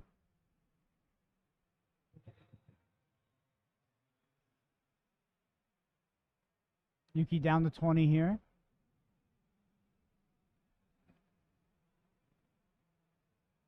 You're back over to Icelander's turn. 5 sitting at a healthy 37. Might see that chain Suze. We get some aggression out of the Iyslander deck here, starting with an Enlightened Strike. Yeah, so forcing the fight to actually commit some cards from hand in order to preserve his life total. And I mean, since Alexandros is still at a very healthy life total, I think there is little to no incentive for Alexandros to block here. Yeah, and the life total is very relevant because there is certain thresholds of life at which you do just die to pretty much anything. Yep. You know, some of the key cards for Iyslander to close out the game are things like Emeritus Scolding, plus Waning Moon, which is 7 damage, so 5 damage in this case because we assume the Arcane Barrier 1. Then on top of that, we have Boots plus potentially another Emeritus, or even something like the Red Aether Hail to go ahead and close it out. So it takes our threshold, what, up to 8 at least? No Metacarpus nodes available, but something to keep in mind as we get down to those lower life totals. Yeah, I think the magic bar is when you reach below 10 HP. That is when you start getting into that danger zone, so to speak. And each turn can be lethal against your advantage when you're facing an Iyslander. And it's a really, really scary position to be in at that low life total, because Iyslander can, as you mentioned, pack a lot of punch in those arcane and just come in with instants with using the Storm Striders. Yeah, we haven't seen a lot of Fjendal's Fighting Spirits or Wounded Bulls. Obviously, we saw the one Wounded Bull blocked with, and there wasn't much choice on that turn because the Channel Lake Frigid had to be arsenaled, but that's usually what you're looking for in the early turns of the game as the Iyslander player. Obviously, Channel Lake Frigid on the battlefield, very disrupted, will preserve a lot of life, but you want to also be finding these huge attack actions in order to take your opponent down to those critical minimums of life totals in order to close them out with this arcane damage. Because arcane damage in general is inherently underrate, right? Where when you take cards like Fyendal Fighting Spirit or Wounded Bull, those cards are inherently overrate. Right. And we see that little value game coming out of this Iyslander list, and that is basically what it's based upon, having these big punch attacks that come in for a lot of value with 2 cards 8s, where you also gain a life for the Fjendal's Fighting Spirit. It's super cool to see these cards being played in a Wizard deck, and it's not really what you would expect coming out of an Iyslander, but using the value proposition that you get here, where you utilize your blues to pack a punch and also coming in with that arcane on your opponent's turn is super valuable. So we will be saying goodbye to this Channel Lake Frigid this turn. Sorry, yeah, he activated Tunic in order to pay for this Coronet Peak. That's not possible because Channel Lake Frigid is still active on the battlefield. So that is what you will likely see this judge call to be about right here. Yeah, because you need to pitch one in order to activate that Tunic counter, so that's probably what the judge call is about.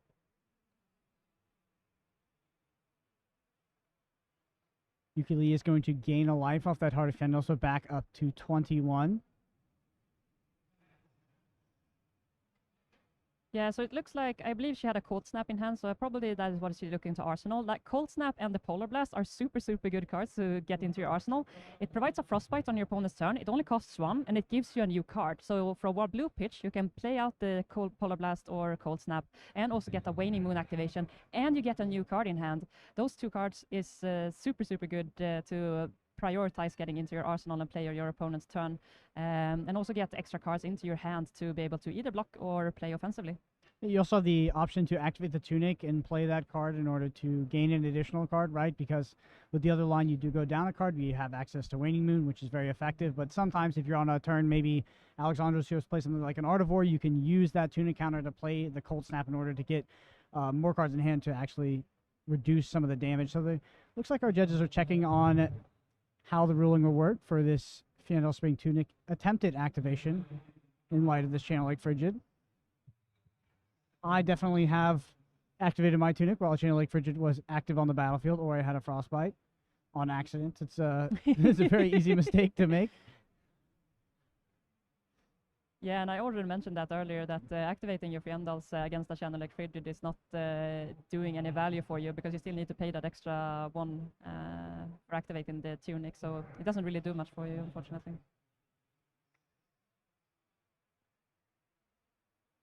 Erica, do you know what the resolution is here? Is it just a warning, or does he now have to pitch for it? How does it usually work? I'm sure we'll find out quite quickly here. I think there's no infraction, really. I think it's just a ruling check that you have to pay for the Fiendal's Fighting Spirit, even though it's not your turn. So maybe it's just a check on if Channel Lake Frigid is also active on your opponent's turn, that is controlling the Channel Lake Frigid or anything such. So that seems to be resolved now. Yeah, so it looks like the tunic will be not activated. We lose that Channel Lake Frigid. We do go ahead and pitch that blue Lava Vein Loyalty. And we're able to get that arsenal, and I believe this was the Art of War that he was trying to keep there. Oh no, he drew a card right from the E-Strike, so we don't know what the card in arsenal is at this point.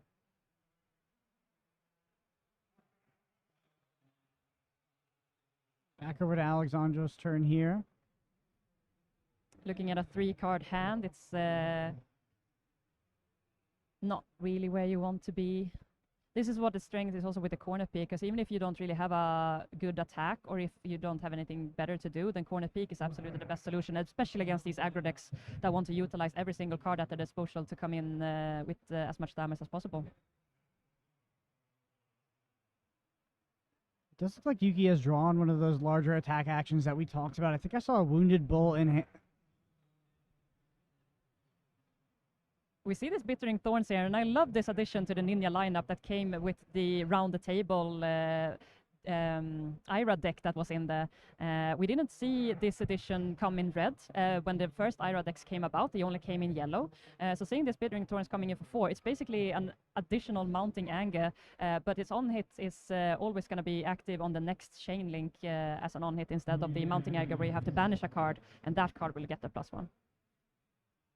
Yeah, this card was an all-star in the Ira welcome deck mirrors, and now being printed in red, you can see it make its way to constructed here. Yeah, very fun to see utilizations of the UPF or side slot sets that are being released here to be used in a competitive scene. Looks like we're going to see those Iron Rod Gauntlets committed here, so our first piece of equipment. Yeah, great value here. It's only blocks for 1, but blocking off the extra plus you get from the on-hit here on the Bittering Thorns is really, really good value here.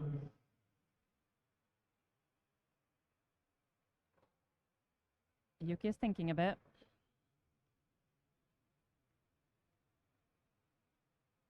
Probably considering some other on-hit triggers that she might have to face in the future. Things like the mounting anger, which you mentioned. Yeah.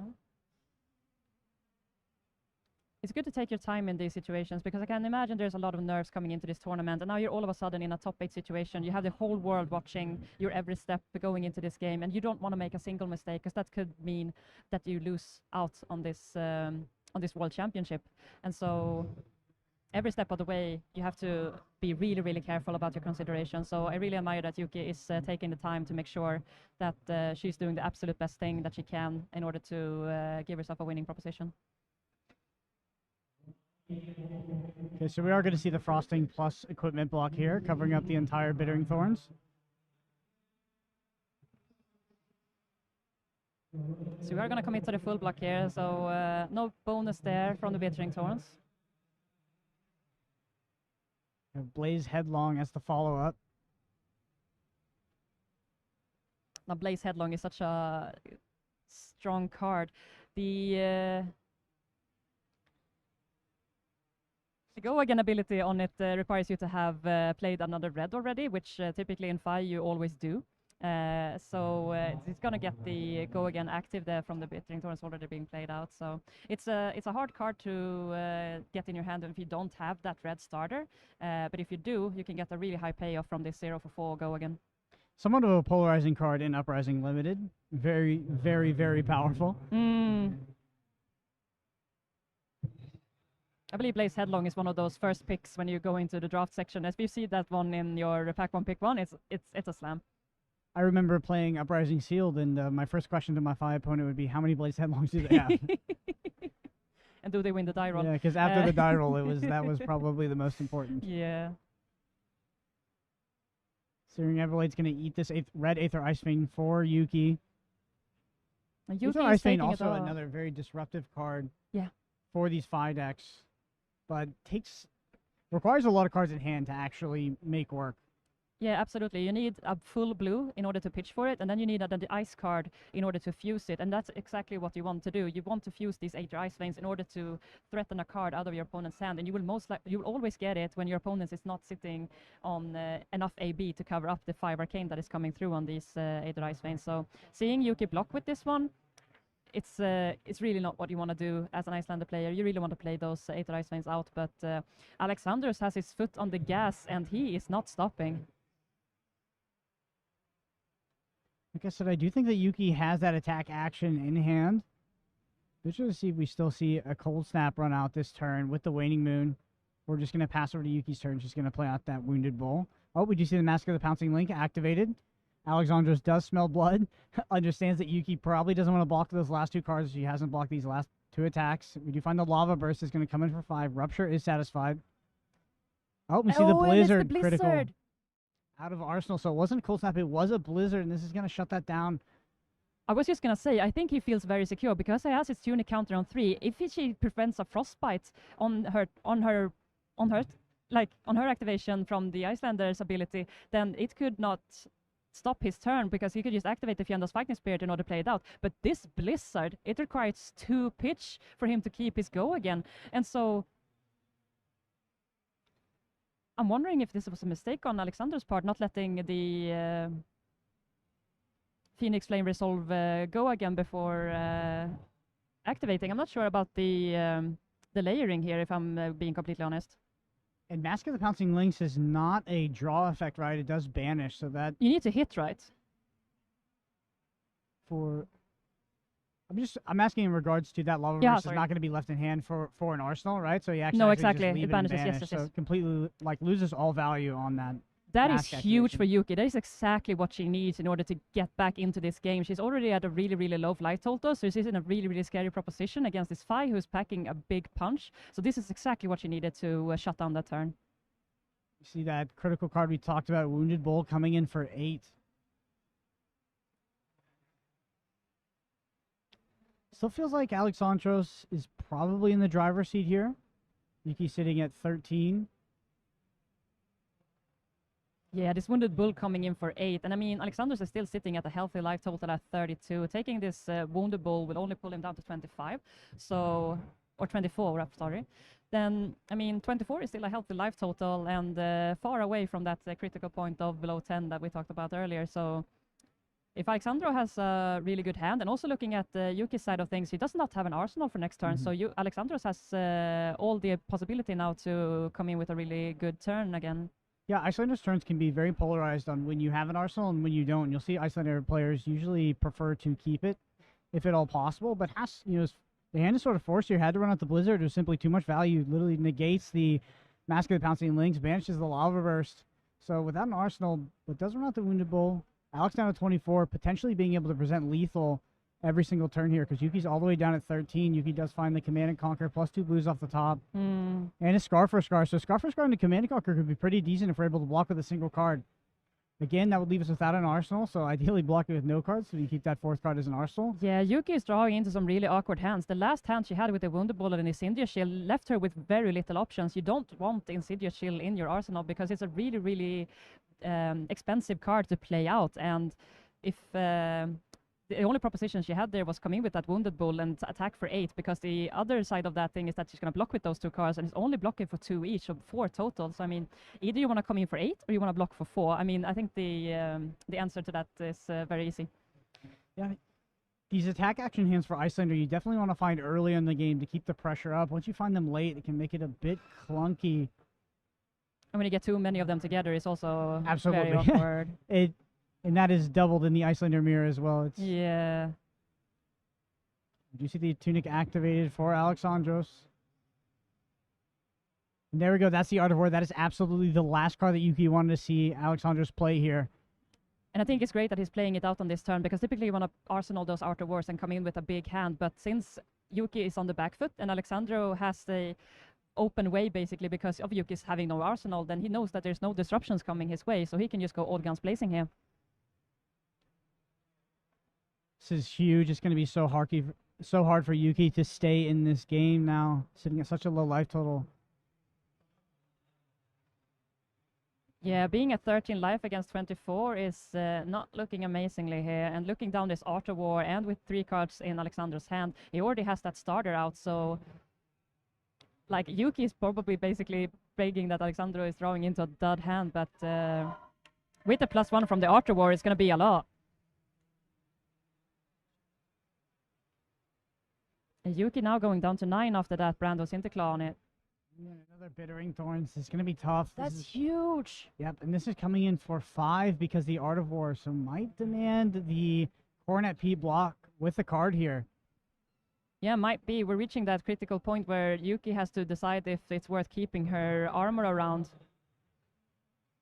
Does have just the Scar for Scar plus a blue, it looks like, left in hand. Wow, it really feels like this turn Yuki specifically needed Alexandros to not draw Art of War in order to pivot back into this game. But the 4-card hand pressure is just going to be immense. Yeah, it's Alex huge. finding that card. And getting the extra value out of those Phoenix Flames as well. He has to pitch for it though, because he doesn't have enough Draconic Chain Links on the stack. So we're looking at 1 pitch there going into the Phoenix Flame in order to present another 2. It's coming in for 2. Yuki left with 2 cards left in hand. We know one of which is a Scar for a Scar. And she snaps take it. Ooh, and there's a Blaze Headlong, the card we talked about. This coming in for 5. Threatens to take Yuki all the way down to 2. Alexandros is pushing on the gas. And he's drawing so hard. I mean, he must have drawn into the Bittering Thorns and the Blaze Headlong. That's huge. You can see the pressure for Yuki to try to find a way back into this game.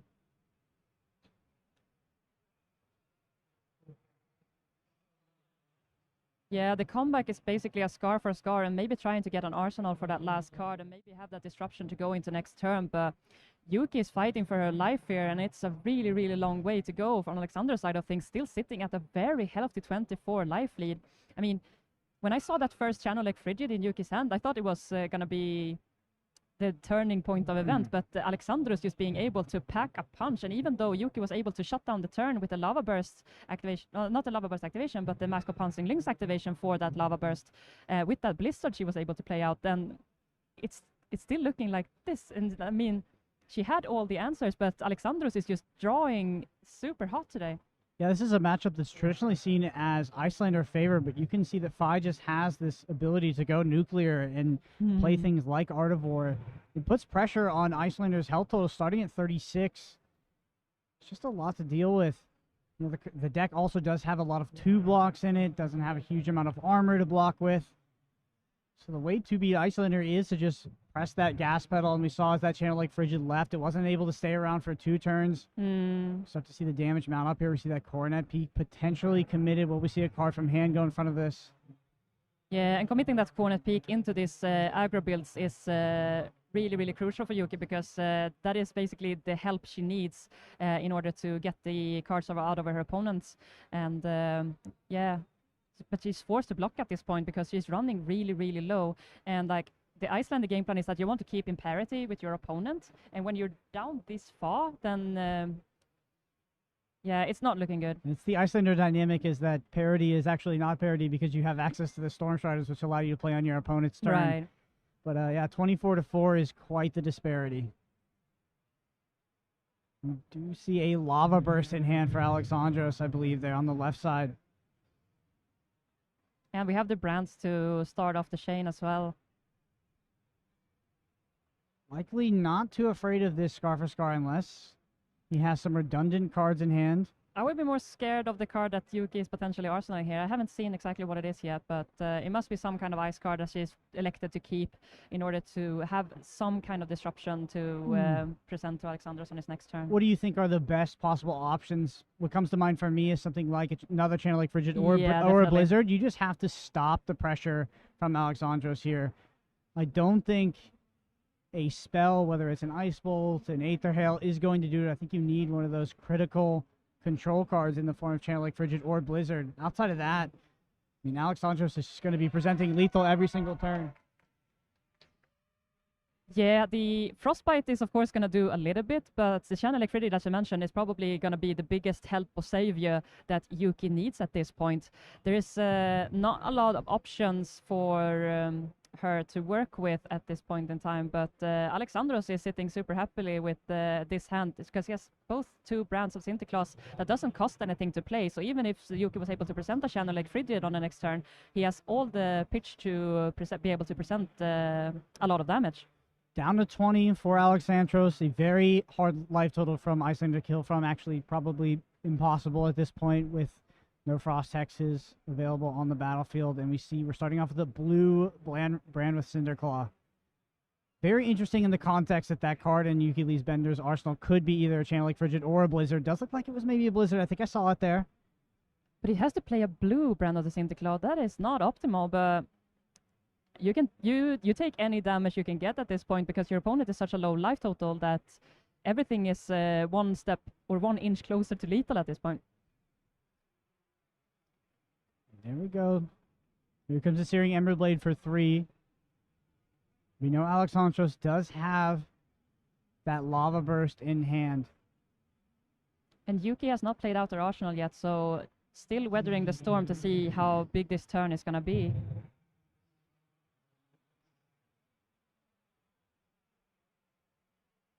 So we're going to see a Phi activation.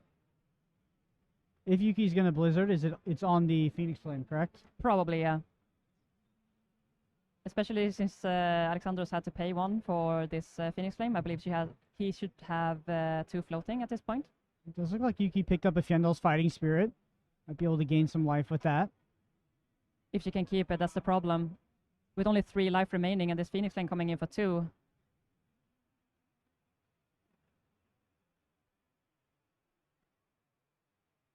Or yeah, if she blocks with it, she's also going to gain a life, of course. But Yuki was hoping for a Blizzard drawn into hand to be able to have as much disruption as possible because, yeah, she needs every bit she can get at this point in time to turn things around.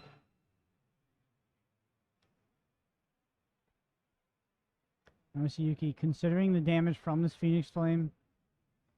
Does have Tunic available, but critically it is on 3. Looks like a frosting. Definitely 1 frosting, 1 Fjendel's Fighting Spirit in hand. I believe a Winter's Bite, but both Winter's Bite and Blizzard look so similar in the corner, so they're super easy to mix up. It all comes down to this. Now Yuki has had such a strong reign coming into this top 8, and staring down this game at this point in time is probably not what she has hoped for. But Alexandro is on the verge of progressing himself into the semifinals in this World's Championship. Looks like she's considering a pitch, by the way, which makes me think she's potentially playing the Arsenal. Makes me think it's something like CLF. Okay, now we're committing to that block of the Fjendel's Fighting Spirit. We're going to trigger that, gain a life, back up to 4. Now we know Alexandros. Lava Burst in hand. Yeah, that Lava Burst is going to demand some sort of blocking power from Yuki, so...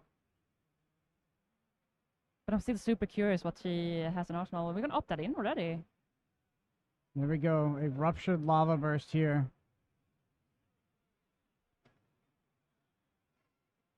It's going to come in for 5. The Tiger Stripe Shuku has already been activated on the Phoenix Flame, as we already saw the brand with Sinterklaas with less than 2 power being played preview.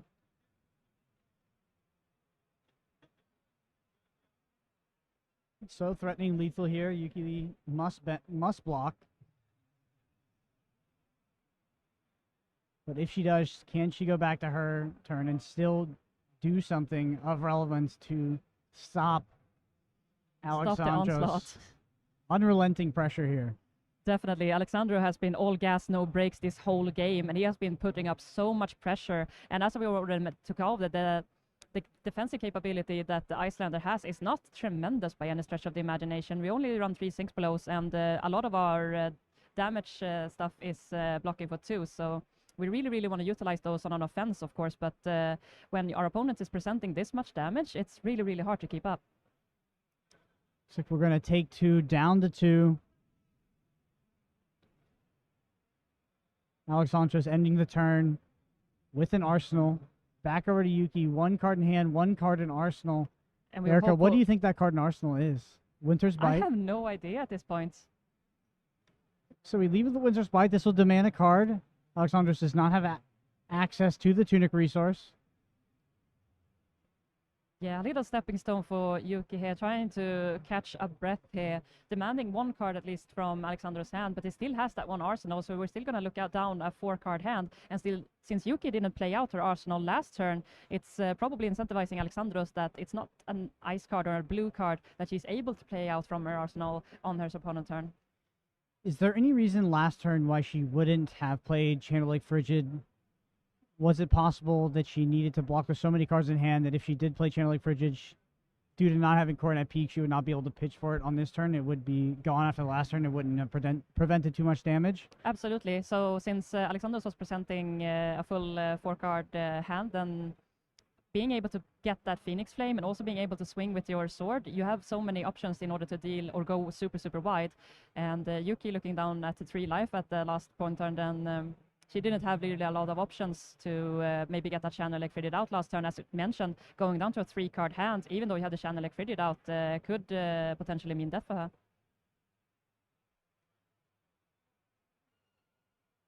Yuki is definitely on the back foot, but a Channel Lake Frigid here could save the day. And we're leading with another blue Brand of Cinderclaw. Not quite lethal, actually just coming in for the single damage. Now, Alexandros is quite the underdog in this tournament. He doesn't have a lot of championships or such under his name as of yet, but coming in strong here in the World Championship, looking to claim that title. And looks like Yuki has found the Blizzard as well off the draw. That is huge. But does Alex have access to resources and be able to pay for this Blizzard and keep up the pressure? Yeah, Yuki checking out the graveyard here, trying to see how much threats are still available at her opponent's disposal, and also, of course, the attack reactions that he can present. We've only seen 1 Art War, we've only seen 1 Ancestral Empowerment, so there's still quite a few options here to come in for lethal for Alexandros, presenting an off-the-top Art War. If Yuki doesn't decide to block here, it could be absolutely fatal. There we go. We see that Blizzard run out. Frostbite will be created as well. Now, we talked about Alexandros drawing in hot, but he's been seeing this blue Brand of Sinterklaw being played now 2 turns in a row. So he's drawing into a lot of blue. Soulbeat Strike. So, being Fi at this position, you're not looking really to play out your blues because you need those resources in case there are things like this, like the Blizzards, like the Channel Lake Frigid being presented to you. So, the only option you would play out a blue at this point is if you have another blue in hand, and that's exactly what Alexandro has. If any deck can turn this sort of board state around, this sort of life differential, it is definitely Iyslander.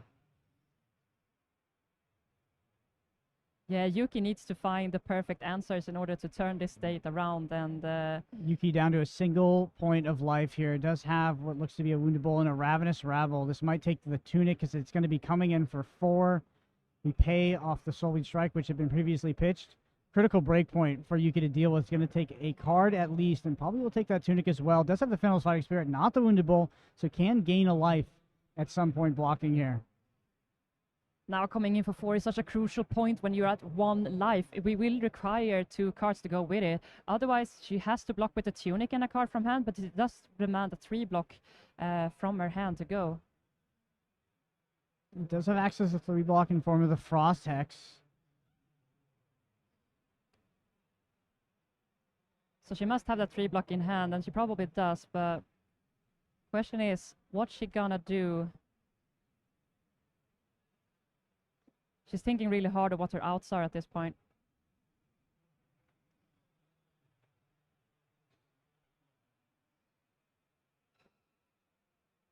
It's all on the line here for Yuki Lee Bender. Yuki was our #1 seed coming in here to top 8. And we do see the Frost Hex pitch. Will we see the Channeling Frigid 1 resource floating? And it's an Ice Bolt, actually. So just going to opt to give another Frostbite here. Let's have the Tunic resource. I mean, I guess now's the time to run it out because you got to get value for that Tunic, and you know you have to block with it because you're sitting here at 1. Exactly, so this is the perfect timing, and also since Alexandros has exhausted all of his pitch that he had available on that Soulbeat Strike pitch, he has to sacrifice a card in able to do anything more, so basically he has to need another blue card in hand in order to swing a Searing Emberblade, and that's basically all he can do from this position with that Frostbite, so it was basically the best timing for Yuki to present another Frostbite at this crucial time point. Blocks with the Final Fighting Spirit, does block for 2, which she will gain a life, so she'll go back down to 1 here. So she did have the 3-block, but she was forced to commit that one for pitch, in able to get that Ice Bolt out. Does Alexandros have blue? He does. He does! And this could be game. I think that Yuki's card blocks for 2 here. I mean, even if it does, it still has the Phoenix Flame. And it's going to come in for 2 because of the Tiger Stripe Shukos. So this is game. It's a cold snap. Yuki. That's game. Alexandros tearing up the competition here. Our #8 seed taking down our #1 seed here in the quarterfinals. Massive. And 5 moves forward. Incredible. Super devastating for Yuki Lee Bender. She had such a good round throughout this whole weekend. To see it end like this is probably the most devastating part of her journey so far. But Alexandros just pulling through and showing that Fi is still a force to be reckoned with. Absolutely. How do you feel about Fi looking forward to the rest of the bracket? Is it better positioned than potentially Iyslander was to win the entire tournament? Yeah, we all thought so. We all thought that Iyslander was looking really good into this bracket, and there's 2 of them. But we also have those 5s. We have these dashes that are doing some really fun stuff in this top 8 as well. So we are all here for it. This is going to be an amazing day. Absolutely. Well, that was our last quarterfinals of the Flesh and Blood World Championships here in Barcelona. Soon we're going to be on to the semifinals and then, of course, the finals to crown our 2nd ever world champion in this game. We're going to cut to a short break, and Flake will be here, I think, with an interview of Alexandros.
I'm here with Alex Argyriou of Greece, and again, big-time win against a very difficult opponent, the #1 seed of the entire tournament, on what is a incredibly difficult matchup. You on Phi, Yuki Lee Bender of Canada on Iyslander. What was your confidence level going into that matchup, which was already difficult against the top dog in this tournament? Yeah, the matchup is really difficult, and Yuki is maybe the best player in the tournament. So I was a little bit, I was worried in the beginning. I had about 10 games practicing this particular matchup last day, late at night. Yesterday? Yeah. 10 games yesterday? Yeah. Okay. Right after the rounds, yeah. When the Swiss ended. Sure. Yeah, then I test with my teammates. So I guess my next question is, when do you sleep? That's a difficult question. I had really few hours of sleeping. Hey, well, it's working out so far. And again, in a difficult matchup, Phi versus Iyslander, you came out guns blazing, super, super hot right out of the gate.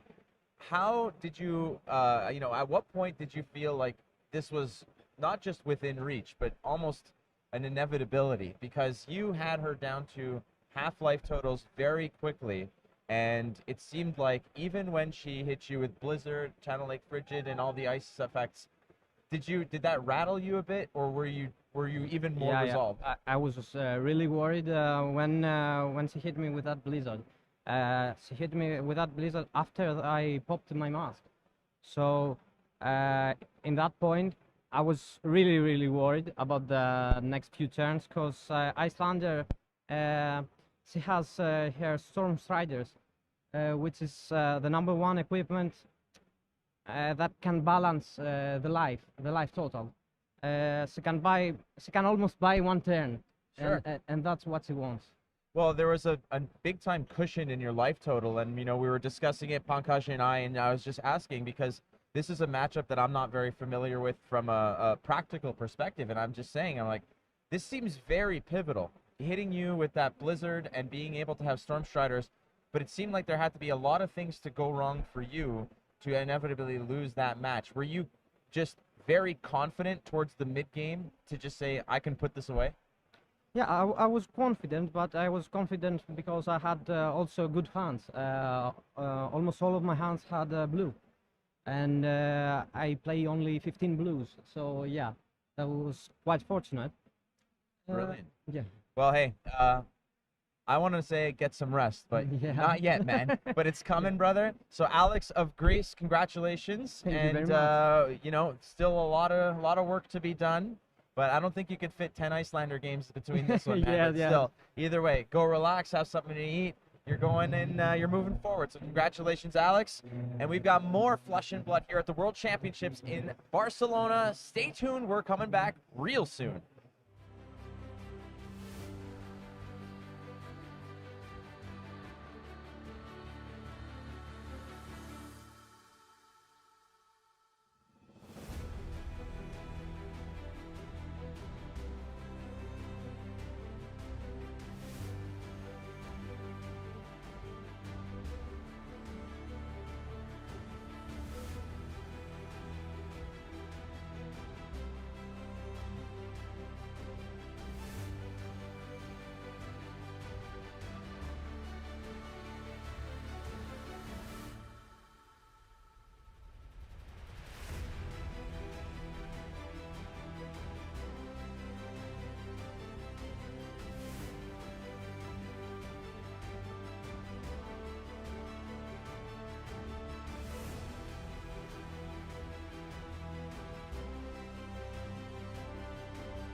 Back in Barcelona, Spain, for the first semi-finals of the World Championship for Flesh and Blood package.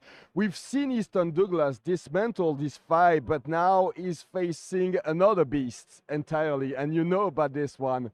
So what can we say about this matchup, this Iyslander versus Dash? So very interestingly, the two of them actually met in the Swiss, and Easton Douglas did manage to take that win against Shing in the Swiss. But remember, that was before open deck list. Now at this point, Shing has played against Easton Douglas, has the full deck list, knows what Easton Douglas is up to. So I expect Shing to come up with a very, very different strategy than what he must have done in the Swiss. Because normally this matchup is very difficult for Iyslander. The normal boost dash list is very difficult for Iyslander to deal with, but this sort of setup dash with, Iyslander has the tools to combo off. Like, what's important in this matchup? How would you see you should approach it when you're playing as Easton Glass? Because as you said, you feel that it's pretty much in unfavored, yet there's not much pressure that you can put on the Iyslander player. So how do you approach it? So Easton Douglas needs to figure out a way to use his 4 to 5 card hands effectively. Because what Shing is going to try to do is just use 2 cards to play Frost Text, use 2 cards to play Insidious Chill, and pass to Easton Douglas. And he's going to have 4 to 5 cards in hand. And he needs to figure out a way to maximize those and actually put pressure on the Iyslander. Because if he just is only able to use 3 card hands, like what we saw in the endgame against the Fi, then he's just going to get combo offed in the endgame by the Iyslander. Just gotta love this. Look at that. They're already smiling, laughing. We've met Tsang before the interview earlier today, and he's such a cool guy. I love the way he's behaving during the game. So let's start this one. So first thing we want to look at is the AB setup that Easton Douglas have, and it's very, very important to know that he actually does not have the AB4, and you would expect that, you know, a very defensive control-y dash list would want to, you know, set up AB4. But critically, Shing's deck list doesn't have yellow Ice Veins. I actually managed to speak to him for a little bit before this. He said he thinks yellow Ice Vein is just a bad card, so he just doesn't have any of them. So, you know, the AB4, not having AB4 may not actually punish Easton that much. So yeah, that Viziatronic, AB2, AB1 on the accelerator, so that's only AB3. Is that, what happens if you don't find one of these key disruption effects like Insidious Chills early? How could you approach this then? Do you just try to attack as much as possible and weather the storm? So this goes back to what we were saying about Easton Douglas using his big hands. If he is unable to use those big hands, then Shing can just do what we're seeing here. He's blocking with his fighting spirit. He's saying, if I send his attack at you, you're just going to block it. And I basically did nothing. I'm just going to use this block, gain the life, and set up my combo pieces. Because if you can't maximize your whole hand, then it doesn't matter that I don't find these pieces early. I can find them in the second half of my deck, but I'll still be at a fine life total because your big hands are as weak as they are. Oh, so he has one of the E-strikes. He used them to full effect last game against Fi. So is that relevant in this matchup as well? So this is one of those critical pieces that Easton Douglas has that lets him use his big hand.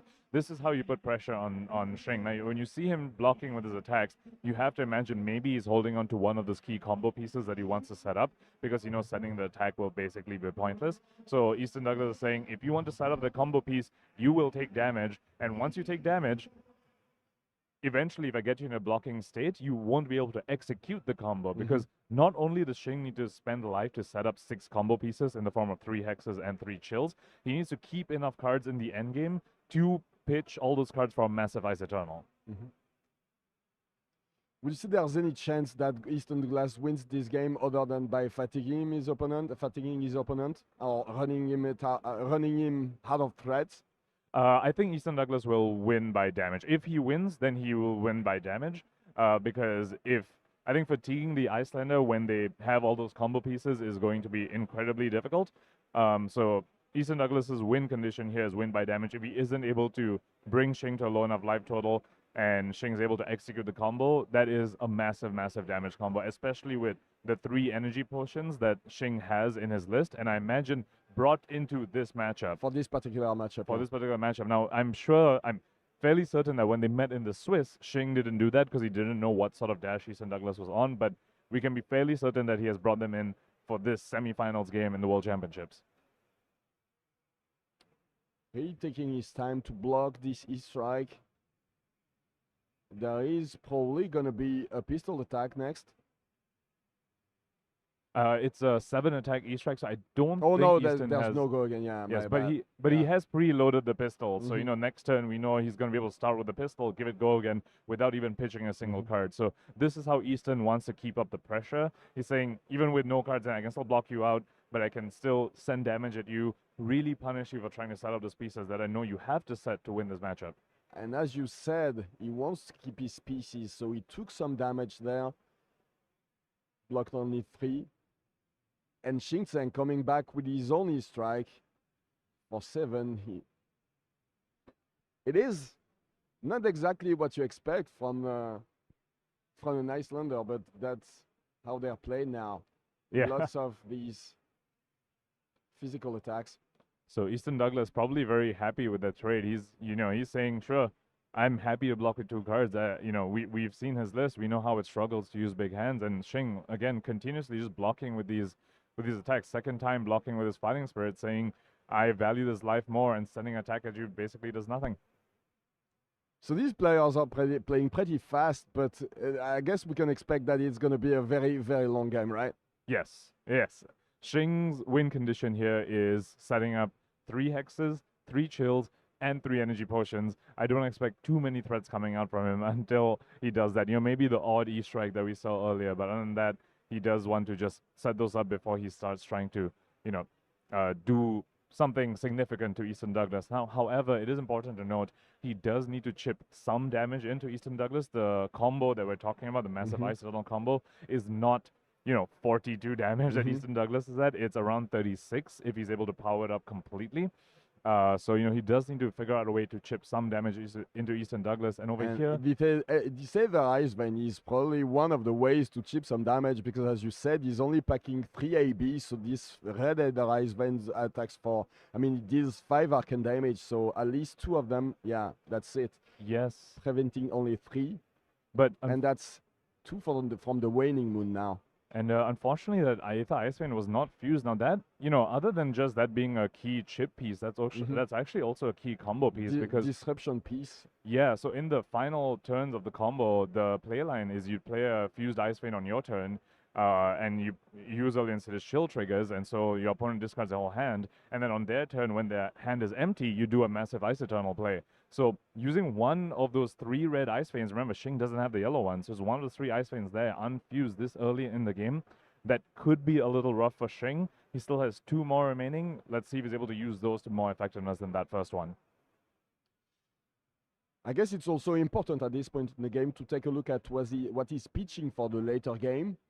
There was I think there was a Heart of Fyendal close to one of his. What was the other card that he used to pitch? Ooh, it might have been a Channel Lake Frigid. I'm not entirely certain as well. But Shing over there needing to use 2 blocks, and there we go. So he had the 3 block in hand and from a Channel Lake Frigid, but he's pitching that for later, because that is also part of the endgame pitch stack that Shing needs. Because once Easton Douglas sets up the items like the purifiers and the induction chambers, the Channel Lake Frigid is the only way Shing can survive the damage. Because, it's too many actions that Easton needs to do to actually fire them all and give them all go again. So Shing over there, very, very, critically blocking with 2 blocks, pitching the 3 blocks, saying, I need this for later. I can't afford to block with this, even though it's more efficient on this turn cycle. And Fyendal really giving his blessings to Shing Tsang. So I don't actually know in the lore if Fyendal is a deity or something, but it's a creature or something that gives health, and he's already gained 1 health from the Heart of Fyendal and from the Fyendal's Fighting Spirit. So very efficient use of these cards. Definitely. And Shing, so far struggling to find his combo pieces. He has found a second Channel Lake Frigid in his hand, alongside Warmonger's Diplomacy. Now, Warmonger's Diplomacy, actually can be kind of decent in this matchup, because as we said earlier in the previous game against the Ninja, that'll stop Easton Douglas from putting counters on the induction chamber. And, when we talk about the end game being pistol, go again with chamber, that is difficult for Easton Douglas to do while he's under Warmonger's Diplomacy. So that's another damage prevention effect that Shing effectively has. All these attacks, once again coming with a Scar for a Scar after having all these E-strikes, into Fionel's Fighting Spirit, and now Scar for 4. Yeah, only 1 damage. Still at 41, a very healthy 41 for Easton Douglas. Yeah, so that Oh, was... and that's a Wounded Bull, so that's way more damage. 8. Yep. Because he's at 33. That was both sigils used by Easton Douglas, I believe. That was the second one in his arsenal. And his list only has 2. So Shing now knows, okay, the damage I need to do over the course of the game is 41. And I also want to point out, we spoke about Easton Douglas's equipment, but we didn't point out the critical piece Shing has on his side, the Metacarpus nodes. Normally, in a matchup where you're trading physical attacks with each other, you bring in the Iron Rod gauntlets. But Shing's saying the Metacarpus node because he knows this game's going long. He knows he doesn't need the defensive piece. He needs the offensive piece in the form of the Metacarpus node, and that's going to let him leak an extra 1 or 2 points of damage on the combo turn, which is what he will need to close the game out. You talked about the first time they met during this tournament, and that's probably one of the ways that he changed his approach to this particular matchup, indeed.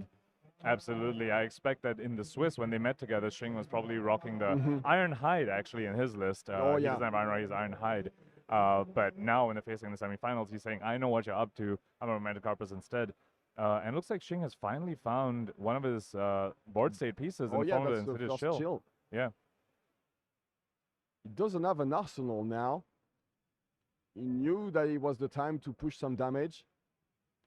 Yeah, when you're in this sort of state where you don't have a combo piece, there's kind of no point arsenaling other things like cards like Aether Hails or Cold Snap. They're not going to do anything. Easton Douglas will just block it all.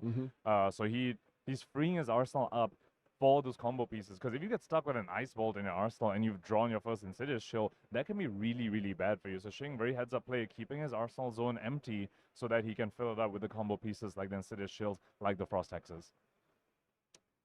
Ooh. Is that Easton's 30 strike?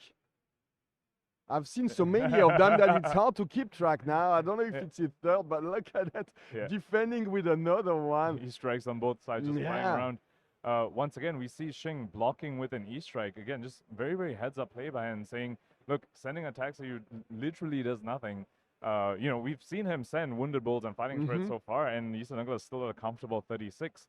Shing is saying, I just need to preserve my life, and the turns where I'm going to spend my life total are turns where I want to set up combo pieces like Insidious Shields, Frost Hexes, and 3 Energy Potions. Shing has a long way to go to set up the combo that he needs to close out this game.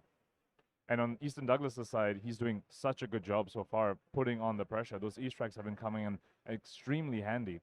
I think I just saw a second chill in Shing's hand. That can actually be really awkward. One of the hardest things for Iyslander to deal with when they're trying to set up the combo is drawing too many of them in the same hand. Because you don't want to block with it, and you can't really afford to have it too late. So yeah, you're gonna be stuck with one in your arsenal. You can't block with it. You don't want to pitch it to pay for the other piece as well, because you want to set them all up. So it's very awkward, and they also block terribly anyway. So, well, I mean, Insidious Shield blocks terribly. Frost Hex doesn't. Maybe I was wrong. I don't think I see one now. So, so using the chill now. And Easton Douglas with his own board state piece in the form of the second induction chamber, that will really, really help him in this game plan that he's enacting. I was just putting the pressure on Shing.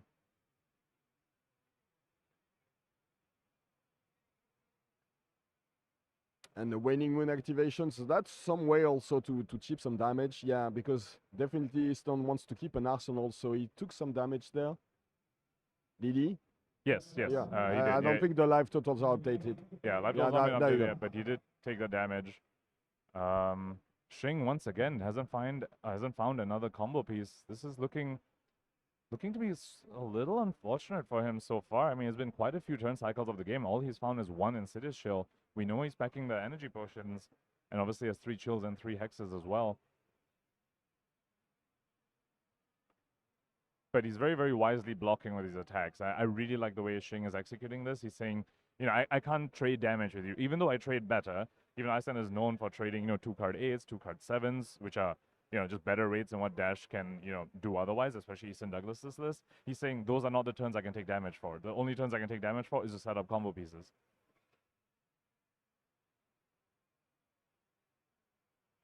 Yeah, recharging everything, all the injection chambers. The thing is, all these cards, these items, they only have they're all heads, so it's sometimes it can be very. Oh, why would you be playing down and dirty? Is that like a tricky way to chip some damage at the end of the? Because it is one of the few red attacks that Easton Douglas has in his list. So normally it's there for Dromai, because it's his defensive list. He needs poppers to pop into Dromai and then kill them with pistols eventually. But when you're against Iyslander that wants to combo you, you just need to jam every single attack in your deck that comes in for a decent amount. You just need to jam that in and send that at the Iyslander. So that's why it's in this matchup. I don't believe he would. A regular dash list would bring that in, even if they had that in the sideboard. Yeah. And I think that's another turn without a combo piece for Shing. Yep. Yeah. Looks and like we it. see him blocking with his pieces. He's just saying, I just need to filter down my deck, find that combo piece. But the clock is ticking. Now that Easton Douglas has that second induction chamber, the clock is ticking for Shing over here. He needs to find his combo pieces very, very quickly because he is still leaking, just a little bit of damage on these turns.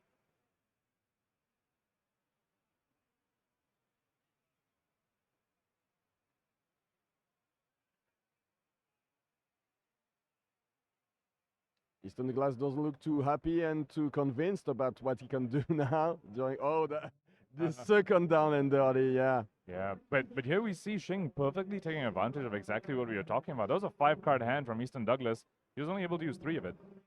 He still has 1 card in hand, 1 card in arsenal. Wasn't able to make use of the entire hand, and this is how Shing is capitalizing on his opponent's very, very defensive deck. Yeah, it looks like if he wants, he can just take no damage this turn. He won't be able to do anything on his turn, but he can at least wait for one of his big combo pieces. So taking damage on this turn means that you're going to also be taking damage on combo pieces turns later. So Shing, that's exactly what Shing needs to weigh right now. Can he afford to take 6 to send the wounded bull that he's holding on to, or will he need his life total for this combo piece to set up his combo pieces later on? It's a very, very tough decision, particularly now. We saw the size of his graveyard. He's seen almost half of his deck. That means a lot of his combo pieces are clumped together. So he's going to draw multiple of them in the same hand, which is going to make it hard for him to actually deploy those. So I wonder if he's considering potentially pivoting out of it. It does feel a little late. He's blocked with a lot of those attacks already. How many attacks do you usually play in these decks? Yeah, so he's blocking, as you said, with the Wounded Blue. He's going to take 1 damage there. Yeah, so he's still committed to finding the combo piece. Now remember, Ice Eternal, the card that he blocked with, also a very, very critical combo piece. I don't believe he's actually pitched one yet. I saw one at the beginning of the very early game, and I think he has the 3rd one in his hand now. Okay, yeah, so Ice Eternal, very, very critical combo piece as well. So, you can't block with too many of them. If he already has 1 in his pitch deck, this last one that he's drawn, it's going to be interesting to see whether he's able to block with it, because, if the first run of the combo doesn't kill your opponent, because, sometimes it might not if they keep enough resources somehow, then you'll need a second Ice Eternal to actually close it out. So he's going to need to weigh his options here, see whether he can afford to block with that, and he's just not drawing his deck in the correct order here. It's looking very unfortunate for Shing, because every single turn we wait to see one of these combo pieces in his hand, and there hasn't been one yet. Yeah, he's kind of drawing the same way he drew against Pudding Tom in the quarterfinals. Actually, he was drawing his attacks. He's drawing exactly what he needed to in that matchup. In this matchup, though, it's reversed. He's drawing his attacks again, just like he drew against Pudding Tom, but he doesn't need those. That's not what he needs. He needs the combo pieces. So. Okay, Shing finally taking 2 over here. It's been quite a while. He's been blocking most of the pistol hits so far. I think he has an Ice Vein now. And he can probably, from the color of the cards in his hand, I assume he can probably fuse it. Yeah, I almost wonder whether he wants to pitch it. We haven't seen him pitch an Ice Vein down, and he needs that as part of the combo as well.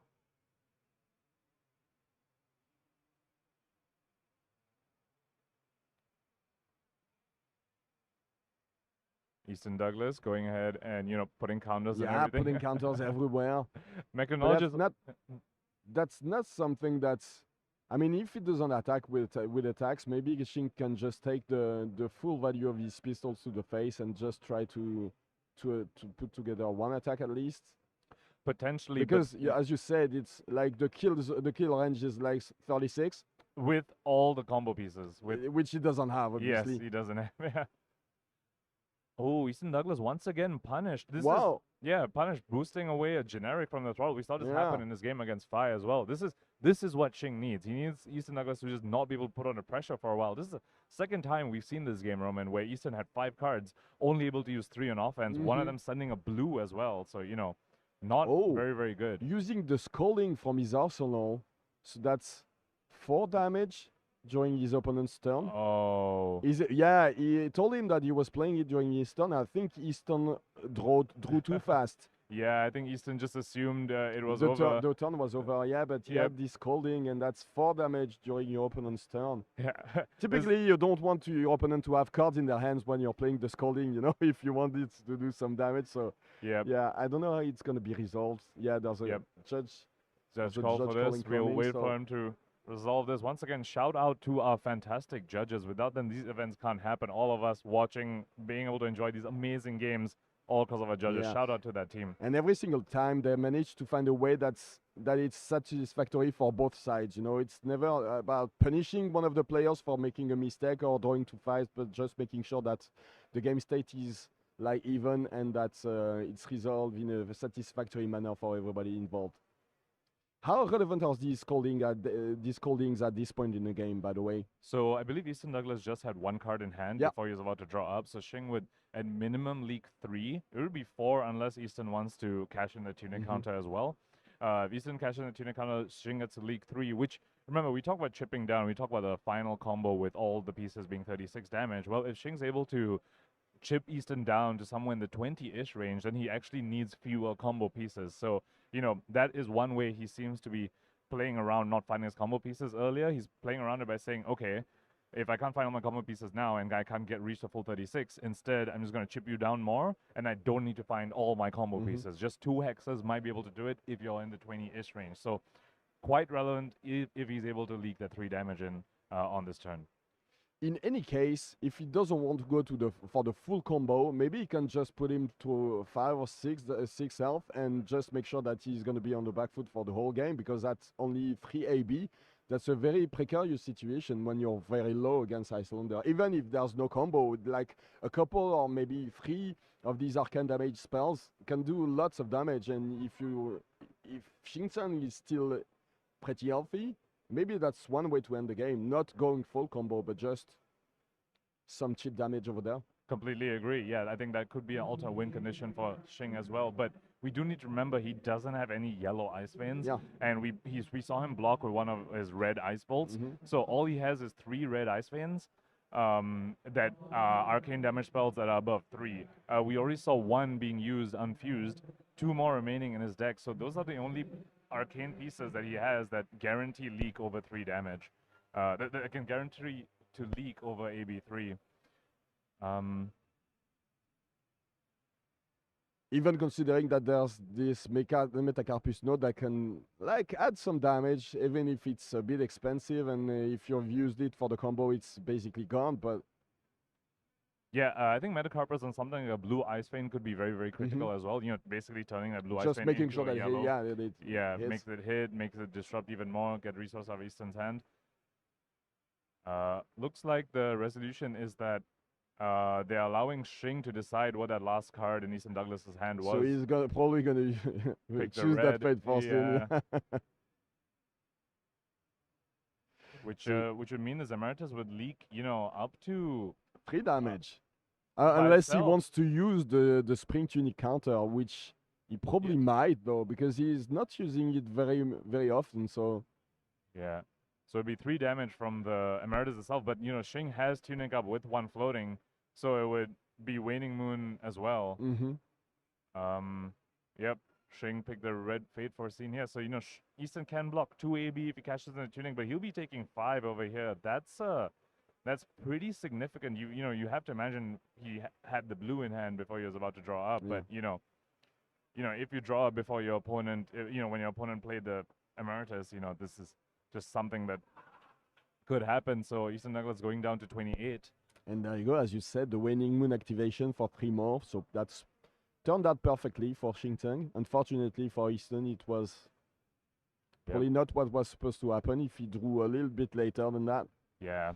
It's, I mean, it was a, no fault on both players' side, right? I mean, the whole game so far, Shing has been playing extremely passively, hasn't been doing anything, and he just, that one turn he did, Easton wasn't expecting it. Just there's no fault on both players' side, no foul play. So moving on from that, Shing pitching that Iyslander, the critical card, he didn't block with that, saying, and he's not even arsling it now, because that is the critical combo piece we're talking about for later on. That could be the second Ice Eternal that he needs to close out the game if the first Ice Eternal doesn't win him the game already. And now Easton Douglas with the pistol activation, with the pistol attack. At this point, Shing doesn't have an arsenal. How worried would you be if you were in Shing's position, like 28 to 26, only one combo piece on the board? I'd be quite worried. I think because Easton Douglas has found the second chamber, he has alleviated some of the risk of the deck that he's running that cannot use big hands effectively. Since he found an induction chamber, pretty early on, I think it was turn 4 that he found it, that I'd be pretty worried as Shing, because him finding a second chamber just puts the clock, tightens the clock on Shing here to find his combo pieces. And I believe he has one energy potion in hand, still itching to find those frost hexes. Another pew pew. Oh, and that one of these eyes, or those blue eyes veins now. Yep. Dash so incredibly efficient. You leave them with extra resources and they just say, okay, I'm just going to set up further into next turn. I'm not even wasting cards for my deck. I'm just attacking for 6, like basically for free. Yep. Oh, and the throttle at the end of the chain. Once again, boosting. Honestly, he might not be too sad about boosting away a sink below, given that Shing has been, blocking with a lot of attacks. Yeah. So he's just keeping blues in his deck. That's what he needs for the combo. The combo, the one of the few ways Easton can survive the combo is if he has a whole bunch of blues when that goes off. Oh, look at that potion. So only setting up a potion for Shing this turn. Yep. And drew into another potion. Mm-hmm. So has 3 blocking cards and an energy potion. So slowly finding the combo pieces as we get to the bottom, the bottom half of first cycle. But look at the size of Shing's deck, Roman. It is becoming very, very small, and it's smaller than his graveyard. So that's one of the signs where that we're reaching the end of the game, that he needs to find a solution soon. Yeah, and you have to imagine he's about to draw, frost hexes and City's Shield in the same all hand, the pieces. Yeah, that's gonna be very difficult for him to navigate out of it. Easton Douglas taking a quick riffle through Shing's graveyard, probably counting the threats. Shing has blocked with a lot of threats. We've seen him block with E-Strikes, Fighting Spirits, I think even a Bull at one point. It would be very impressive if Easton managed to once again beat one of those unfavorable matchups, because of course when you're playing with a deck like Easton's, you're very happy to be getting into these grindy matchups and playing against aggressive decks because your deck is built for this. But in these matchups, when you're unfavored because you can't put together enough damage to threaten them, it's a bit more challenging, and that would be the second time in a row if you won that one. Agreed. It would be yet another upset in this bracket already, of which we've seen 2 of already. Yeah. And I just want to point out the boost that Easton Douglas did the previous turn. I think drawing into a Fate Foreseen after that, he was definitely especially happy to throttle booster away a sink below, because he drew another Fate Foreseen that we see in the pitch zone over there. So the boost didn't give go again, but he's probably happy that he didn't have to draw into Sink and Fate in the same hand when all Shing did was play an energy potion. Oh, the CNC. So I don't think we know what's in Shing's arsenal. Oh, that's the potion. So that turns out perfect. It just needs to block a little bit of it. And keep 2 cards in. One of the reasons why CNC into Iyslander can be very, very underwhelming. You just play it in response, and now all you did was a vanilla 6 damage attack. Oh, that's the third potion. So what exactly does he need now? Can you go maybe through parts of the combo, and maybe you'll explain it later, but what does he need to really go off now? He needs the frost hexes, because these energy potions are going to fuel a massive Ice Eternal in the end state. But Ice Eternal isn't going to do much damage unless you have frost hexes on your opponent. So he needs, with Easton Douglas at 28, he needs minimum 2, ideally 3. to be able to kill him. But you also need Insidious Shields, because if you don't have that many, Iyslander can just keep a hand and break all your Frostbites. You need to rip those cards with Insidious Shield triggers, have the Frostbites deal damage from Frost Access. So Shing finding 3 energy potions, that's a really good turn sequence for him, where you went 3 energy potions across 2 turn cycles, but he still needs to find those Frost Axes and the remaining Insidious Shields as well. You mentioned earlier during this game that he was supposed to find the Channel Lake Frigid at some point where when his opponent, when Easton had more items that he would want to charge to be able to put together several attacks. And now we see the Channel Lake Frigid, so that's a perfectly fine way to stop his opponent's turn and maybe to gain some time to find those Frost Axes. This is exactly what Shing needs. He's been leaking a lot of damage from the pistols. This Channeling Fissure just pauses Easton Douglas in his tracks for a little bit, says, okay, I've had enough of your, pew, pew, pew, 2 damage. For now, you're just going to send 6s at me, probably vanilla 6s that I can comfortably block and comfortably set up at the same time. And if he can keep it more than 1 turn, that would be like cherry on the cake, I guess. It's... How long what's the longest that you can keep a Channel Lake Frigid realistically? 3 counters is the maximum, but that would involve using an Ice Eternal. That typically involves using Ice Eternal or pitching red ice cards. Well, I guess, or pitching red ice cards, so, he's unlikely to see that. But getting to 2 flow counters... It's already huge. And with the way Shing is playing is a lot easier because he's not really sending the attacks. If you send a Wounded Bull at the opponent, you can't Waning Moon afterwards to get the second ice card in the pitch zone. But if you just resolve a Frost Hex, you can Waning Moon after that, and that puts 2 ice cards in your pitch zone to keep the CLF for the second turn. So we might see that flow counter go up to 2, as you're talking about, Roman. So I think we're still at the Waning Moon activation now.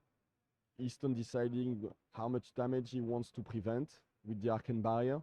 Yep, he's doing math. He's got to do the mechanologist math because it's through Channel Lake Frigid. How many pistols can he do? How many go-agains can he give? How many counters can he load? I do want to give a shout-out to Shing's very, very effective use of the Tunic counter. The last time we saw him use it was with the Emeritus Scolding, using Tunic to Waning Moon. Once again, over here, Tunic's back up, Channel Lake Frigid into Tunic Waning Moon. That's very, very effective use of the Tunic, getting 3 points of value always because he's able to activate Waning Moon. Yeah. Looks like Easton's in the tank now. Really needs to think about this Waning Moon. Yeah, he had the blue, the Steel Soul Controller, which is probably going to be useless at this point to block, so might as well use it for the pitch value. Yeah. So Easton Douglas paying 2 there for the attack reaction because of the Frostbite plus Channel Lake Frigid, so... And he has another blue to charge. Yep, and he knows at this point no more arcane damage will be coming because the Waning Moon has already been activated. So he just needs to, do the math on like how many pistol shots he can do. Yeah, he had the Holder line, so that's another blue.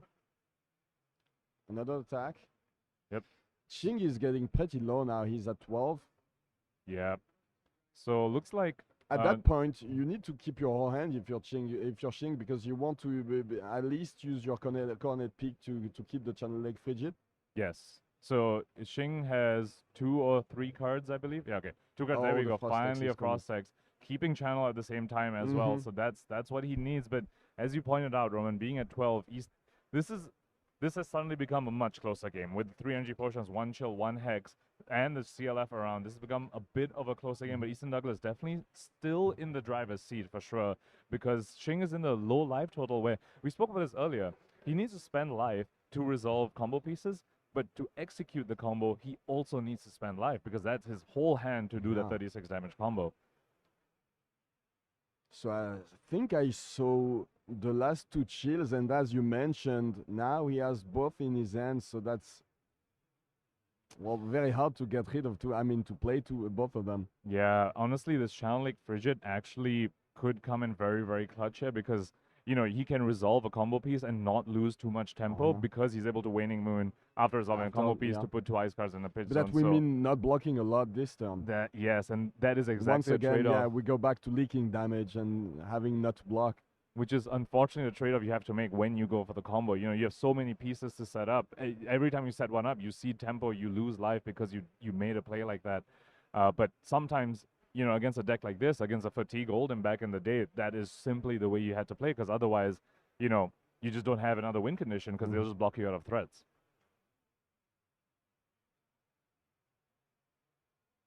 These pistol shots are very expensive, but it looks like Easton has enough to pay for them. Look, it depends whether he loads the induction chamber. That's a Fate Foreseen and a protocol, so that... Yeah, those red D-reacts not helping Easton Douglas so far. Just a CNC now. That is incredible when Shing is holding so many blocks. That was a Sigil of Solace. Once again, the CNC is just vanilla damage. Yep. Shing posturing, blocking with a Scarf or a Scar, then not how you typically want to use that card, but, you know, in this position, he needs to save his life for setting up the combo pieces. So I think he's making a very, very heads-up play there, saying, I hate that I'm blocking for 2 instead of attacking for 4, which is, you know, it's directly half of the value, but I simply have to know. And now the second Frost X, but he had to pitch with the chill. Exactly, and that's exactly the pitfall we were talking about earlier. And the third Frost X is coming up. The pitfall we were talking about earlier, where you draw multiple combo pieces, you're forced to pitch one to play the other. And that was, you know, the second Celestial gone to the bottom. He's drawn the third Hex, but with just 1 chill, I'm not feeling too good about his chances, Roman. I think he needs at least 1 of the chill to be able to pull the combo off. As you mentioned earlier, since his deck is pretty small, maybe he can afford to wait if he can cycle through it. But yeah, it looks like without the channel leg Frigid, it's going to be very hard to weather this onslaught of pistol attacks. All these pew-pews coming up. Yeah, but he should be coming up on the channel that he pitched pretty early on. As you said, this deck is looking very, very the first one he pitched, Yeah, I think it's very likely this third Frost X was in the last hand, in his last hand of the game, so he needs to just survive a little more, find that channel, then survive a little more after that, and actually execute the combo. You know, this game is far from over. I think Easton Douglas is in the driver's seat and is a little ahead, but, you know, Iyslander is still very, very much in this game. Making good use of these 2 blocks, the Polar Blast, the Wounded Bull.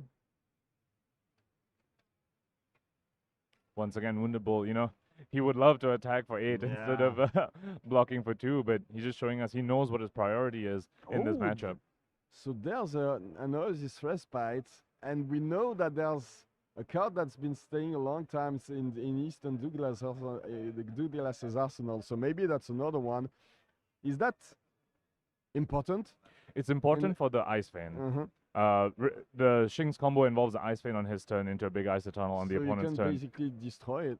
Yeah, so it's more for the Ice Vein, but of course it's also dependent on how many Insidious Chills Shing is able to resolve. You know, if you resolve 2 to 3 Insidious Chills, Oasis Respite doesn't really matter. You've lost your card anyway. Because the Ice Vein, the point of the Ice Vein is not the damage, it's just to rip cards from the opponent so that they cannot break Frostbites from the Ice Eternal on their own turn. Sure.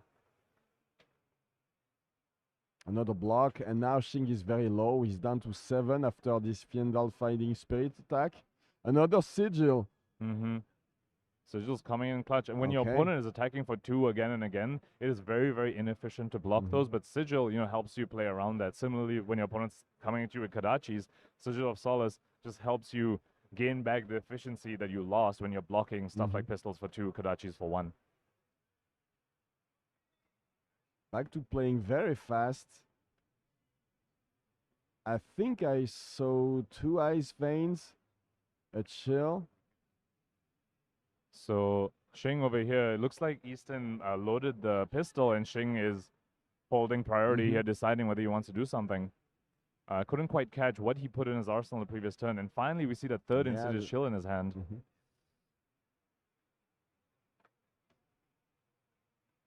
But what he needs is a Frost X, basically, so he's stuck to waiting. Yeah. I think he might have Arsenal that third Frost X. Oh, yeah. I think that we mentioned Hex. that we saw the third one, so it's probably in the Arsenal then.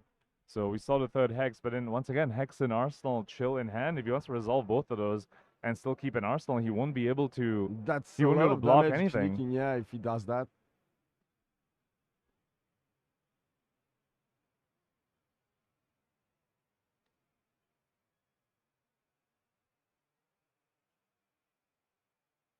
Well, I was mentioning that they seem to be playing faster, but yeah, it looks like it's slowed down a little bit now. Yeah, once we get to low life totals, you know, it's every decision matters that much exactly. more. Semifinals of the World Championships, you know, it is also untimed rounds. You know, these players. Yeah, take your time. They've been through 3 long days, mixed format, CC and draft.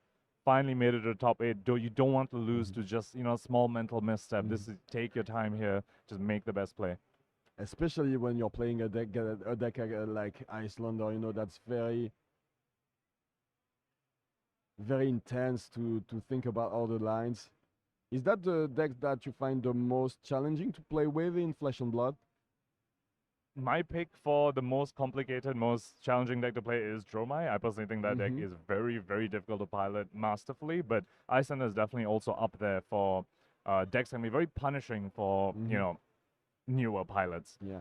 Coming back to Shing piloting this list in this matchup, you know, he did mention to me beforehand that he actually never played Iyslander during the Fatigue Oldhim meta, and that's one of the reasons why he's uncomfortable trying to execute the combo. He was actually getting a little pep talk from Nick Butcher right before this match, trying to understand how to do the combo. Nick Butcher, Michael Yasker, because he's never done it before. He didn't play during the meta where you had to do this combo. Yeah, when it was your only way, basically, to beat Oldhim. Yes. So it looks like he finally resolved that Hex that we knew was in his arsenal, gave the Frostbite. Easton Douglas happily just breaks that, shooting with the pistol, and Shing holding on to his last Insidious Chill at 8 life. Oh, and there's another blue, so he's going to be able to attack, recharge everything. Yeah. Oh, Shing was about to put the Insidious Chill on the blocks. Now he's thinking. Yeah, it doesn't like. Do the math. He's mad at himself. Oh, he's got to do the math of whether one Insidious Chill is enough. Because remember, when you do the Fused Ice Vein, your Chill will trigger. You'll get a card from your opponent. But when you do the Ice Eternal on their turn, your Chill will trigger again. So, you know, you won't rip their whole hand, but you'll still rip a decent amount. So he has to do the math here whether he wants, whether he can afford to resolve the second Chill. Because we know the third one is somewhere in his pitch tag. That's, you know, it's going to be a while before that comes around. Yeah, I think he's decided to block with it. Oh. Yep. So I would hate to be in his place. Yeah.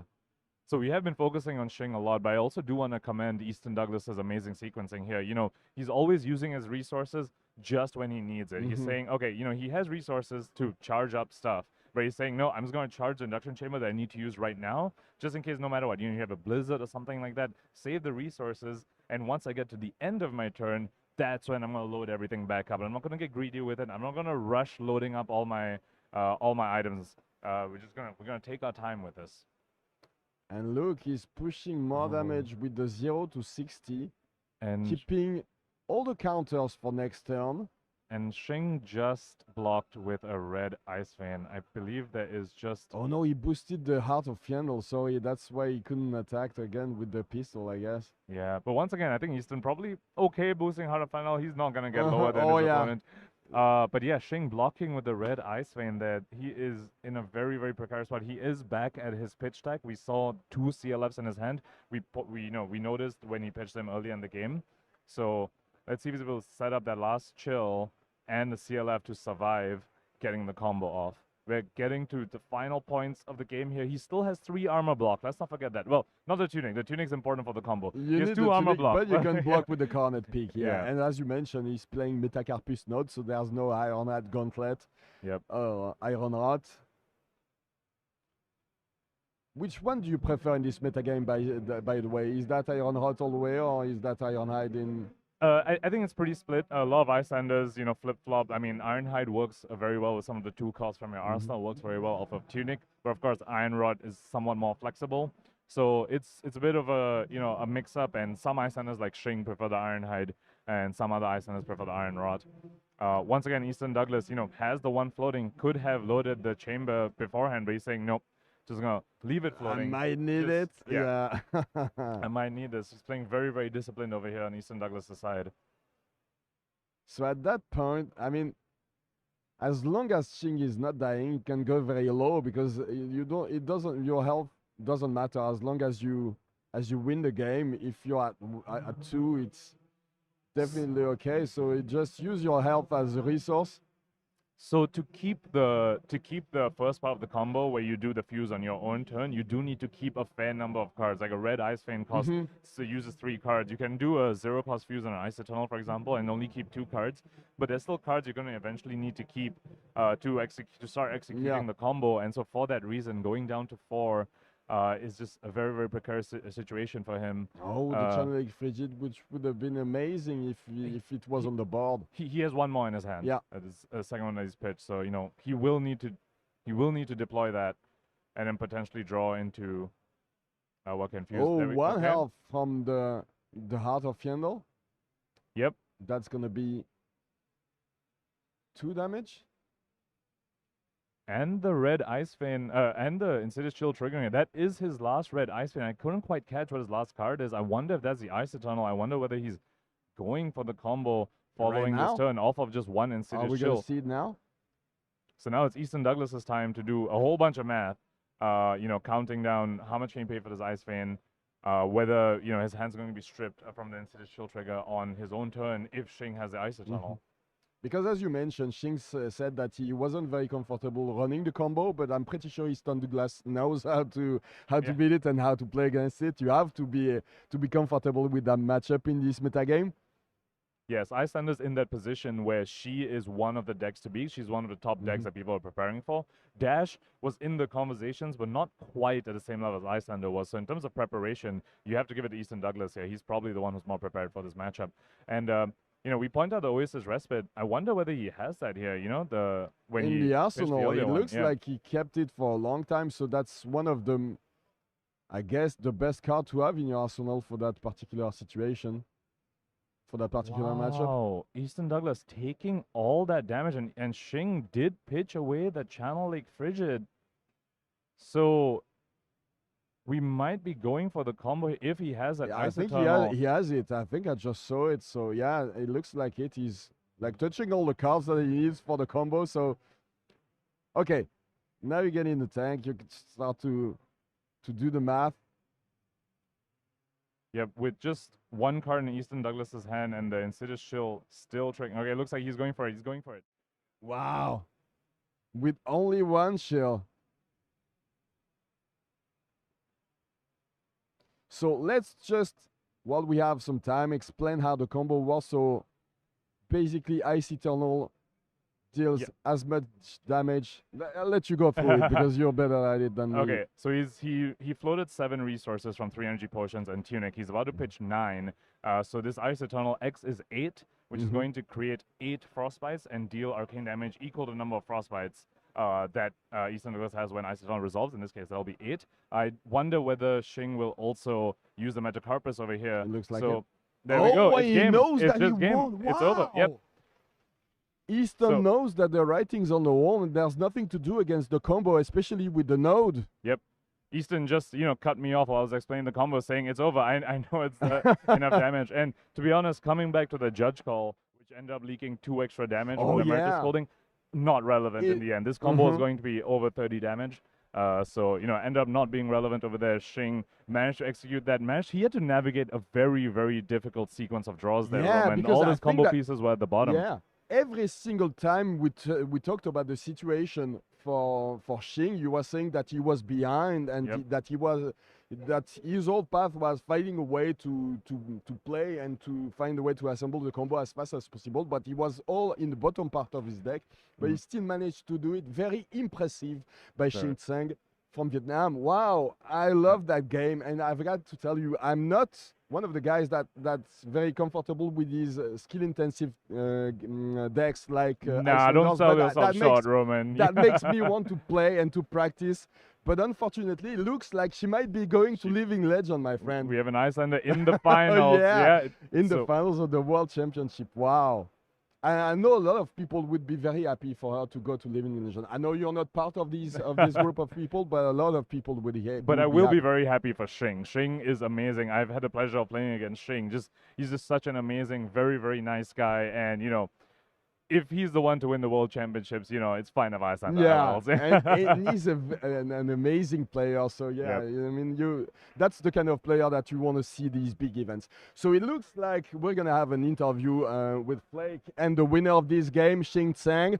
I think it's my last game for this World Championship. So I want to say a big thank you to everyone behind the scenes, everybody around in the booth, and especially to you, Pankaj, because it was an honor to cast with you. Same here. Yeah. Thank you so much for Thank you joining me in the booth. It was Okay. awesome. And thank you to everybody following us for the last 2 days. It was an amazing time. The World Championship was amazing, and this game is the best, guys. So yeah, that's me, Big Roman. shout out to Yeah. Roman. See you soon, guys, and stay tuned for the Flake interview. Bye.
Flake's here with Shing Tsang of Hong Kong, who, my man, I gotta say, bring it in, come closer, because first of all, you were hugging everybody. Yeah. Absolutely. I didn't get one, so let's bring it in, man. Yeah. Oh, I'm so thanks, happy for you. man. It was a great match. It was a great match, honestly, and I gotta say, it's a tough game to play because winning is not gonna come quick. It's not gonna come easy in that matchup, but you had a plan. Yeah. Actually, just before the match, my friend from Australia, Nick Butcher, told me that you play the process pen, it's 100% free win. And I was like, I believe in you, and I will try that. Because yesterday I tried another plan, I lose. So today I try a different approach. And yeah, during the game I was very nervous because all my process is at the bottom of my deck and also my chill. So I was like shaking. I'm so nervous. Yeah. Well, I mean, you got some great advice from a world-class player. Nick Butcher is an amazing, amazing player, and he was the first person that you went to go hug after your win. Yeah, we are really good friends, I would say. It's awesome. So again, the plan there was, like you said, just find the frost hexes, the insidious chill, get that, the fuse, and ultimately at a certain point for Easton Douglas, he conceded. It's weird. If you're just tuning into that match towards the end of it, he's got so much more life total than you, Yeah. and then he concedes. It was like a 30-something damage turn, so. Exactly. I mean, and it's an incredible game, but were you getting nervous at a certain point? You're like, where are my frost hexes? Where are my frost hexes? Yeah, Like, did you ever at a certain point think that you were gonna run out of time? Yeah, because it's like, at the start, he drew a lot of red card, which give me a lot of pressure. And my life total going down. And I was like, oh, where's my process? I need to get the process before he got the chamber because he will do more damage. It was like the best timing for setup is when he got one chamber only, so the damage for a turn is limited. Even though if you give him forehand, the damage maybe like 9 maximum. So I passed that pawn, and he got 2 chamber, and he got tons of red cards. And I was like, oh man, where's my process? Yeah, I'm so glad that finally I find them and make it. Yeah. Well, your joy, your exuberance it's infectious. I mean, everybody around you is cheering for you, but it's not over yet. Yeah. There's one more game to go. One more to go. Yeah. One more to go. Yeah. What do you do between now and that game? Do you just find a quiet spot? Do you sit? Do you clear your mind? Or is it back to the books, checking deck lists and watching games? Yeah, I mean, I maybe just watch the deck list, find my friend, give them a hug, something like that. I just have to relax. I'm so nervous right now. I hear you, brother. Well, again, congratulations, Shing Tsang, the Hug Master of Worlds 2023. Congratulations, my friend. Thank One you. more to go. Yeah, one more to go. One more to go. All right, we're going to find out who Shing Tsang is going to meet in the finals, as the second semifinal matchup here in Barcelona is around the corner. Do not go anywhere. More of the World Championships of Flesh and Blood after this.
Hello and welcome back to the Flesh and Blood World Championships here in Barcelona. We are about to head into our last semi-final match.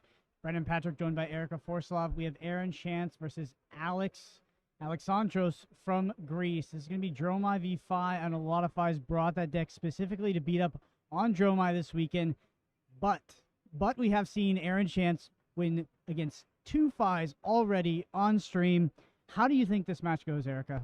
Yeah, I really believe this is Fi's favorite matchup, and this is, as you already mentioned, this is why we see a lot of Fis bringing that Fi deck into this World Championship to beat up on all those Dromais that they expected to face. And now we're here with Aaron beating up Fis like it is breakfast cereal, basically. And we've seen him rain upon the Fis throughout this tournament, and he just really being able to find those really early on-hit threats that really cripples their opponent has been showing really, really successful. Yeah, so Aaron is the higher seeded player, so we'll get to choose whether he wants to play or go second. In terms of deck lists, we've already talked about Alexandros' deck list for Fi. It's very, very standard. Going over to Aaron Shantz. The Dromai deck list doesn't have a lot of slots to swap out, but the ones that you do are significant, right? So Aaron's deck list is a bit more defensive than some others. Does have access to 3 Sync Blows, 3 Fate Foreseens, and 2 Sand Covers. Very relevant against Fi. Outside of that, Aaron Shantz also does not run the Snapdragon Scalers, runs the Mage Master Boots, so we are likely to see a Toma Fendal play out of Arsenal this game if given enough time. So yeah, a lot going for these players. Let's just go ahead and head down to the feature match here. Aaron Shantz and Alexandros here. Fi versus Dromai.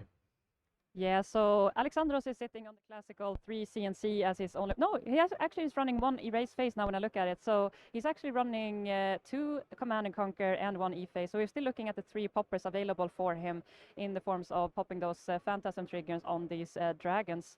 So, as we know, Fi's game plan here is to come guns blazing and try to deal as much damage as possible to their opponent and use the Mask of Momentum effectively by kicking those dragons with these Kadashis in order to farm those Mask Momentum triggers to be able to push damage into face while also clearing dragons.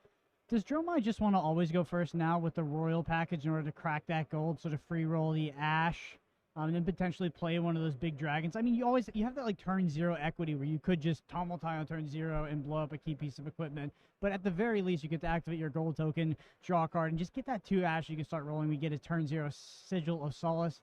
They play as old as Flesh and Blood as Aaron goes up to 43 here, activating the Flamescale Furnace, pitching another card. And that is a very standard turn 0 Dromai turn, just getting that Ash ready to go. Yeah, I don't think there's any reason for Dromai to go second in this matchup. It's a lot of talk about like going second is when you want to be, if you want to gain the tempo. But Dromai needing that critical Ash in order to get things moving, basically. So starting off and getting that Ash going as early as possible is super crucial. Leading off here with the Ravenous Rabble coming in for 4 after the red is revealed off the top. We see that Wave of Reality used turn 1 here. I think we've seen Aaron use it every single time on the first attack. Yeah, and a really strong start here for Aaron. He's not developing any dragons on the board, but I think that is just good because that enables him to not let Fi get in those triggers that we mentioned earlier on the mask. So he has to put everything into face and hope that something hits in order to get that Mask of Momentum trigger off. Speaking of the Mask of Momentum, that's one of the reasons these ninjas are seen as favored into Dromai right now. They can easily clear dragons, but they can also trigger that mask off these dragons, and they're able to draw additional cards pretty consistently against Dromai. So we have the Ward 1 on this Wave of Reality, so it's going to trigger on the first attack that goes through, as the ward effect states. And it's also going to create a Spectral Shields token here, so an additional blocker for Aaron to work with. Yeah, that Wave of Reality often just equates to a block 2 in this matchup, and I think that these Illusionist players don't really have access to much more convincing arm slots than that. I mean, you have the Ironhide Gauntlet that blocks for the same, but you need to pitch a card for those in order to get the activation going, so it's not really valuable. And here we see the Enlightened Strike for Alexandros coming in for that 7, so playing to Arsenal that last card. Yeah, looking to set up a big 5-card turn here on his next chunk, so pushing Aaron for asking basically for those cards in hand in order to preserve some damage. But as we've seen earlier, Aaron is liking to hold back against the Fis if he has that Tome Imperial Flame available at the ready to be able to go go wild at it. Yeah, Aaron takes his damage, makes you think that it is likely a Tome of Imperial Flame turn. You really only see Aaron do that when he has that card specifically because it gets so much more powerful the more cards you have in hand. Back over to Aaron's turn. We're actually not going to lead off with that. It's going to be a Yenderai.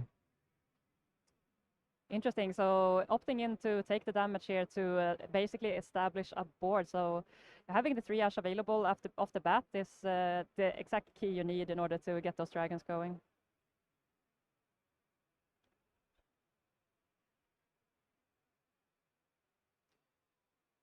Alexandros is faced with this Yenderai.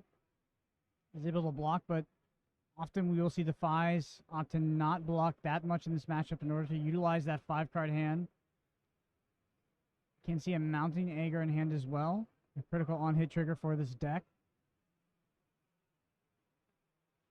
Yeah, Yenderai with that defense counter on, so you have to hit it once before you can get it down on its HP value. So, but with Fi running on the Karachis, it's a very simple thing to get off of. I was going to ask, how do you feel about the Kodachis versus the Emberblade as the 5 player against Dromai? Which one do you think is better, or do they serve different roles? So Harmonized Kodachis really assist you in getting those wide turns going with the Mask of Momentum triggers. So you're not really looking to block these Kodachis because they're only coming in for 1, right?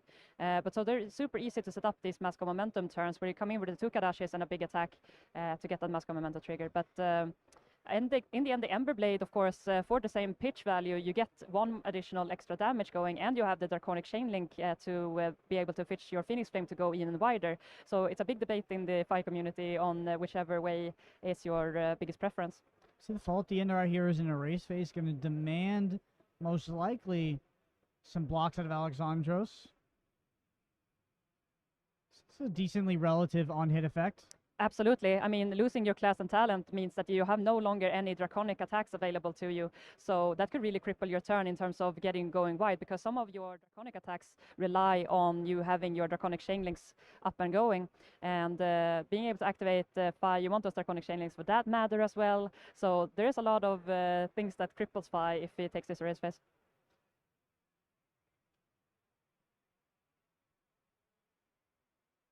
I think if Alex is able to cover this up cleanly with 2 3-box, or is going to have to actually commit that Flamescale Furnace here early. Yeah, as we know, Fi doesn't really run a lot of 3 blocks. There are a few, but in general, Fi's blocking capability is not very strong, and he compensates that by having a lot of packing punch power in his deck instead. So all of these attacks is something that he want to use to go face with and not really looking to block, but he does have the blocking capability instead in terms of his armor with that Flamescale Furnace and with the Tiger Stripe Shuko and of course the Mask of Momentum, being able to block a lot using that, but yeah, trying to utilize his hand in an aggressive manner is the way to fight. So it looks like we do have an on-hit trigger here from the erase face. Now going back over to Alexandro's turn, what can he do without that? I mean, erase face effectively makes your hero Texas, right? Exactly. So you don't have any talent or class available to you anymore. So you're not Draconic, you're not Ninja. So interesting mechanic here is that Ancestral Empowerment doesn't work anymore because none of your cards are Ninja anymore. Double Strike doesn't really care about that because it will still have its effects with Go again and being banished and you being able to play it again. So starting off semi-strong here with the Double Strike. Also one of those good cards that are able to go wide and being able to trigger Mask of Momentum twice in a turn. It's a super popular choice. And Aaron sitting here considering the block. Opts to take the damage. Yeah, blocking a Double Strike that is only coming in for 1 is not really fruitful. Critically, this Double Strike did go face instead of pinging off the Yenderai counter. Yeah. Which maybe tells us a little bit about Alexandro's game plan. And there we go, Mounting Anger. Pretty nasty on-hit effect for Aaron to deal with if this is able to connect. Getting the +1 if it hits, but you have to banish that card, is said to, in order to get that value off, but it's not typically a problem. You may banish an attack action card from your hand with cost less than the number of Draconic Chain Links. Oh, that's right, it doesn't have any control. Draconic Chain Links.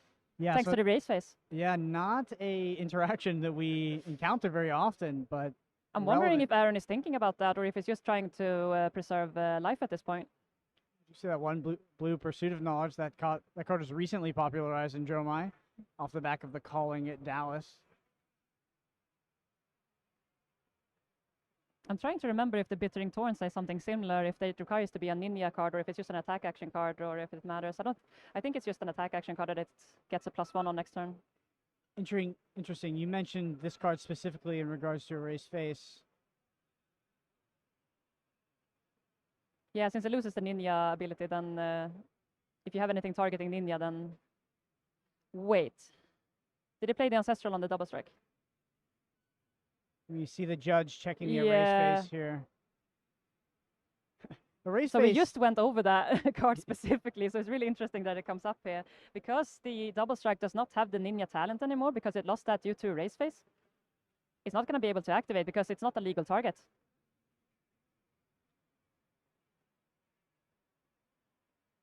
So Yenderai survived. This is directed at Yenderai, right? That is extra interesting because the +1 from Ancestral Empowerment doesn't really do anything. Oh, yeah, man. So Yenderai survives off the back of this, and it was a legal target. So while it does not get the +1, it does not clear Yenderai, which I think was the original intention of that attack. Erase Face, powerful card, but not played very much, to be honest. Usually Command and Conquer does take up that slot instead, so you can have some funky interactions. I remember this card being decently popular at Pro Tour Lille. Yeah, I mean, Erase Face I think is good against the dashes or the mechanologist because it loses the mechanologist talent or class if you do. So whenever you boost, all of your cards are no longer mechanologists, so you don't get the boost ability anymore if you are hit with an Erase Face. But it's interesting to see the interactions here now that is causing big troubles for FI sides of things. And I believe we're still waiting on a judge call to be resolved here in order for us to progress onward.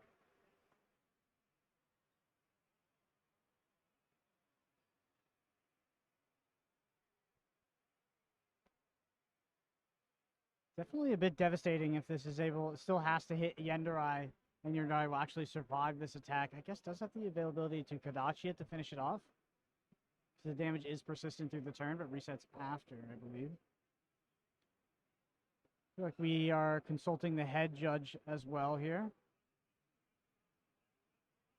Yeah, since Ancestral Empowerment says target Ninja attack action cards, it's the same problem with Blaze Headlong, because Blaze Headlong does not have the Ninja keyword in it, or basically the class. So you cannot target a Blaze Headlong with Ancestral Empowerment, and that makes it a little bit more crippling because you really need to make sure that you target Ancestral Empowerment on those key cards with the Ninja class on it. So this Double Strike and this Mounting Anger and none of the cards exist in the deck right now has any talent or class thanks to the Erase Face. So there's no legal target for this Ancestral Empowerment to go. So just gonna make sure with the judges that. Well, very interesting. Yeah. So there actually, like you said, there actually is no legal target. So that's the issue we're encountering. Because I was actually thinking there for a sec that he could be able to draw the card, just simply wouldn't get the +1. But it says target Ninja attack action, so it's actually an illegal target. So a little bit of a corner case here with this Erase Face. Again, as we haven't seen that used a lot, but since we see an uprising of the dashes in this meta, Erase Face is a really, really good card to bring into this. Definitely a niche interaction here. Nevertheless, looking at this board state, it does look like Aaron is in a pretty good position. You know, Yenderai potentially surviving now on this board, but has access to 4 Ash, 33 to 31. Kind of where you want to be as the Dromai. The board's at parity. It feels like your deck is probably in a good spot because Fi definitely tends to beat down on Dromai. Yeah, and you really want to grind those dragons down. So whenever Dromai is populating more dragons aboard, you as a 5 player are mostly happy with that because as you mentioned, you can just grind those dragons with your Mask of Momentum triggers, get that extra card value out of it, and keep pounding basically. So it can be really, really threatful. And I think that is one of the things that you need to keep in mind as Dromai. If you cannot establish a good enough board state that you can keep around for a longer while, then you lose value quite effectively as Dash can treat those dragons and kill them off very easily. So whoever wins this matchup goes on to the finals to face Iyslander. Which deck do you think is more favored into Iyslander? Ooh, good question. I thought we didn't think Fi was super favored into Iyslander previously, but as we saw Alexandros beating Yuki in the quarterfinals very, not want to say very easily, but very dominantly at least. We see Alexandros playing off Fi and really, really strongly into that matchup. So I think Alexandro has a really good chance, but it all comes down to what he's able to draw off of things. And he was very lucky to draw very effective cards out of his Art of Wars, and being able to have those blues around in order to get through the Channel Lake Frigid and be able to push on the damage. At the same time, Dromai matchup into Iyslander is very much, from my perspective at least, a bit of a 50-50, because Dromai has a lot of red cards to go around, and Iyslander is presenting a lot of frostbites. So at the same thing with Fi also punches in a lot of red cards, but Dromai takes it to another level where a lot of her cards costs a lot of extra resources. So she really needs all the resources she can get in order to play out her turns. Spoken like a true Iyslander player. I think if you spoke to most of the Dromais in this room, they would say that Iyslander was a very, very favored matchup. But, yeah. You know, conversely, when you speak to the Icelanders, they're like, oh, it's actually not so bad. I've seen both sides play out, to be honest, and especially in testing for this event. It did feel like on the aggregate, the Dromai deck was a little bit more powerful, right? Because of the new Tome of Imperial Flame can get out ahead, but cards like Channel Lake Frigid can be so disruptive to this heavy red deck. Looks like we were getting an explanation from our judge here. We most likely will get a quick resolution as well. Did he have those Brand of Sinterklaas in hand? I'm a bit confused on what is going on. So right he's revealing the hand. You would know better than I what the potential resolution to this issue is, but it does look like Alex has. Yeah, since he revealed his hand, I'm very confused as to what the actual issue might be at this point. I mean, sure, the Brand of the Sinterklaas has this ability to give your next attack Draconic, but that will be super helpful against an erased face because so those card will goes to the bottom of the deck. He drew off the card when it was an illegal target, so that's what happened. Oh, that's what happened. Okay, I missed that he already drew from the Ancestral Empowerment. Yeah, then that's an infraction, definitely. Looks like the Ancestral Empowerment is back into the arsenal as well. Yenderai survives. Right. Not what Alexandros was hoping for here. Right, so Yenderai has 3 endurance counters on it, so... Or is it just 1? So it has the 1 endurance counter that has been cleared, and then now it has 2 damage from the double strike. That's yeah. It's an interesting situation you don't get into very often, trying to display the damage on dragons that also have endurance counters, multiple counters here. The Yenderai does fall, and there is the yellow brand with Cinderclaw. Yeah, so we're back in business, and the Yenderai has been taken care of, and we're still looking at Alexandros playing out his game plan of clearing out those dragons and presenting as much damage as he can to his face. The downside now is that Aaron has full information on what is in that arsenal, so he can fully expect those that Ancestral Empowerment to come back into play later in a turn. Question is how much he decides to respect that. Yeah, and Central Empowerment can be a bit of a gotcha card to get with things like Mounting Air, these critical hit triggers that are ninja attacks. And you can push through that break point in order to get the bonus from the on hit. That being said, I'm not sure how much Aaron Shantz would actually play around that anyway. It's more effective in a deck like Katsu, right, where the on hit trigger can be devastating. You're able to go snag something like a Mugenshi release, and it drastically changes the turn. Where with Fi, it's that might get an extra few points of value. Opting in to block with the Flamescale Furnace here to prevent that Mask of Memento trigger, as it was the 3rd link in a chain to be attacking. So really good value there from Aaron to capitalize on. There we go. We see Kailoria here threatening an on-hit draw. One of the more scarier dragons. It packs a punch coming in for 4, and it's basically a snatch with go again. And we don't really want to see that card draw being capitalized upon, and we see the CNC being used very effectively. So it's 1 of 3 CNCs in the deck, I believe. 2, right? It was on 1 E-face and 2 CNCs, so... So 1 of 3 poppers, but so we still have 3 poppers, but yeah. He's also rocking the E-faces, that's... It's interesting considering the last turn cycle. Exactly.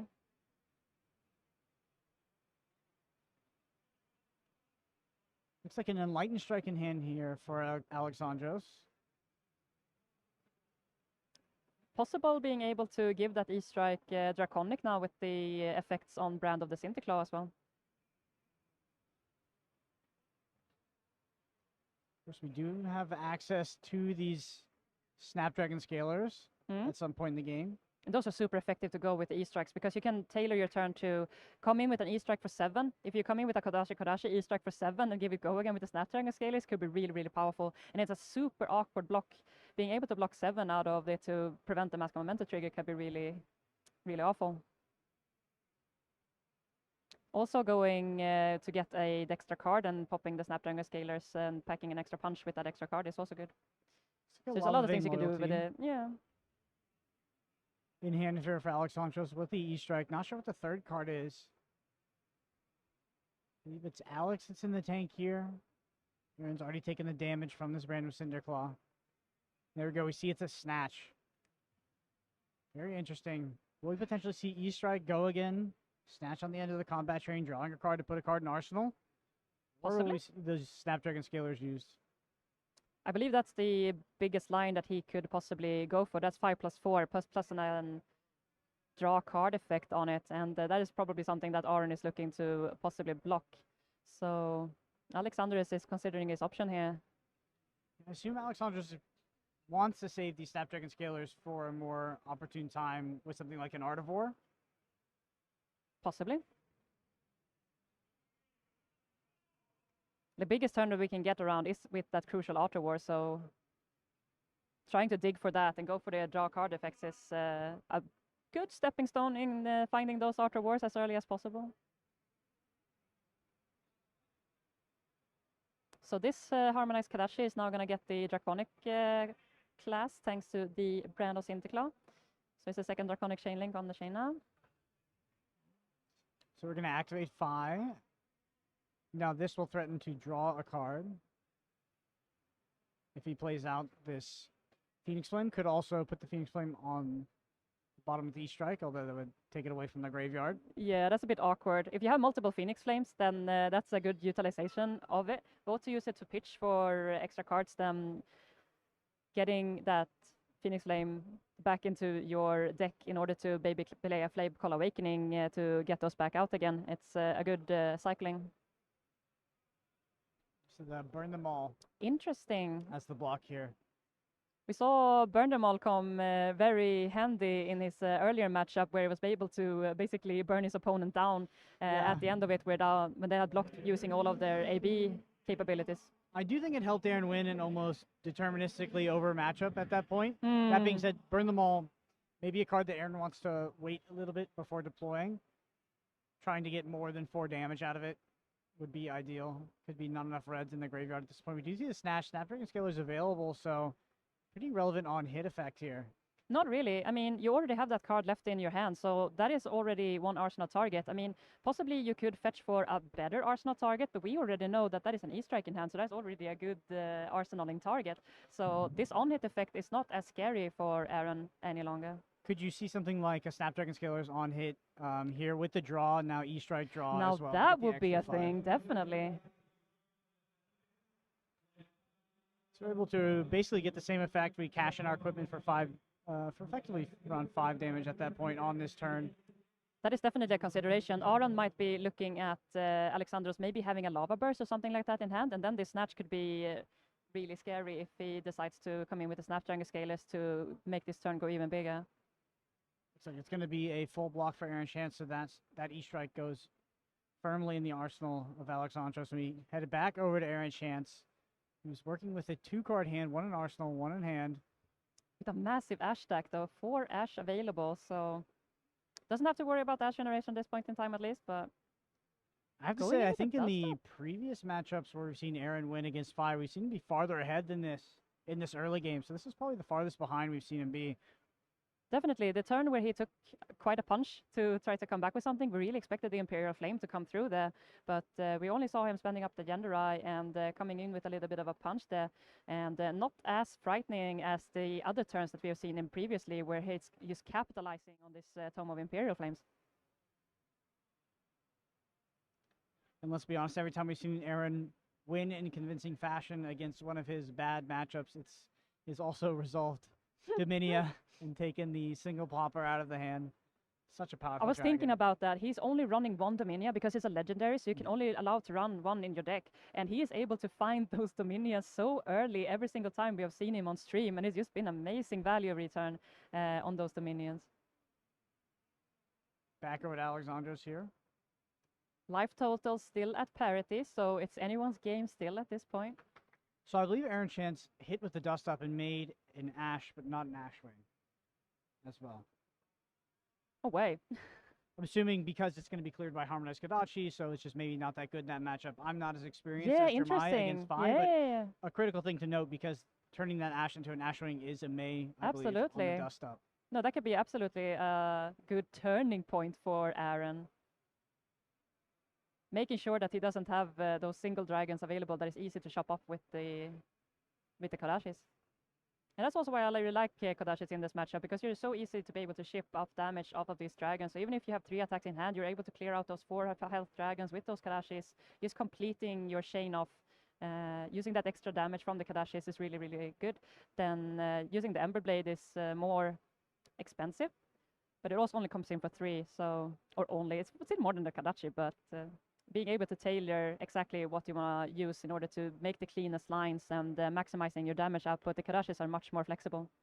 I wonder how much or how important Tome of Imperial Flame is to Dromai winning this matchup.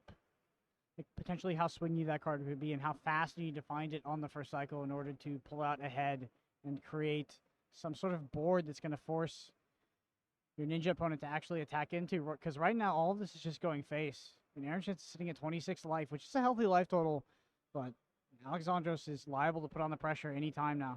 Yeah, I mean, this Dromai build is a very aggressive one, so looking to capitalize on their cards to be as offensive as possible. They're not really looking to be a controlling matchup or a defensive matchup, and you can't really do that against a Fi that is packing a punch and be able to race you. So I think Dromai's best ability is to, or best option here is to just go aggro back and just utilizing their cards in the best possible way.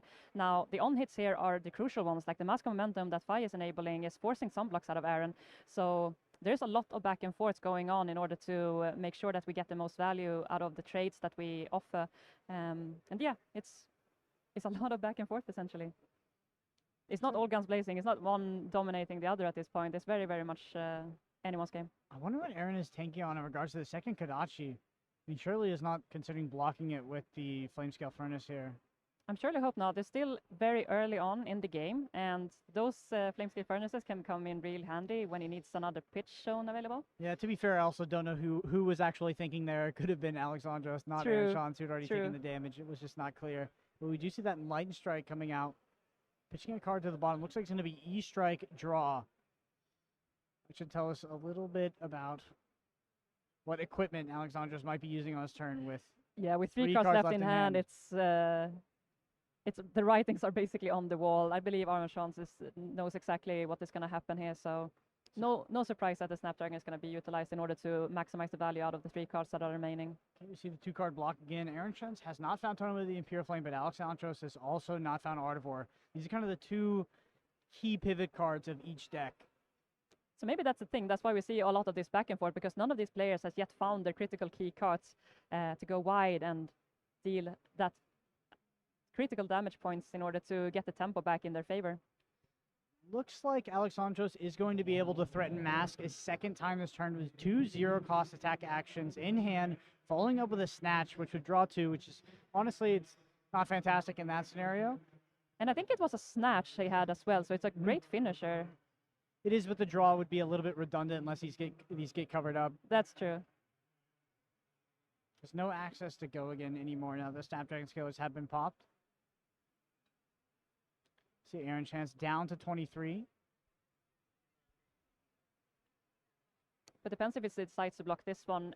Might be expecting a lava burst or something bigger to end off this chain. So if he wants to avoid the Mask of Memento trigger, there might be a world where Aaron decides to give a 3-block into this Rising Resentment instead of having to be forced basically to push in more cards to block a potential lava burst.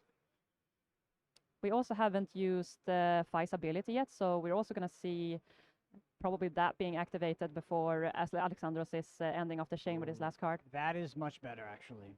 I did forget about Fi's ability. So yes, Fi's ability getting the Phoenix Flame here, threatening the draw off that, and then maybe finding another 0 cost.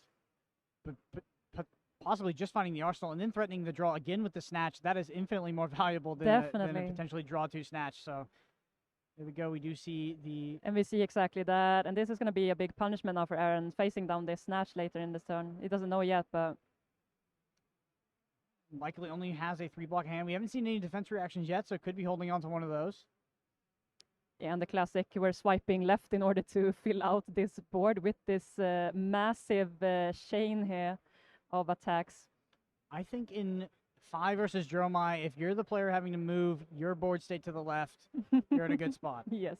I think Alexandros was very happy to see that block happening on the Rising Resentment, because now he's going to be able to capitalize on this Snatch very heavily. And likely Aaron Shantz' only block comes in the form of a defense reaction or a card plus Flamescale Furnace. And like you said, a bit too early to commit to Flamescale Furnace. So a tough spot for Aaron Shantz if he does not have the Fate Foreseen of the Sink Below, or of course the 2 sand covers here. Yeah, and it's a bit of a pickle in this matchup, I think, for Dromai. So to reason behind, or reason with themselves if it's more value for them to put a defense reaction in Arsenal in this matchup, or if they are putting down a more critical card, like maybe a Tome of Imperial Flame to go off on a bigger turn, or if they are putting up a starter in there so they are able to go wide with their dragons on their turn. Like securing a turn versus securing their life on an opponent's turn is the value position that they need to decide between them and choosing what card to Arsenal. Aaron Shantz definitely in a tough position in this game. I think we would have seen a defense reaction come out at this point if there was one available, so I don't think there is one. Aaron Shantz working with no dragons currently on board and at a lower life total than the opposing Fi. And having to block with the 2 Calorias here is massive. It's definitely a dragon that he would love to be using offensively rather than defensively here. Every time we've seen Alexandros, he's just consistently been able to aggro down his opponents and giving them no room to breathe.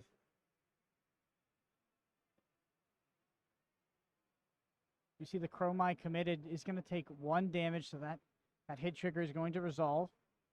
Going to draw off of Snatch. So valuing his life here over being able to play out that Chromite on his turn. At the same time, that dragon is very lonely on the board, so even if it tries to play out that Chromite, it's very deadly.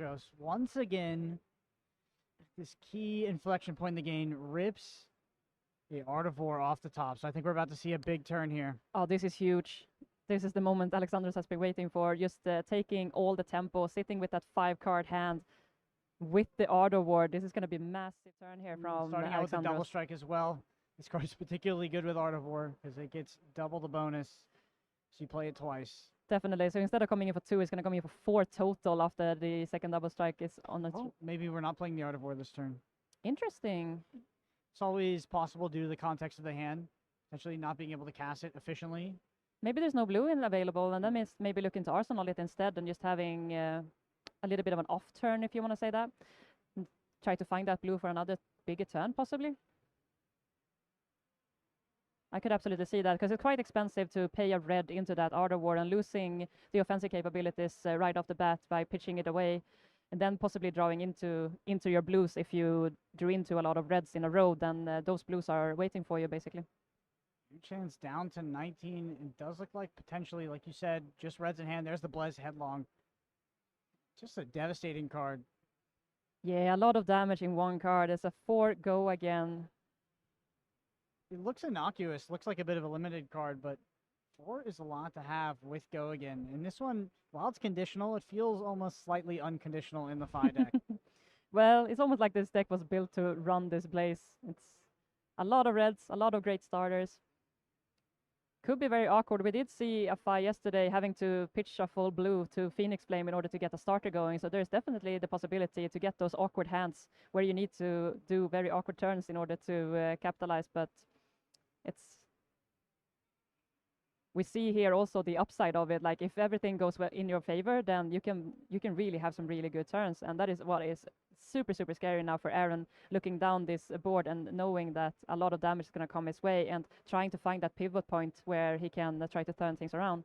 Aaron Shantz once again faced with this Mask of Momentum trigger looming on this Blaze Headlong. with that critical break point, asking for the equipment. And we see it as Dominia plus the Flame Scale Furnace. Committing the Flame Scale Furnace here is huge. That means Aaron is basically trying to save up the cards in hand in order to come back swinging. But also we have the Mask of Momentum trigger on this one. We can't forget that one. Or did we play the double strike twice yet? Yes, we did. Yeah, we did. Okay. So this is the Mask of Momentum crucial trigger on it. Flame Scale Furnace, a super powerful card with Tome of Imperial Flame. Specifically, because you put in those 2 red cards, you are able to activate Flame Scale Furnace and effectively get a blue out of that. So maybe lowering it's a crucial card, yeah. the ceiling on the Tome of Imperial Flame turns. But when you're sitting at 18 life and you're getting aggroed down by like 5 like this, and it's the mountain. The Art of War pitch. Just the Art of War for it. Like you said, likely no blue in hand. Definitely. You're just opting to keep the pressure on Aaron here. We're getting a great showcase of why this matchup can be polarizing and in the favor of Fi. It just feels like Dromai just cannot get anything done so far this match. Yeah. He's constantly on the back foot. By running anywhere between 9 and 12 blues, it's not always that you get the hand with that 1 critical blue in order to maximize value on your turns. Like you have some of these cards like Mounting Anger and Spreading Flames that costs 1 in order to play them out. So it can be very awkward sometimes when you have to commit a card from hand that you would rather like to use offensively when you don't have the critical blue in hand that you can get some extra value of with your Kadashis and with those Mounting Angers. So this is really, really not poor by any means, but I'm super curious to see what Alexandros is opting to Arsenal compared to that Art of War that I would personally rate higher on my list of Arsenal pickable cards. Maybe he's potentially opting to Arsenal nothing with this Mounting Anger trigger, which is now on the stack. Erica, I did just realize that the last 3 decks that exist in our World Championship tournament here are all 3 decks, all 3 heroes from Uprising. Oh yeah, that's true. We have the Iyslander, the Dromai, and the Fi. It's like we're playing Limited again. But one cute thing he could do here, he still has 1 floating, so what he could do on the stack when Mounting Anger resolves is that he could activate Fi. He does not, but he could activate Fi, and he could use that for the Mounting Anger and banish the Fi basically, and banish the Phoenix Flame and get the +1 out of that. But he decides to banish the Blaze Headlong for 5. We're still doing the Phoenix Flame, but very interesting turn on Orense. So much damage. How does Aaron come back from this? 2 cards in hand, opting to take the damage now. And we are threatening, what is this, another Mask of Momentum trigger because that Mounting Anger hit. The Phoenix Flame hits. Now we're coming in for 5, threatening another draw, which would mean another Arsenal for Alexandros. That demands the rest. What do you do as Aaron? I'm scraping for my life here. Being in Aaron's shoes is not comfortable right now. We saw him blazing basically against the Fies in the Swiss rounds, but now we also see that when things aren't going your way, when you don't find those critical Imperial Flames, then it's a real struggle basically. Let me go back over to Alexandros here. Aaron no longer has that Flame Scale Furnace available in order to get sort of help with those critical breakpoints of 4 to stop some of those draws. That being said, don't think we've seen Aaron deploy a single defense reaction yet. And if I can remember correctly, when we saw him play against Fi in the past, he did have all 8 sided in. Could have changed for top 8 though. Yeah, Double Strike and Mask of Momentum is doing some work. He's able to go super wide on these turns, threatening mass triggers several times in a turn, and it's devastating for Aaron because he does not want to give Fi another card because that could mean another 4 or 5 damage coming his way.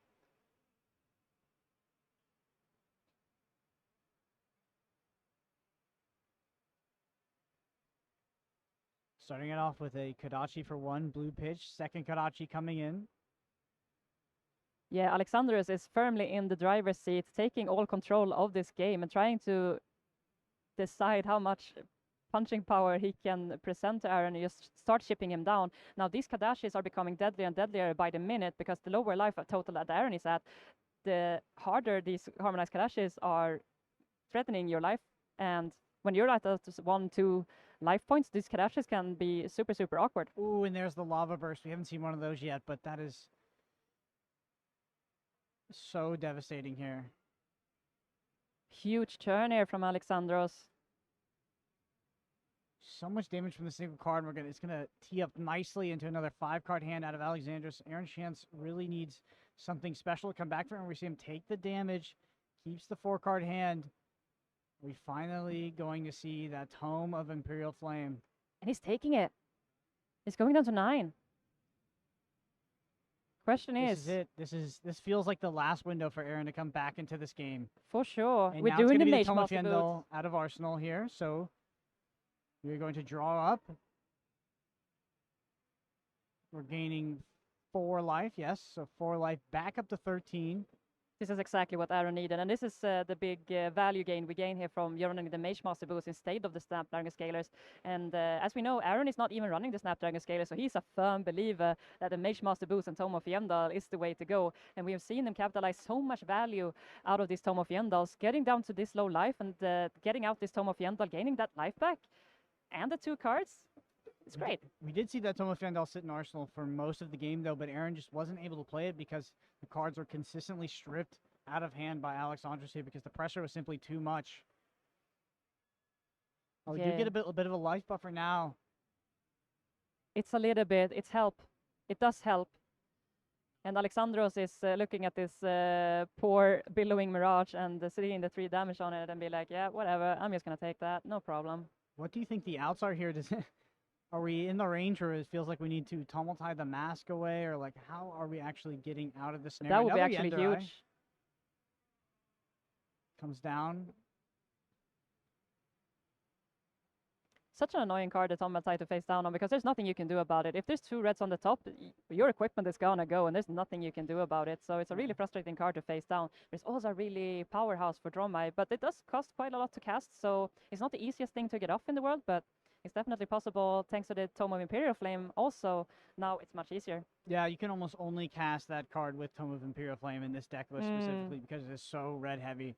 I mean, he does run the yellow Tome of Fyendals and these dust ups. I believe he's also running the Pursuit of Knowledge, so he's running quite a lot of blue. Not a lot, but like more blues than we're used to, at least in this list.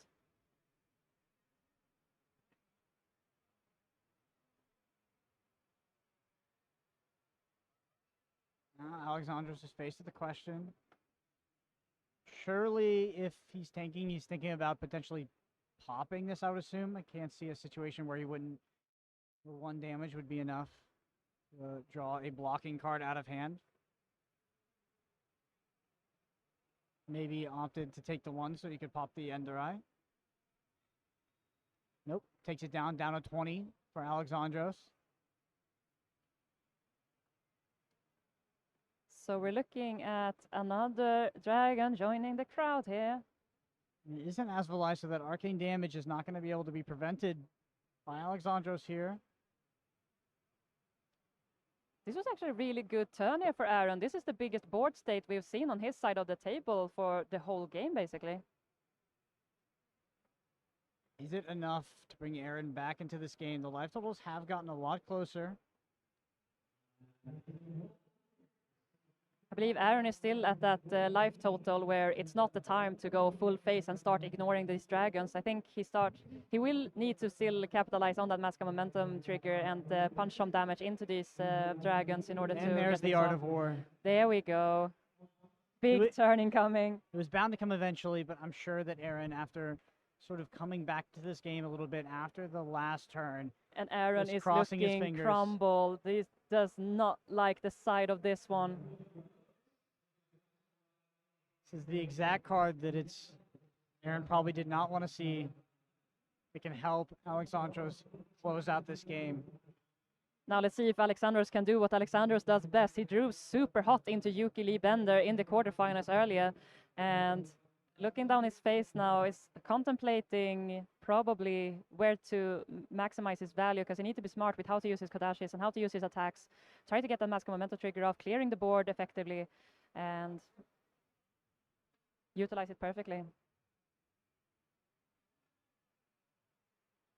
In the tank here, like you said exactly, is it time to go full face? What dragons do we clear? Likely will use one of those dragons to draw a card this turn off of Mask of Momentum. But of course that is face up to Aaron too, so it could potentially block the second attack. I mean, you could easily send this Kodashis into this dragon, follow up by 1 attack, and that's done for the Mask of Momentum trigger. But the question is... Something like Kodachi into Ashwin, Kodachi into Endurance counter. And then attack action into Yenderai to clear. I'm wondering if the endurance counter works because I think it we went over prevents. this actually earlier in the tournament. We did? encountered that. Yeah, I believe it does count. It does count. I think so. Okay. I'm not the person to ask when it comes to judge questions, but I do believe we encountered that situation specifically in a 5 I versus can Dromai. imagine.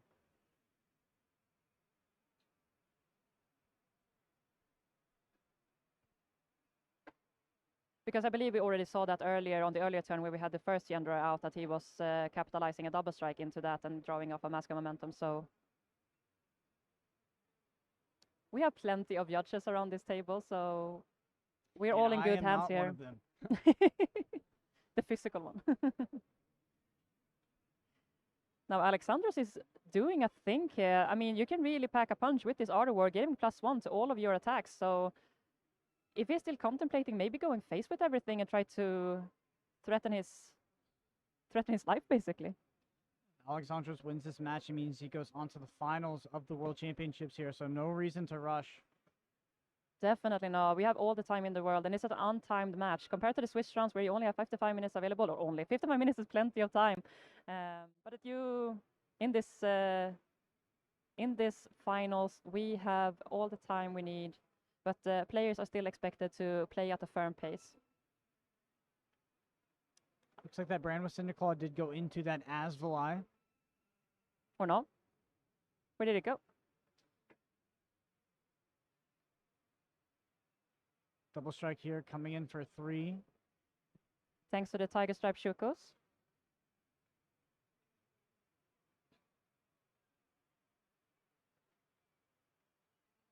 Yeah, I'm a bit curious where that Brand of Cinderclaw went. It must have gone face at this point.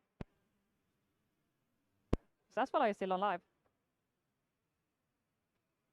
Interesting. Wondering what that dice is representing there.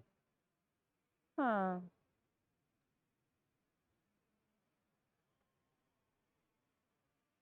You meaning the 2 under the Asphalt? Oh, it does have 3 life, maybe. Yeah. That's it. That's it. Okay. It's always hard to remember these Dragon's Life because these Dromai Yeah, players never flip them over.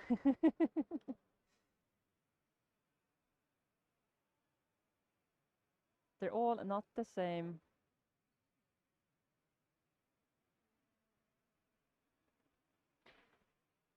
Asvali sitting here at 1 life.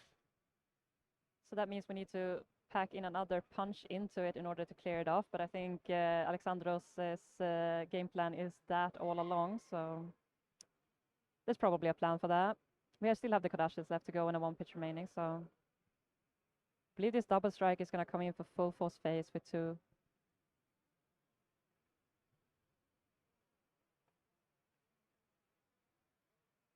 Two Draconic Chain Links available, so needs to pitch 1 for fire activation if he decides to do that, but he still has 2 cards left in hand and 1 card left in arsenal, so there's probably a lot more Draconic Chain Links coming here. This turn is going to be huge for Alexandros. Alexandros potentially able to clear this entire board as well as take cards out of Aaron Shantz's hand. Aaron Shantz, no arsenal here, so just has the 4 cards in hand, and we see... And there we see the 3rd Draconic Chain Link as well. So there's at least going to be a Phoenix Flame following up this. Wow. Is that our first defense reaction of the game? I think so. Considering that Aaron Shantz has potentially 8 in the deck. Might have wanted to see them a bit earlier. I'm trying to think. I don't think we have seen anything. I believe he's blocked with his attack actions mostly throughout this game. Looks like that's going to Asvali, clears the board. Still potentially 2 cards to work with here for Alexandros. Yeah, but needs 2 other attacks in order to get another Mask of Momentum trigger. Ah, he already got the Mask of Momentum trigger going, never mind. Still able to push through damage. Yeah, this is super, super scary for Aaron. Looking down at 11 life and 2 cards still remaining here for Alexandros to pack another punch into this game. Aaron getting dangerously close to my favorite on-hit trigger in Flesh and Blood. Just on-hit, you lose the game.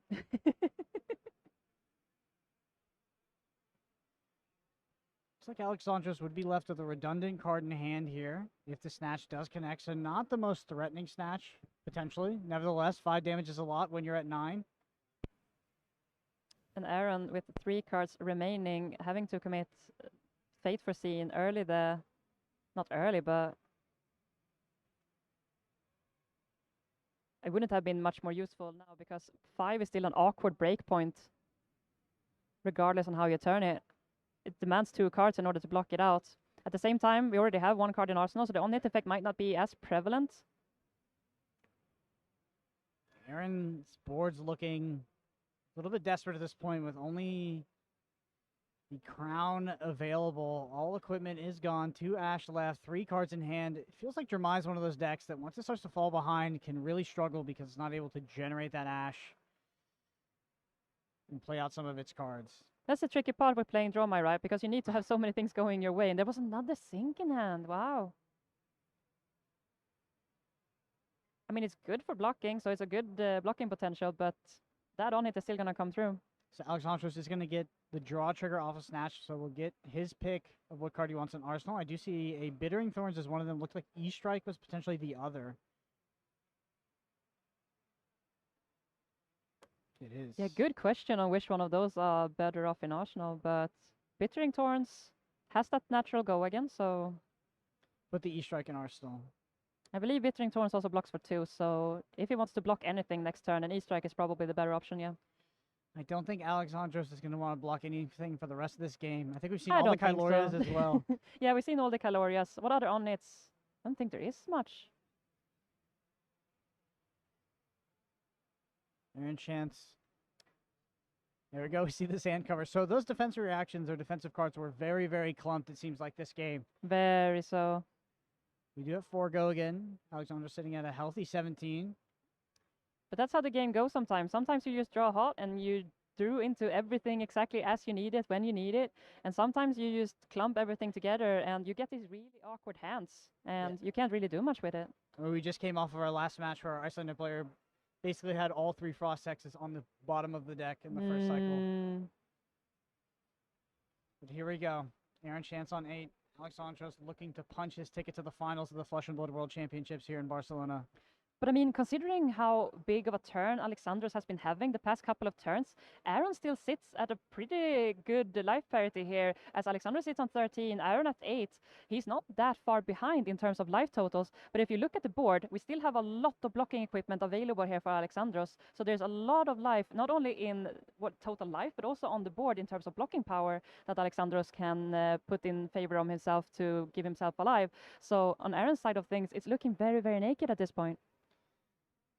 Dromai, sort of in the same vein as Prism, doesn't function as well as other decks with those 2 to 3 cards hands. So as soon as Alexandros starts to demand cards out of Aaron, due to his life total being so low, it really limits the ceiling on what Aaron can achieve with a card like Tome of Imperial Flame or just a general 5-card hand out of Dromai. That being said, also our Ash economy is getting a bit low. It's at 2. And that is just double trouble as you go down to that 2 to 3 card hand potentially being forced to block every single turn. So it feels like Phi is in the advantageous position here as the aggressor. I really like how Aaron is never blocking the second Kadashi. That is typically a really effective way to make sure that you don't run into another Mask of Momentum trigger. But he is saving himself for these bigger attacks, making sure to capitalize on the block value of his card instead. And looking into utilizing those on these bigger attacks instead. I have a question, Erica. Do we use the sand cover on this Bittering Thorns? Because we knew he drew into it, yeah. But he only has 2 Ash left. So do you expend one of those very valuable Ash in order to cast sand cover here? Probably yes. Probably right? Yes. I would think so. Maybe not if there was only 1 Ash left. If there was only 1 Ash left, then I would consider no. But staying at 1 Ash is probably the critical point where you can still make a turn happen in case you draw into those dragons that you really need to get out. But sitting at 0 Ash, that leaves you with very little options in order to how to play out your turns. And this on-hit effect is really the best value you can get out of that sand cover because it essentially blocks for 5 as you diminish that on-hit trigger then.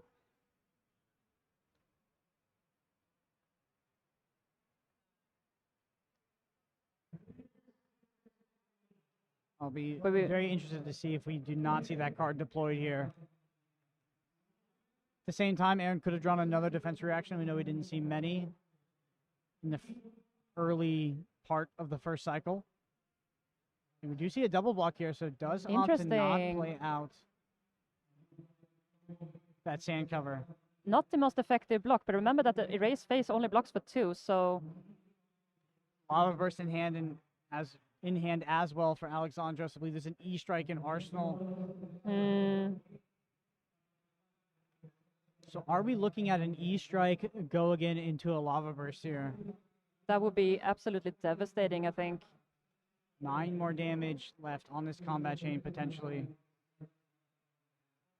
I'm thinking more and more about this block, and the more I like it, I think it's blocking for 5 at the moment, and that is actively blocking a potential Ancestral Empowerment. We haven't seen one in a little fair while, so that is a good cover-up here Can you for Aaron. afford to play around Ancestral Empowerment when you're at 6 with almost no cards and no equipment left? I think that you just have to play to your opponent not having it. That being said, maybe Aaron has come to the conclusion that the sand cover is too risky with so little Ash available. Could be. Could quickly lock himself out of being able to play any cards on his own turn if he runs out of that Ash.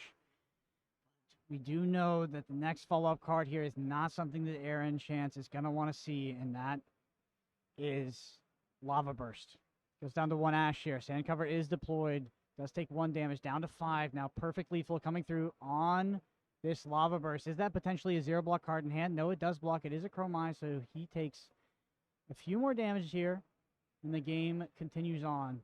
We're staying alive, but at what cost? We don't have any cards now to come back on our turn. We do have that 1 Arsenal card, though. We cannot forget about that.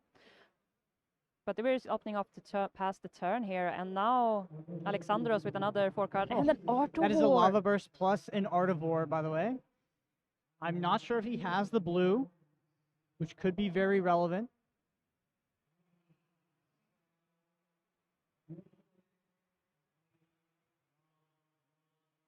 If he wants to get this Lava Burst off, I think he has to pitch the Argyriou in order to fetch that Phoenix Flame off of the graveyard. Or, yeah, because he can't pitch it for the Kodashis because it costs 1, right? So the Kodashis don't have go again, so he's essentially forced to pitch that into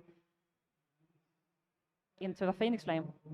This looks like a Brand Cinder Claw, a 0 for 3 red, an Argyriou, and the Lava. And the Lava Burst.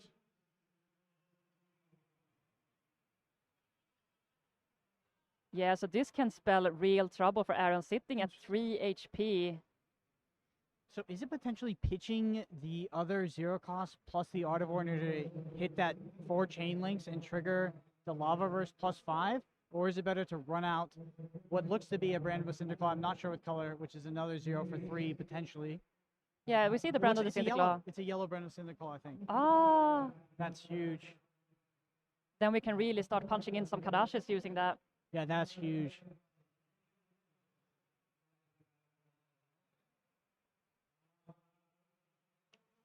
We do see a cover up here on the first attack.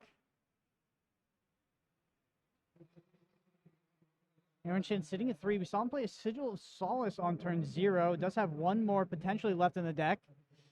Yes, it is a yellow Brand with Cinderclaw.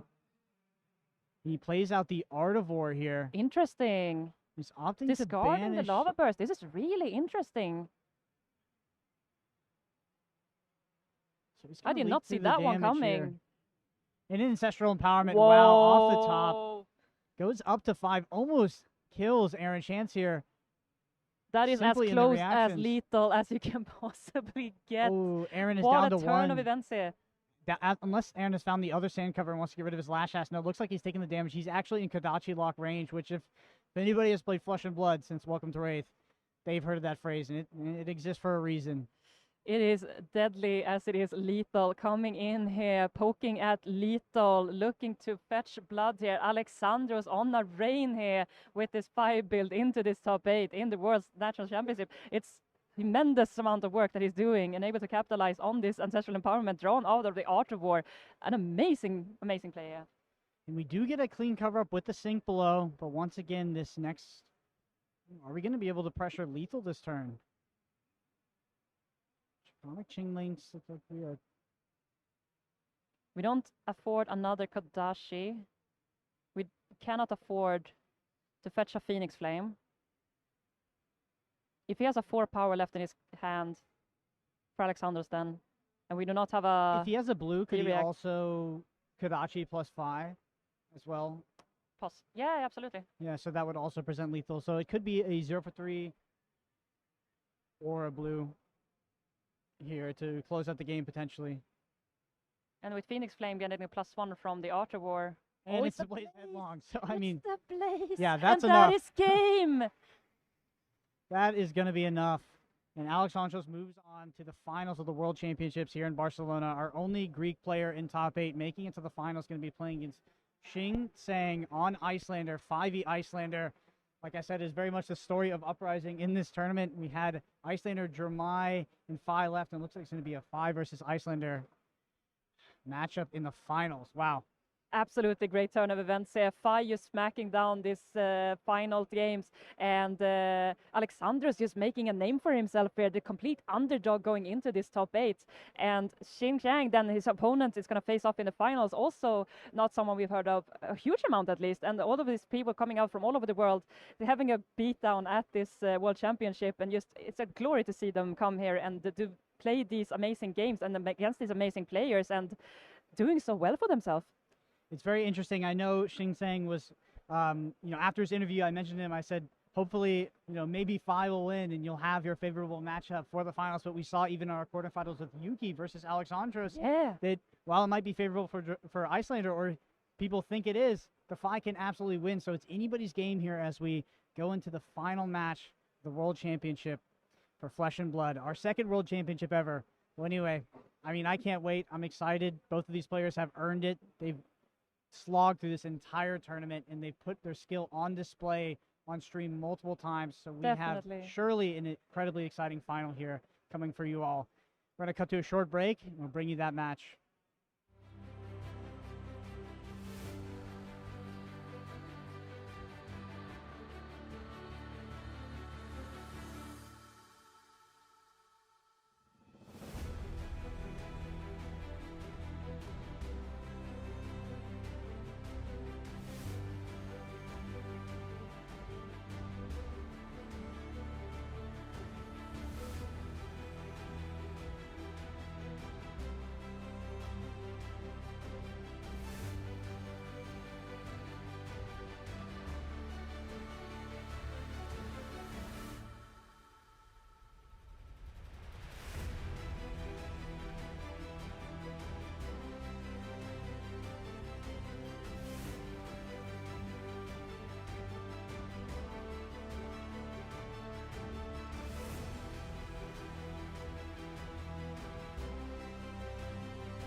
After 3 days of grueling competition, it all comes down to one final match to declare the 2023 Flesh and Blood World Championships. The stakes do not get higher than this, Pankaj. The entire room is on edge. Every participant in this event is on edge. Every caster, myself, Pankaj, both on edge. This is what we live for. This is what we play this game for. We are here to crown our 2023 World Champion. And will it be Alexandros from Greece, or will it be Tsang from Hong Kong finally claiming that title? We do know it will not be headed back to North America. It will be going overseas, and deservedly so. These players have played a phenomenal tournament thus far, and I just want to set the stage one more time as to how we got here. We have played thus far. We're into our now 17th round of competition, and we've spanned a diverse array of heroes. And if we look at our meta game breakdown, it really tells you exactly the path that these heroes had to navigate to get to this point. We have left only 2 of these heroes. It is a Phi, 45 representatives, and it is an Iyslander, 79 representatives. These 2 heroes from Uprising looking to stake their claim to the throne. We're looking at a repeat Uprising matchup here, Brian. The semifinals we just watched was Phi into Dromai, both as well, Uprising heroes, and now in the finals, Iyslander into Phi as well. And Brian, I have to say, I'm feeling a little bit of deja vu. The last time I was in a booth with you, we, got front row seats to witness the ascension of Briar to Living Legend, and now we are here. We might see an ascension of Iyslander to Living Legend as well. On the cusp one more time, and with the new Living Legend system, this could be the absolute end of Iyslander's reign. There could be only 1 week left to her presence in this metagame. And for some players, I know it'll always be a sad farewell. For others, maybe willing to let Iyslander go, looking for a more Phi heavy metagame, or more Katsu heavy metagame. These aggro decks that have been held down so long by Ice, finally looking to break out. But there's one more hurdle this Iyslander has to overcome, and it is a Phi. And historically, Pankaj, that's where you want to be as an Iyslander. You want to be taking on these ninjas. But as we saw play out in our semifinals, or excuse me, our quarterfinals, it's not safe anymore. These Phis have some tricks up their sleeves, and they can win this matchup. Definitely not. I mean, yeah, definitely they can win it. The way I like to describe aggro matchups into Iyslander is that it is Iyslander favored, but it is fragile, because every turn they're trying to pop up, the Katsu goes Surging Strike, and all you're threatening is 1 Frostbite as Iyslander. You don't have the Blizzard, you don't have the CLF, you could just die, and that is what we saw happen to Yuki in the quarterfinals, and Alex on his Phi is going to look to repeat that against Shing in the finals here today. It feels like absolutely all of these matches are played on a razor's edge. They can turn on the right combination of cards, a blown draw, anything can go ahead and decide our next world champion. Of course, not only these 2 players with a tremendous performance this weekend, but many others really staking their claim to being forces going forward in the Flesh and Blood world. And you can't talk about the story of this tournament without talking about Hong Kong as a whole. Not only putting Tam, also joining Shing Tsang in this top 8, but you see 2 more members of this blue pitch team, Alan Lau, Alex Lowe from Hong Kong, floating around this top 24. And look, Hong Kong's the region to beat right now. Numbers don't lie. And if Shing Tsang can go ahead and take down this event as well, things go even further in favor of Hong Kong. Hong Kong, definitely a very, very competitive region. And I just want to shout out Alan Lau over there on the 12th place. Honestly, it's quite an unfortunate second time going Worlds for him. Last year, he finished 9th place at the World Championships in San Jose. And this time at 12th place, you have to feel for the guy. He is just extremely strong player, but 2 of his teammates made the top 8. They practice together, and they always show up in force and get results. Absolutely on the cusp of doing something very special is Alan Lau, as is all of Hong Kong. And then you have to talk about our other finalists, of course, Argyriou. This guy made it in by the skin of his teeth, an absolute miracle to go ahead and claim this 8th slot in the top 8. And not only that, this isn't to take anything away. Alex obviously has proven himself to be an incredible, competent player this weekend, but no real other achievements to speak of thus far, Pankaj. This is absolutely the underdog story of this tournament. Absolutely, and that's what you want to see, right? At the World Championships, we don't always want to just see the big names that we're so familiar seeing. Like, last year at Worlds, the finalists was Chris Yelly, Michael Hamilton, two names and faces we're very familiar with. This time, we have a classic underdog story, if you will. Not only is Alex, so far been, an up-and-coming player, not someone we've seen too much on the main stage. Not only is he the underdog in that front, but he's also unfavored in this matchup. Well, classically, we say classically unfavored, but as we just spoke about, it is fragile for the Iyslander. Yeah, and we saw that in that 1st through 8th matchup with Alex finding the win over Yuki Lee Bender, who had been an absolutely dominant tear across this tournament. Meanwhile, in our lower bracket, we did see Aaron Shantz advance over Matthew W. With Dromai, things were looking very strong until Aaron ran into that absolute buzzsaw of Alex. In the bottom half of the bracket, it was Easton Douglas with a beautifully unique take on Dash, advancing over Danielle Frattarelli from Italy. And then it was, of course, the Battle of Hong Kong. Shing taking down Pudding Tam in decisive fashion, really stopping that Katsu from getting anything going in the matchup. But I want to focus on this next semifinal here, the one that was played between Easton Douglas and Shing, because I feel like when Shing thinks back on the story of this tournament, this is going to be the moment he remembered. Shing, a newer Iyslander player, did not play through the Oldhim meta, and in fact, didn't really know how to actually execute the Frost Hex combo, had to be coached in real time, Pankaj, and was able to figure out how to do so. We saw him just overcome with emotion when he came into our booth, having successfully executed that game plan. That's what friends are for, right? We play this game, we see the world, we make friends from all around the world. Shing over here, before the semifinals match, wasn't being coached by his teammates, Brian. He was being coached by Nick Butcher and Michael Yasker, two people from just various parts of the world, all coaching this Hong Kong player, and you just love to see it. That's the other thing we talk about. This is competition, but at the same time, at the end of it, it's all the friendships you make. It's these bonds and connections that really keep us together through this great game. No, I think you're exactly right. And I was sitting next to Shing while he was watching the Easton Douglas Danielle Frattarelli match, and he was almost distraught when he saw Easton win. He was like, I love my Phi matchup so much. I just wanted to play this Phi, and now I have to play Dash, and I'm very uncomfortable doing so. But when you watch that matchup, he didn't look uncomfortable. He looked entirely in the driver's seat throughout. Did have to wait a long time to find those Frost Hexes, but just stuck to the game plan, stayed calm, and went ahead and fired off that massive Ice Eternal to take down the match. Very, very disciplined. I think we always need to call out that he was blocking with all these attacks earlier, all these wounded bulls, all these fighting spirits that Iceland has become, known for. He was being so disciplined. He's saying, I cannot take damage to resolve this. I need to take damage to resolve the combo pieces, and it rewarded him perfectly. Yeah, he understood what the mission was, stayed committed to the goal, and was rewarded with a berth in the finals where he will be taking on Alex. And I want to just remind everyone at home one more time what these players are playing for. And look, Pankaj, this is a lot of money, 100K on the line.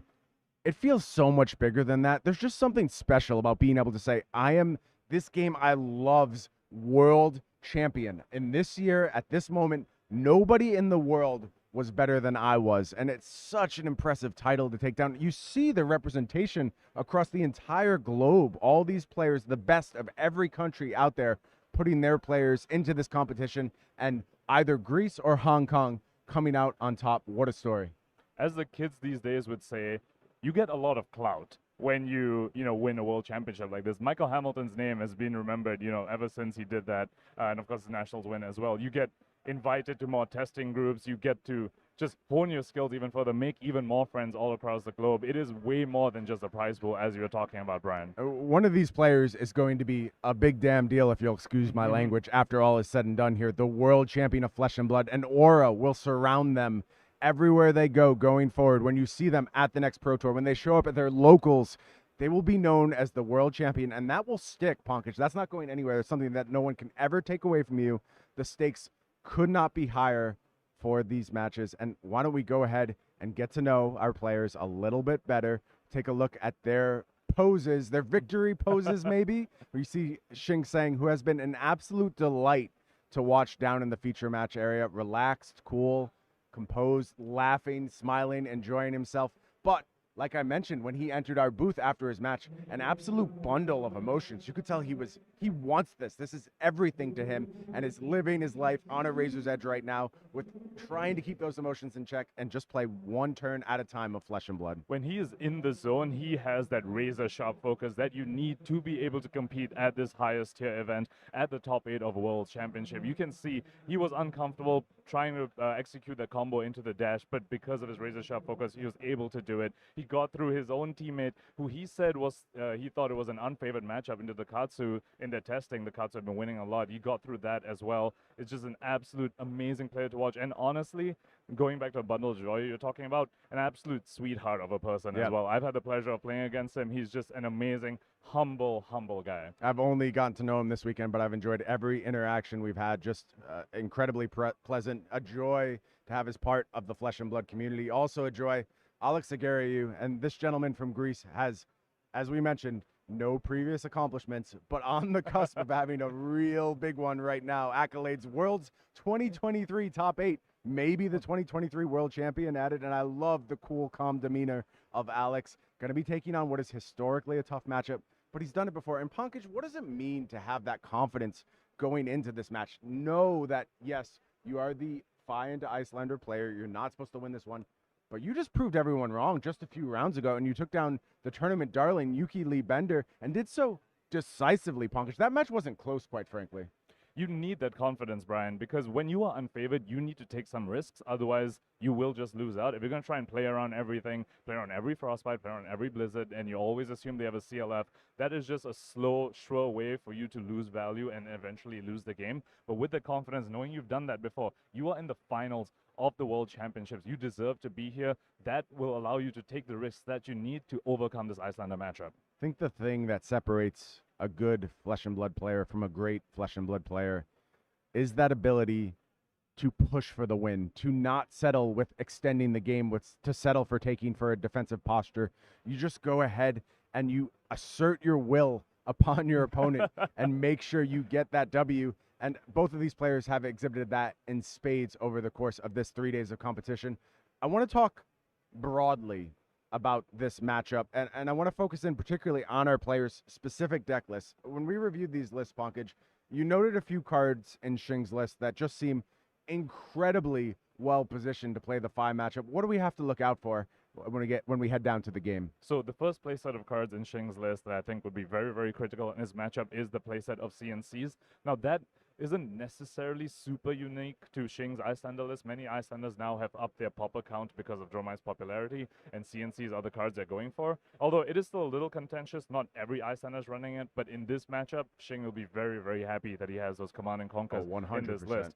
The other playset I want to talk about, which is very unique to Shing's list, is 3 copies of Red Arbte Incarceration. Now, Fi, very low to the ground, very red-heavy deck. Those incarcerations can really stop him in his tracks, as we saw happened to Pudding Tam in the quarterfinals on that Katsu. Yeah, it's worth noting that Fi has not been a large part of the metagame as of late. A large majority of that was due to Lexi, and a large majority of that was due to Lexi's access to Arctic Incarceration, which now Alex, unfortunately, is going to face down one more time if he wants to put ice on the ice and move on to the World Championship title. So it looks like the players have started the game, and looks like the Fi is going first. Let's see if the Fi is able to leak any damage right now, while Shing doesn't have the arsenal. Ravenous Rabble going to be the start. Yellow, not ideal, not going to offer the breakpoint on this first attack.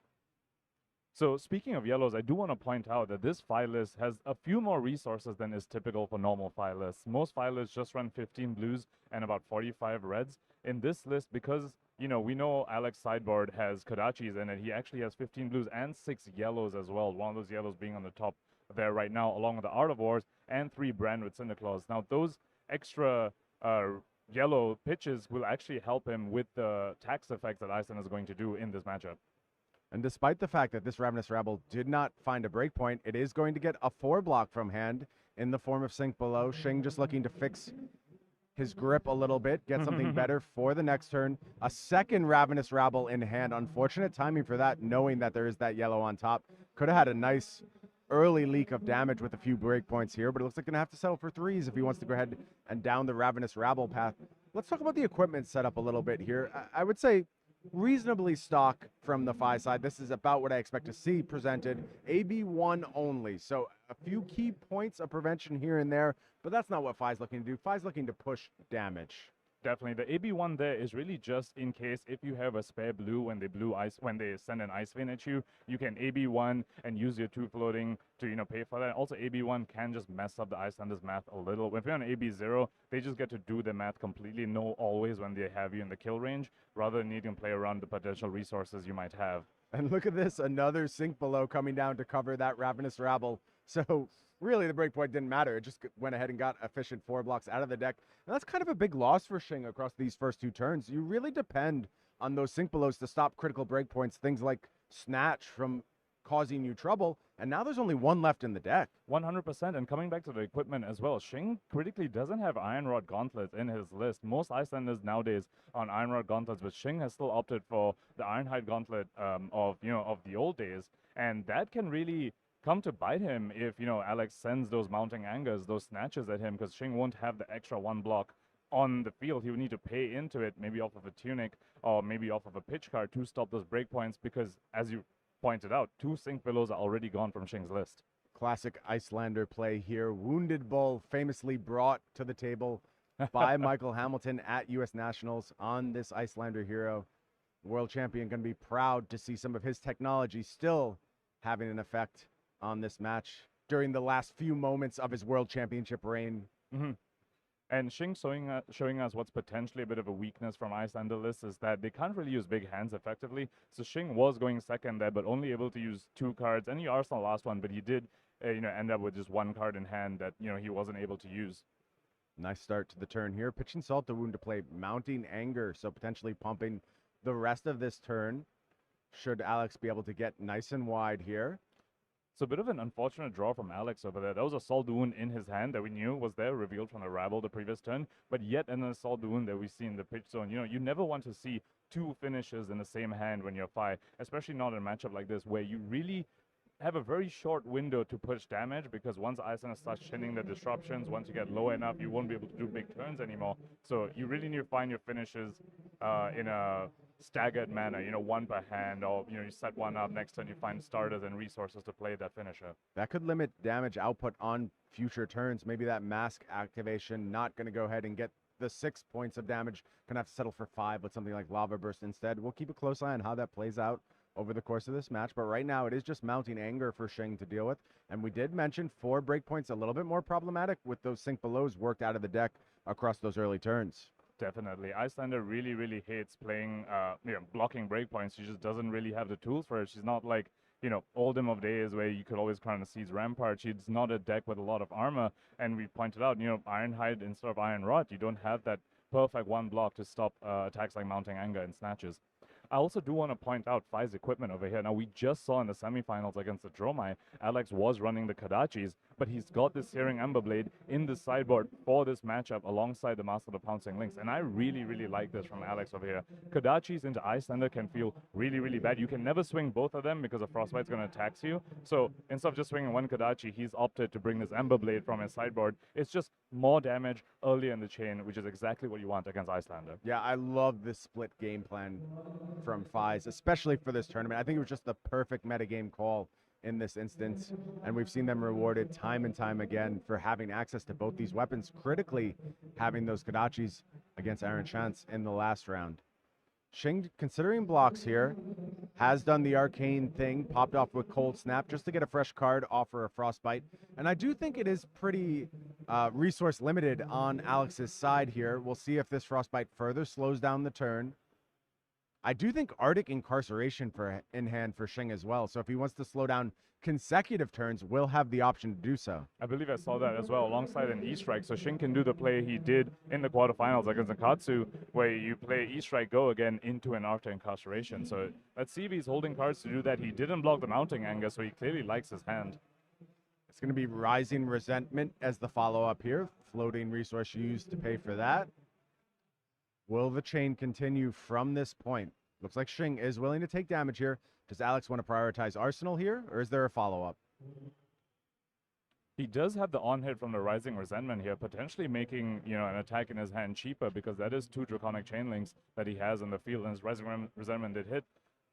My read on his hand is a Blaze Headlong, I'm pretty sure. And it's interesting. Yeah, there is the Blaze Headlong. I think this is a really astute decision by Alex, because you think about something like Arctic Incarceration. If you arsenal that Blaze Headlong, you kind of just give up damage for a few turns. But now, pushing turn after turn after turn really puts Shing in a defensive posture, and he has already shown an unwillingness to block on this turn. So that tells me shields are down. Let's push damage while we can. Let's present 4 on this turn. I love the decision by Alex here. It is definitely a very heads-up play, because not only Arctic Incarceration, the other card we pointed out going into this matchup is Command and Conquer. You arsenal that card, your deck like Fire, which has so many 2 blocks, you just missed out on 4 damage on this turn, and then now your arsenal's being threatened. So it's very, very heads-up play by Alex here. Also popping the mask with bouncing he's links. just going to go for it. He says, if you're going to take damage, I'm going to offer it. Don't worry. And has another Salt the Wound at the ready, the full set of Salt the Wound, and I haven't seen that in a very, very long time. So in the quarterfinals, he did make this play against Yuki and got blown out by a Blizzard, because in the resolution step, after a Mask of Pouncing Links triggers has been resolved, you're still in the resolution step. Iyslander does get a window to play a card. Absolutely, that does work. Let's see if Shing has the punish as well. Alex says, surely it can't happen again. It cannot. Gonna go ahead, activate Phi, get that Phoenix Flame back, offer just a bit more damage, and now that mounting anger is starting to add up, and it can offer some additional damage here. That should be for 2, right? The flame? The flame should be 1. Oh, I'm sorry. Yeah. It is 1. My mistake. Yes. I misspoke on the mounting anger. But if this flame hits, that Salt the Wound's going to be coming in for 7. We spoke about how he might want to opt to just cash in the mask for 5 damage, but it looks like he might get the full 7 over here, because it's going to get buffed by a Shuko as well. Pretty impressive. So this flame, is coming in for 1, but virtually 2, because of the Salt the Wound getting buffed from it. And this honestly comes back to the Iron Rod that Shing doesn't have in his list. If he had the Iron Rod, he could have stopped the mounting anger, which would have stopped 2 damage there, or on this flame, which also would have stopped 2 damage here because of Salt the Wound. So Shing getting slightly punished because of his arms piece over here. I think that's a very astute observation, Ponkage. And now we have just a really difficult decision for Shing to deal with. He was committed to this idea. He said, I'm taking damage on this turn. I have enough of a clackback to offer you, but it turns out maybe not this go around. Maybe he can't afford to just sit back, and it is going to be Wounded Bull committed to defense. And that's actually a huge win in terms of potential damage that Alex could have taken on this turn. And I think this was a very, very well played turn by Alex. 100%. All off of a yellow pitch as well. Can you imagine? Off of a yellow pitch into an Iyslander, you just brought them from 36 to 20. Once the live totals update, we'll know what it is. But it was a massive damage swing by Alex over there, really showing us how he got through Iyslander all the way here. Iyslander was the most represented deck in this tournament, Brian. He must have faced some on the way. He faced one in the quarterfinals. He's showing us how he's been doing that. And there is that Arctic Incarceration. And if you're Alex, you have to love the way you played that last turn in the face of this. Okay, maybe I do get punished on this turn. Maybe I get a lesser impact. But I did my damage on the last pass. And if I find a blue here, I'm in a very good position. Also, Art of War Tunic available on this turn. I am fairly confident I saw that Art of War available in this spot. So it is also important to note... Maybe I'm off. Maybe there's double brand. Okay, let's pump the brakes on that a bit.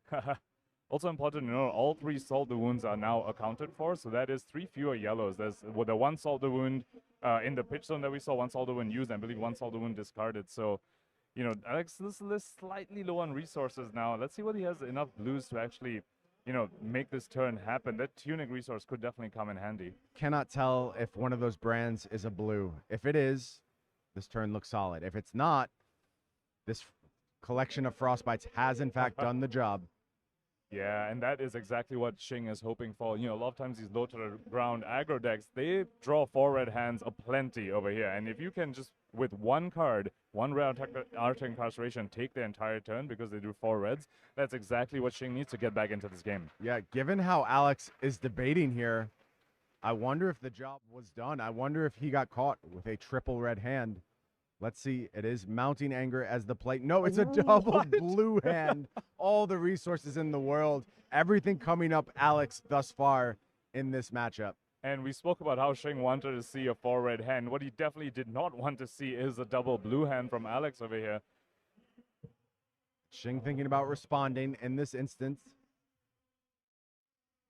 Ooh, fusing with an Ice Eternal. Ice Now, Eternal, okay. this is a very, very cute play you can do when you run stuff like Red Art Incarceration, because you can respond to the Frostbite Destruction. Yep. So Alex has paid through the Frostbites for the Mounting Anger, but the Frostbite Destruction puts a layer on the stack, which Shing is responding to, and the Ice Eternal sees those Frostbites that are being destroyed as Frostbites that Alex still controls. So this Ice Eternal effectively is going to create 3 more, because Shing did pitch 6 to it, and is going to fuse and deal 6 damage to Alex over here. I wonder if Alex wants to respond to this Ice Eternal and go ahead and just clear 3 of those Frostbites away from damage, because you already know you're probably losing the rest of your turn. You're not going to have much output. Something like activating the Phi ability through this Frostbite could go ahead and clear the way to just miss on some of this damage. And Shing is representing quite a bit of damage with this Ice Eternal.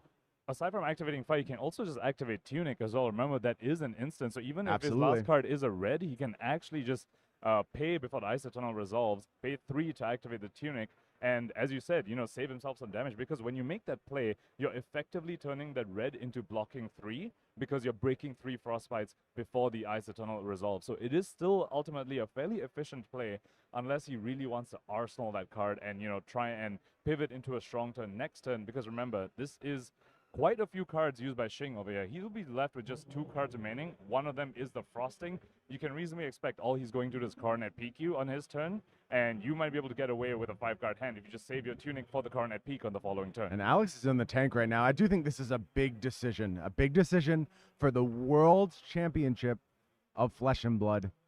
Alex really has to consider how he wants to navigate this Ice Eternal. We spoke earlier about how, Phi in this matchup needs to take some risks, and I think he's just wondering, I think maybe I can just save my Tunic counter here, pay it for the Coronet Peak, because it's pretty telegraphed that that's all Shing's going to do. I'm going to spend 3 of my life to do that, but at least on Shing's turn, if I'm only getting peaked, I'll just Tunic for it, and I'll be able to play a full 5-card hand on my own turn. It's a fascinating decision, and I am not sure what the right call is here. It's going to be very challenging to suss this one out over on Alex's side. Looks like he's just using AB1 and taking 5. Looks like he's going for that play. Okay. Mounting Anger still on the stack over here. Shing hasn't blocked as well. You can reasonably expect he's going to take 4. That's a big deal, too. Shing already at a somewhat precarious 21 life. Does have a block in the form of Frosting, though. Just going to go ahead and use that one. And maybe we're just going to Arsenal on the next turn. And I think this is a response to that Tunic being available. Agreed. When you use Coronet Peak and your opponent has Tunic up, it just feels so bad that Shing saying, I'm going to cash it in just for a 3 block. It's way better than just grabbing a Tunic counter. One thing I do want to point out, speaking of Tunic, is Shing's Tunic is coming up. And when the Icelander's Tunic comes up to 3 and all they do is Arsenal, you have to be worried about Channel Lake Frigid coming out for them. Because if they pitch a blue for Channel, they can Tunic, go up to 2 resources, and Waning Moon you as well. It's a very efficient play from the Iyslander side, and we saw how good he is with his Tunic in his game against a Dash in the semifinals. Yeah, very scary position to be in right now if you're in Alex's seat. It's always scary playing against Iyslander. It feels like they have such deceptive tools available at all points. There's so much to consider on every single turn cycle. Protecting yourself from their bag of tricks is absolutely paramount. And I love the gamesmanship. There's levels upon levels being executed here by both of these players. A lot of back and forth. Rising Resentment going to be the start to the chain here. Just a nice starter from the Phi. 3 go again is the offer. And I really like Rising Resentment against Iyslander specifically. It looks like a very innocuous attack. It's just 0 for 3, no on-hit. It actually has a very relevant on-hit. You can only banish a 0 cost from it, and it'll cost 1 less, which sounds like it does nothing. But if Shing gives him a Frostbite, it'll actually cancel out the Frostbite tax effect, and you'll still be able to play a 0 cost through the Frostbite. So, very, very good card, and Shing blocking it out. Phis who know how to navigate these Frostbites feel very different to play against on the Iyslander side than Phis who don't. It is critical they use every trick up their sleeve to get the most out of their hands. So Alex over here is holding on to a blue. He's holding to a Warmonger's Diplomacy. But speaking of tricks that Phis need to employ in this matchup is really hiding the number of resources you have. You kind of want to bait your Iyslander opponent into thinking maybe you drew all reds. Maybe they blow the Channel Lake Frigid on a turn where it's not really going to affect you very much. So Alex, not just immediately swinging the blade after this. He has the resources for it. He can pitch the blue into the blade, but he's thinking, I might need to hide these resources, maybe bait some disruption out before I show that, I actually have the resources to pay for my turn. Yeah, move Emberblade a bit down the chain, stay deceptive, stay unknown. It's a game of unknown information you're looking to play against Iyslander, put them to hard tests. Unfortunately, they're playing the same game on the other side of the table, and it just shows how deep the rabbit hole goes with Flesh and Blood played at the highest level. So much to consider on both sides. And that is definitely one of the greatest strengths of Fi. I believe it was Michael Hamilton who mentioned a long time ago that one of the things that makes Fi such a good deck is that they really get to hide how much pressure they're going to put on you the rest of this turn. Is it going to end up with a Lava Burst? Is it going to be a few more head jabs? Is it going to end up with an E-Strike or a CNC? It's very much not like Katsu, where the line they're going for is very, very telegraphed because you know what the combo line does. Fi is saying it's a whole bunch of vanilla damage. Maybe there's a snatch at the end of it, maybe not. It's very, very difficult to block. Blue Brand is the next play here. 1 damage taken by Shing. We know there's more coming. What's the dance? It is time for the Emberblade now. 1 resource floating for Alex. 3 more damage being offered to Shing. Alex finally showing that he had the blue in hand to potentially play around Frostbites. Now Fi activation will be free as well. Let's see if he opts to use it. Another cute thing you can do as Fi is if you make a 4th Draconic Chain Link, Fi actually costs 4 less, so if you get a Frostbite after that, you can even break the Frostbite just by activating Fi ability because 4 less, including a Frostbite, just pays for it completely. Not bad. E-Strike available on this turn as well. There's that Phoenix Flame going to be buffed by the Shuko here. Coming in for 2. And finally going to be able to end off with that E-Strike. I have to say, as far as life totals go, this looks like Fi is ahead, but they critically have already popped their mask. So, that is a whole chunk of damage they already cashed in, whereas Iyslander hasn't cashed in the Storm Striders yet, obviously. You only cash in on the kill turn. So these life totals look like they're firmly in Fi's favor. They're actually a lot closer than you might think. I agree. I don't think this game is anywhere near decided. It's still miles of Flesh and Blood to be played.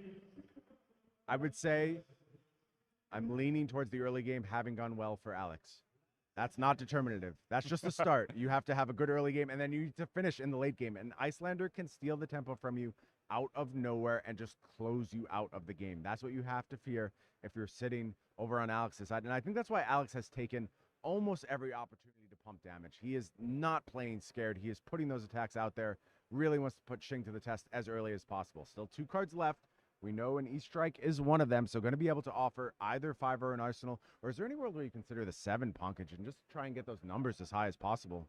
I think 5 draw a card is probably it's what we saw him do against Yuki in the quarterfinals. Actually, you get the Arsenal back. Odds are you're able to get more than 2 value out of that Arsenal card. And since Shing, even if you threaten the 7 over here, even if Shing takes it all, wouldn't be, in the critical sub 5 range. I think he will probably elect to do just a draw a card. But he's the one sitting in the finals table, so let's see what he does. And Alex is having to think here. It is at least a line worth considering, I believe. And he's asking himself, is there a world where I just want to go ahead and play without an Arsenal? I think that Command and Conquer already defending on the chain probably has some influence over the decision here. Let's see. Yeah, quite a red heavy reaching hand. for the card. Quite a red heavy hand from Shing, it looks like. Blocking a CNC, blocking the E-Strike already. 2 reds out of there. You have to wonder, with the CNC being on the chain, do you expect there's another CNC in hand? Or do you expect that, that's just the hand doesn't function, so maybe 4 reds or something? There was another CNC in hand. Yeah, but Shing is going to just commit it to the defensive side of things, willing to go ahead and pass through this turn cycle with no real action, and the turn is going to pass back to Alex. We have to see what was tucked away in Arsenal. It's going to be critical to determining how much output Alex gets on this next turn. Still with that Tunic resource available. Another CNC drawn on Shing's side. So one thing I want to point out there, we spoke about Shing's Tunic coming up and how he might be pocketing a Channel Lake Frigid over there. That previous hand he drew up didn't have an ice card, which means Alex doesn't have the read about whether Shing has a CLF or not. But, normally when you go that wide, when you're allowed to go that wide, you're thinking, oh, Shing doesn't have the CLF. But once Shing puts his whole hand on the field blocking-wise and you see no ice card there, you can no longer make that read. You need to undo that read and say he might still have the CLF. He just didn't have the ice card. That's why he couldn't play it. I think an absolutely massive read needs to be made now, Punkage. One that could actually determine the course of our World Championships. Tunic counter at the ready. Art of War has been drawn by Alex. And if you can suss out that Shing doesn't have the disruption in this spot, you can put together an absolutely massive turn. However, as you described, I think there is a very good case, if you're willing to do the sleuthing work, that there could be a very damaging effect in Arsenal, perhaps as high as a CLF. Finals of the World Championship, I believe Alex will do the sleuthing work and is really good at it. We saw him looking through a graveyard. The top 4 cards there were the last 4 cards Shing blocked with. There were 3 reds and 1 non-ice card there. I think Alex is really, really wondering whether there is a CLF in Shing's arsenal. Can't quite make out the texture of the rest of the hand. I don't know what our resource count looks like, but yeah. Art of War is certainly there in the front. Oh, it looks like he's drawn a very good resource. I see a blue, a snatch, and a starter with the Art of War. He is ready to pop off as long as he doesn't get disrupted. I can't tell what color the brand is, though. Yeah, it looks like Warmonger's Diplomacy is the blue for sure. This is a massive decision from Alex. You could get rewarded so much if you go for it, and Shing does not have disruption. There we see the Art of War is deployed via Warmongers. So this tells us that could probably be a blue brand, because if that was a red, you could just start with it and use the Art of War as a combat trick, and there we go. That is the CLF. He didn't have the ice card the previous turn. That's why you couldn't employ it, but now he does have the ice card. Very well read. And I think Go Again, one of the modes chosen here for this Art of War, maybe didn't top up cards in hand. Very interesting. Huh. So one play you can do with Go Again Art of War, we know he's holding on to a snatch. So you can start with a snatch, Go Again, draw some blocks out of your opponent, and then continue the chain afterwards. And honestly, on a turn where you are under Channeling Frigid, one of your best plays is to draw cards of the opponent's hand so they cannot keep the Channeling Frigid around. That is one of the few ways you can actually survive through Channeling Frigid turns. And at this point, I do want to point out one spicy card in Alex's list in that Erase Phase, because if he's able to banish from Art of War and draw into an Erase Phase and send Erase Phase at Shing in this spot with a channel on the field, that is absolutely backbreaking, because if Shing doesn't block it out, he can't keep channel around. And if Shing blocks it out, he won't be able to Arsenal, because he'll be forced to, Coronet Peak with an ice card and won't be able to Arsenal. So if he can find that one-off Erase Phase in his list, he'll be in a very, very good spot here. Yeah, this is a good spot for expensive options, actually. You don't want many chain links. You want to go ahead and offer big chain links. A little different than Fi usually does business. And now this turn becomes quite a puzzle on Alex's side. Is going to go ahead and pay for both the Frostbite and the CLF. Still a resource floating. Go Again on this snatch. And it really matters whether he drew more resources off that Art of War, because, under Channeling Frigid, typically, you can't do that much, but when on the turn that they deploy the Channeling Frigid, their defenses are very, very down. They only have 3 cards remaining to block with, and they critically need to keep at least one of them to keep the Channeling Frigid around. So while channels on the field is not the best time to be aggressive, it is, because it's the turn the channel was deployed, it is also where you get very, very rewarded for being able to go aggressive. One thing we've seen from Alex thus far, not afraid to go aggressive. Ironhide Gauntlet does offer a good block here with that resource floating. Going to be combined with yet another Command and Conquer here. So all the Command and Conquers now clear from the deck. That's a nice feather in the cap of Alex, not to have to worry about that card any longer. And I just want to call out once again the choice of Ironhide instead of Iron Rot over here. That was a resource wasted, which sounds like, it was one floating already, but that critically prevented a Waning Moon activation from Shing here. If that was an Iron Rod Gauntlet, we always spoke about how previously it would have stopped the 2 damage. In this case, it would have allowed Shing to activate Waning Moon here. So once again, we see Shing being a little bit punished running Ironhide here instead of Iron Rod. Double strike the play here. Not super resource efficient is this card under CLF. Definitely not. That's, he paid 1 resource to deal 1. Is effectively a Kadachi just coming in. I believe I saw a Soul Beast Strike in his hand. So I think you're right. So I think he has the resources to play as well, because I don't believe he has any red Soul Beast Strikes. So no, only blue Soul Beast Strike. Correct. There are resources available on this turn. That's a very, very good draw from Alex then, if he was able to find the resources to put pressure while this Channeling Frigid, was just deployed. Yeah, the numbers thus far pretty small, but any leak damage on a CLF turn feels good. Granted, you always want more out of your Art of War, but sometimes it's just not to be. Here's a great finisher, though. It is Snatch that's going to go ahead and round out the chain. And Shing just has to take here, and that means an arsenal going into the next turn for Alex. I would say a big win for Alex on that turn. Very, very big win, and that's exactly what you want. When your opponent deploys CLF, you want to punish them, you want to make them pay a life to keep that around, and that's exactly what Alex did. So Shing opted to, let the snatch hit so he can coronet peak, keep the CLF and Arsenal card. It came at a cost of quite a hefty bit of life, Brian. It did, and now if you're in Alex's seat, this is a spot where you're expecting not much on this turn. I think your job is to produce something, mitigate the harm that can be done to you by Shing. But this isn't a big output turn. This is just tread water for a little while. Try and take a couple cards from your opponent. Understand that this is their CLF turn. They have an arsenal available on this turn as well. The disruption is going to be at a peak at this moment in time. And Shing is very, very quickly reaching a life total where he no longer can keep cards to do a fused Ice Vein. We have yet to see, a red, we know he doesn't run yellow Ice Veins, but we've yet to see a red Ice Vein come out from Shing, and that play critically requires 3 cards that Shing needs to keep, to pull that off, and he's reaching a life total where he won't be able to keep those cards anymore. So we might see Alex go through his game without Shing ever resolving a fused Ice Vein. Pankaj, I'm getting flashbacks. I'm getting flashbacks to the match that was played in the quarterfinals by Alex against Yuki Lee Bender. Basically put his foot on the gas from the beginning. Never let Yuki get purchase in that matchup. Just absolutely tore through it.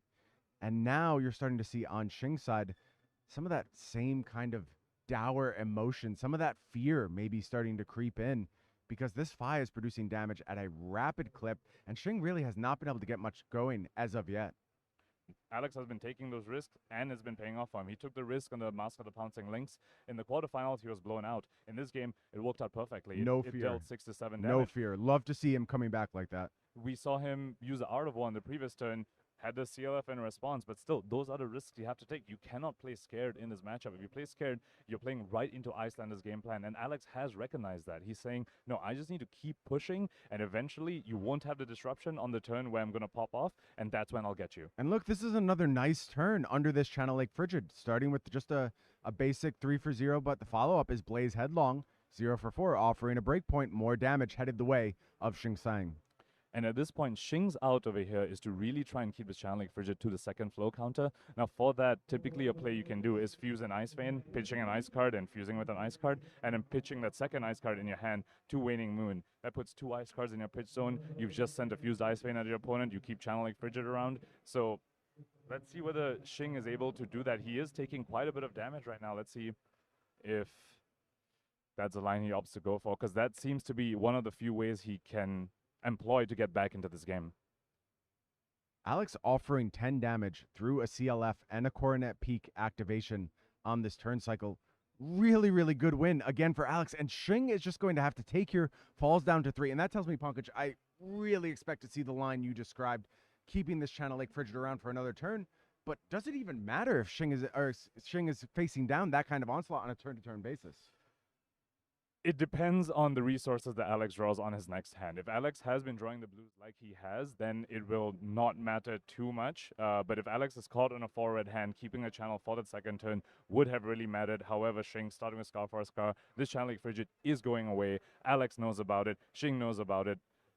So I expect to see no blocks coming out from this fire right now, Brian. I don't know about you. What does that mean for this turn, Pankaj? What is left for Shing to do? Is this about Arctic Incarceration, perhaps? What is the disruption that allowed him to go ahead and take that much damage, fall down to this super precarious 3 life? You have to imagine it's Arctic Incarceration. You know, in other cases, it could potentially be a Command and Conquer, but Alex has no arsenal, and Shing knew that by the time of last combat. Shing none left in the deck either. Exactly.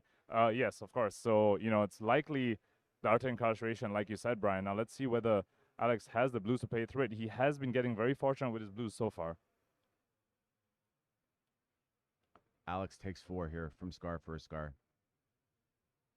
Follow up from Shing. It is Ether Ice Vein fused. And we do have exactly what we needed to go ahead and keep this CLF around. That Ether Hail going to be put through the Waning Moon. 2 ice cards in the pitch. Another turn under Channel Lake Frigid, as well as Ether Ice Vein Disruption. And Pankaj, if you want to talk about paths back into this game for Shing, this is it. This is the absolute one he has been looking for. This is absolutely it. This is representing 7 more damage this turn, along with the card discard from the Ice Vein trigger, along with CLF being kept around for another turn. So Alex looking to potentially go down to 16 here if he wants to threaten anything on his own turn, but it will be through a Channeling Frigid, and this time will only have 3 cards remaining instead of 4 like the previous turn. Huge difference there, and I think I see at least triple red in hand for Alex, so there just may not be much of an option. Look, it was going to happen sooner or later. You can't always be resource rich as Fi. You don't have that many blues, and this Aether Ice Vein going to offer a real chance for Shing Tsang to get back into this game. And Pankaj, it's not really about reducing Alex's life total to 0. It's about reducing him to Iyslander range when you steal a turn with those Storm Striders and go ahead and snatch victory from the jaws of defeat. And that's why I expect the AB1 from Alex to come really handy, because you have to remember Shing is at 3. If you want to get to the 11 to 12 damage Iyslander wants to do on the kill turn, you do need to keep your entire hand. But if Fi is able to put lethal on the stack, you know, if you respond before then and they still have cards in hand, you can still use the AB1 and completely mess up your math. But if you don't respond before the attack, then you're forced to block and your kill range goes down exponentially. Another critical juncture in this match. Alex facing perhaps the most feared Iyslander spell of them all, Aether Ice Vein, a card that has defined her reign throughout her time in Classic Constructed. Is that time coming to an end? Is this going to be one of the last Aether Ice Veins we ever see cast in the arena here at the World Championships? Very well might be in the hands of Shing Tsang as well. You know, very strong player, multiple accolades over here, piloting this Iyslander to what potentially might be her living legend status. A pensive stroke of the beard from Alex as he faces what feels like his first real crucible of this match. Everything has come up Alex thus far. Always had the resources, always had the output. Now we see exactly why Shing was willing to take damage on the last turn. This is the strongest play he can possibly make in this scenario. Taking a few moments to think about it as Alex, which is, you know, exactly what you want to do. This is the finals of the World Championships. All of top 8 isn't timed, you know, for the players to really think through their plays, make sure they're not making slight mental missteps, because that is what will cost you the game in these sort of high stakes tournaments against the best players of the world. They will capitalize on your little mistakes, and you cannot make them right here, especially in the finals. These are some of the biggest decisions of Alex's life. The amount of money on the line here, it's impossible not to understand the gravity of this scenario. So much at stake. Brandwood Cinderclaw going to be the discard to the Aether Ice Vein. Damage is taken. Follow-up Waning Moon, we knew it was coming. 2 more damage, headed the way of Alex.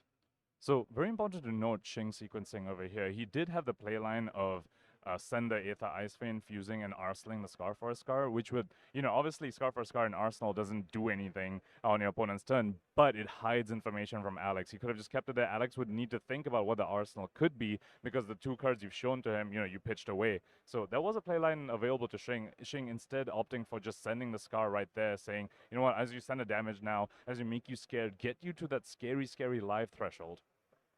And the offer here is going to be Double Strike. And I sort of laughed at this card on the last turn. This go around, I think this card is a lot better. And I actually think it's one of the better options you could have in this spot. You are going to offer 1 damage 2 times via this Double Strike, despite that disruption coming from the CLF. I think Alex completely agrees with you. I mean, we saw him discard the Brandwood Cinderclaw on that Aether Ice Vein.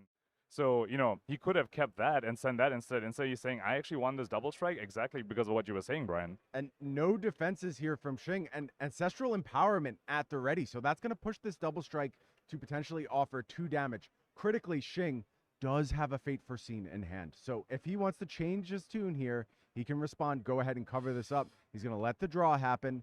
Now we have to decide, are we going to pass on defense reactions, or is it time to go ahead and Fate? And he is going to take 2, falls down to 1.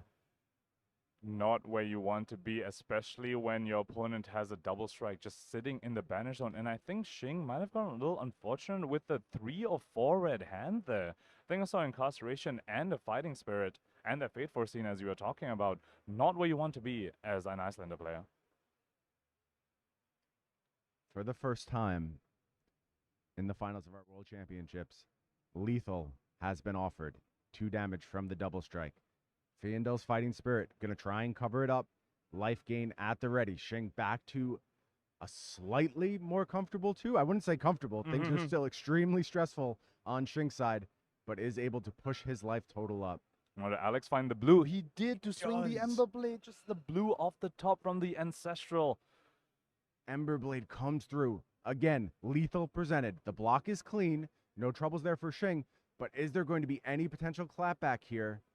I think he has Incarceration in his hand, Brian. He might be able to just extend the disruption slightly. Yep, okay. For a moment, I thought he put in his pitch zone. I was very confused, but it looks like, no, he was just playing it out. Yeah, and that's a pretty clutch draw here. It preserves an arsenal. It presents disruption. Can Alex find the blue one more time? He did. Stab wound in hand, blue at the ready. And can find a way to push through his. So another resource-rich hand in a moment where it was really demanded by Alex. And Pankaj, I'm on the edge of my seat. There is potential that Alex can start offering lethal turn after turn from this spot. And we know that Shing has a Fate Foreseen as an arsenal. Not any disruption, but still a defensive piece. Still something he definitely is happy to have in his arsenal compared to something like an arcane damage spell like Aether Hail or something like that. So he's still very happy that the Fate Foreseen is there. I agree with you, but unfortunately, Fate Foreseen is at its best when it's blocking large chunks of meaningful damage. Now all damage is meaningful. And if you're facing down 2 damage, you may have to deploy that Fate Foreseen. So maybe not getting max value out of it. Of course, you'll always take staying alive over getting max value. So a fine option for Shing on this turn. Alex figuring out how he wants to navigate these 3 Frostbites on his side of the arena. Alex is going to be very soon presenting the best on-hit in the game, Brian, which is Death. Yeah, my favorite on-hit. Alex actually might be caught in a bit of an unfortunate hand. He has 2 blues, an E-Strike, and a Lava Burst, so has the resources to pay through the Frostbites, but doesn't really have the cards to go wide. There's no starter in the hand except in the form of the E-Strike, but then the finish is a Lava Burst, and you don't have, and are able to extend the chain link to enough chain links to get the Lava Burst off. Yeah, damage output could be a little blunted here for Alex. I think the real question is there more disruption coming? That's what he has to think about here, because you can figure out some pretty good lines to play through this Frostbite to go ahead and, do something like get back your Phoenix Flame, maybe extend the chain that way. But with the potential of more disruption, it becomes much, much trickier to figure out what your optimal damage production is. We know there's a Fate Foreseen. Alex doesn't know that. Definitely, and that's one of the massive advantages that Iyslander gets. They get to tuck red cards in their arsenal, but make their opponents play around blue cards, potentially play around Channeling Frigids. The whole time, all they have is a Wounded Bull in their arsenal, and they just get free value that way. Really tough spot here for Alex. The resources lined up. The starter did not. And that is a problem. Can he find the line one more time? The World Championship of Flesh and Blood at stake. So Pressure mounting. I almost wonder whether he's thinking of cashing in his Tide Flippers here. Because if you cash in Tide Flippers, you can turn that Lava Burst into a starter, but you will be giving up your only point of AB. It looks like he doesn't want to take that risk, which I think is a very heads-up play. That's a very, very greedy line. Going down to 0 AB against an Iyslander is extremely risky, so he's just saying, never mind. Yeah. I'll just take my taking a E-Strike. very safe line, just going to go ahead and offer 7, and I get it. I think that is a very clean play. You preserve an arsenal through to the next turn. I completely agree. We spoke about taking risks. Taking risks is how Alex has gotten to this point, but when you are ahead, you don't need to take needless risks. You can just, play safe, play it slow, make your opponent be on the side where they need to take risks, and then you can punish that. Right. Recognize when you're in the driver's seat. Keep making your opponent uncomfortable. I think 7 is a very uncomfortable number for Shing to face down here. Does have that Fate Foreseen in arsenal, we know, can offer that, but still one more card going to have to be committed to the defense here. Critically, he will be able to go into his turn with a 3-card hand. He can put, 3 block in front of his E-Strike, Fate Foreseen from Arsenal, 3-card hand. That's an Aether Icevein hand, Brian. If Not he bad. can Aether Icevein fused with a Channel Frigid, that could really be the way he gets back into this game. Yeah, not the worst case scenario for Shing. I think that Fate Foreseen paying pretty big dividends. I do want to note, too, Coronet Peak still ready to defend. Tunic still ready to defend at some point. Tunic Resource been floating out there a long time, just chilling, not finding any efficient uses in this game.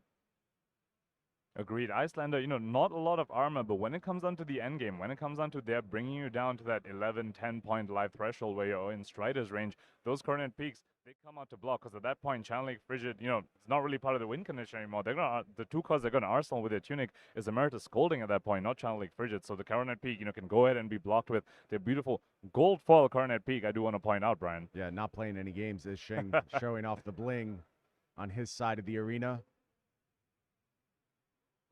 Really having to think here. And the pace of the play for both of these players has slowed down. And I get it, man. 100K on the line. Every single one of these decisions worth so much to your legacy in this beautiful game that we all love. 100K on the line, a whole bunch of clout, a whole bunch of recognition.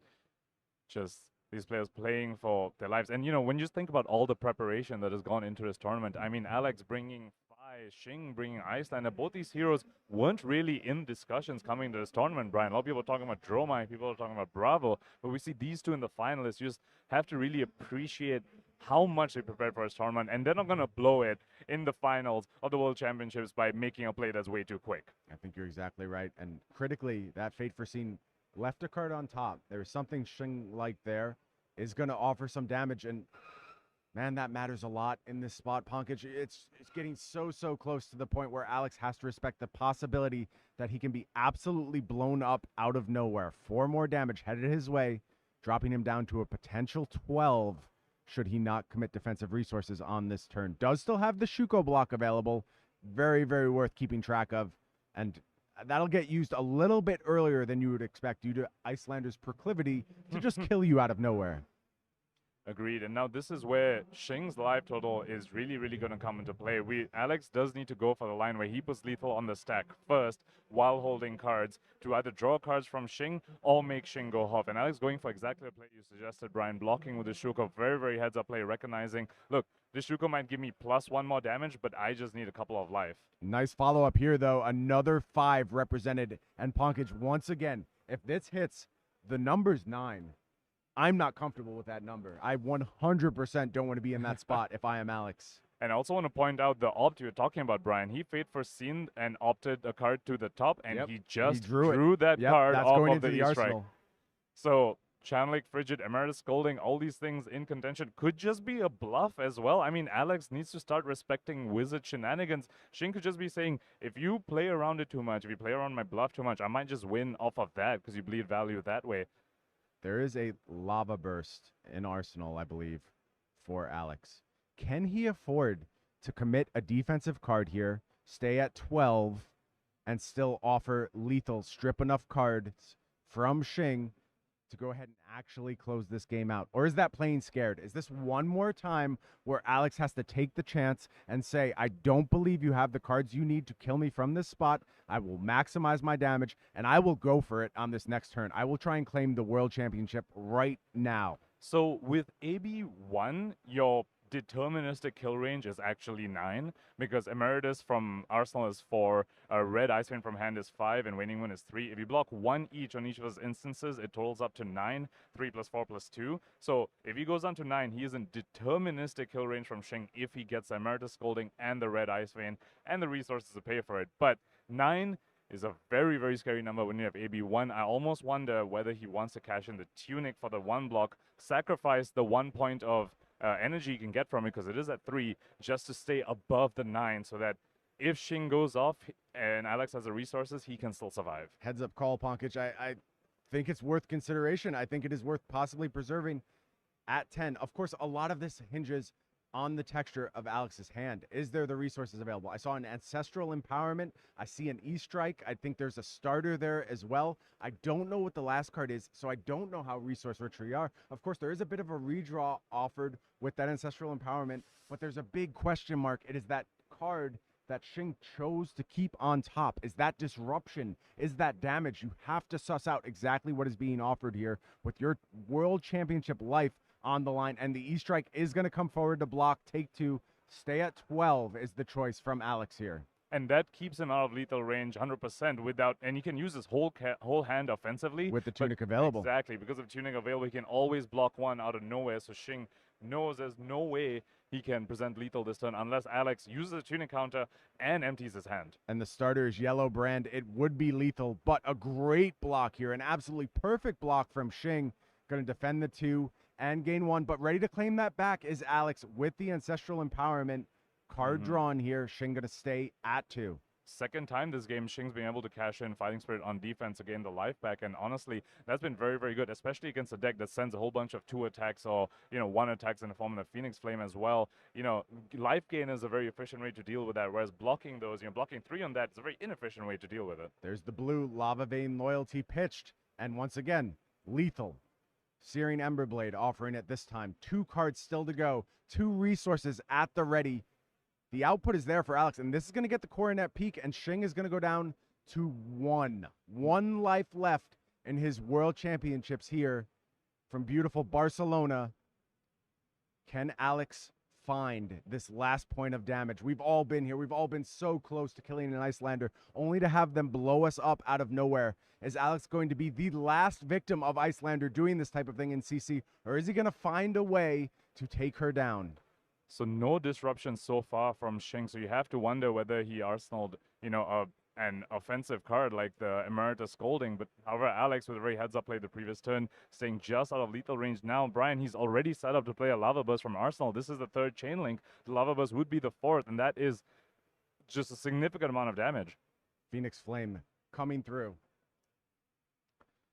Shing just blocking the tuning, not activating it in response. That's... Well, it is still going to be in the combat chain. You know that Fire is going to keep the combat chain open, so you can still activate it later. One once again, and look, low power stuff here, but enough to claim a card.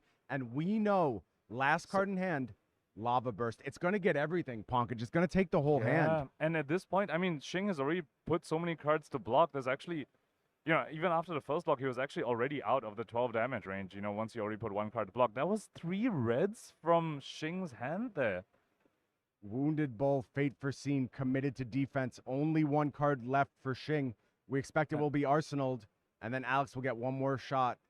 This was a selected arsenal, though. This is a big deal. Is this the disruption this go-around that can keep Alex off that output? So we finally got the question answered about what did he E-Strike draw into. He opted the card to top. It was that Fate Foreseen, Brian. So very, very heads-up play by Shing 2 turns ago. Really kept him alive this turn and got to, swap his arsenal out for something that might be a little more disruptive or maybe another defensive piece. Ponkage, I swear to you, I just saw Shing's heart beat through his chest. I swear to you. The tension on his face is palpable right now. Look, there it is. Do you see that little flutter? Yeah. You are not seeing things, Brian. I see it too. It is, he is in a very, very precarious spot right here. But if there's anyone who can work his way out of the situation, it is Shing Tsang. Mounting Anger the start. Art of War is the pitch. 1 resource available. Breakpoint. 4 being offered here. I love this play from Alex. I think a lot of players might be baited by the tuning Art of War right now, but Alex is saying, no, that is way too risky. I just need to keep putting lethal on the stack. Eventually, I can Phoenix Flame for 1, and this time it'll pull a real card from Shing, not just a tuning, not just a Coronet Peak. He's already cashed those in. I just need to pitch this Art of War for resources. Go ahead, quickly get those to those Phoenix Flames. If I can go 5 wide, it's unlikely that Shing can block enough, and then I might just be the world champion for the 3rd time. Faendal's Fighting Spirit gains a life. Shing back up to 2. How wide is this chain going to go? Brandwood Cinderclaw. Red. 3 damage being offered here. And you have to be really happy as the aggro player when your Iyslander opponent blocks the first thing you do. Because the moment you do that, you are way out of kill range. I mean, we already spoke about the Tunic being there and keeping him out of kill range, but once they start blocking, you are completely safe. They would, if they have a Channel League Frigid Arsenal or something, they definitely play that first. If they just start blocking, you are home free to just go ahead and continue your chain. Alexandros at least going to take all the cards here from Shing if he wants to. Has available Searing Emberblade, has available Phoenix Flame. Now, I guess you can just fall to 1 on the Phoenix Flame, so there is some potential to get through this with 1 more gasp, 1 more last-ditch effort. But, man, the stakes are so high as Alex looks to spiral this combat chain out of control and bring Shing down and claim that World Championship. What is the last card in hand? What is the last option? So I think Alex is considering whether he wants to activate Fire here, use the 1 floating to activate Fire, and if he has a chain and like a Lava Burst or something, he could actually, do something just very, very impressive here with Phoenix Flame into Lava Burst. Tunic up to 2 resources. Ember Blade deployed. Ice Bolt is the block here. Phi activation. Phoenix Flame. Take 1. Fall to 1. What is the last card in Alex's hand? Does he have an attack to end the game right here? Looks like he's Moves passing. to Arsenal. Ooh. Shing survives. So the one thing Alex knows though is that Shing does not have a disruptive piece in his arsenal. Because if there was one there, Shing would have used it there.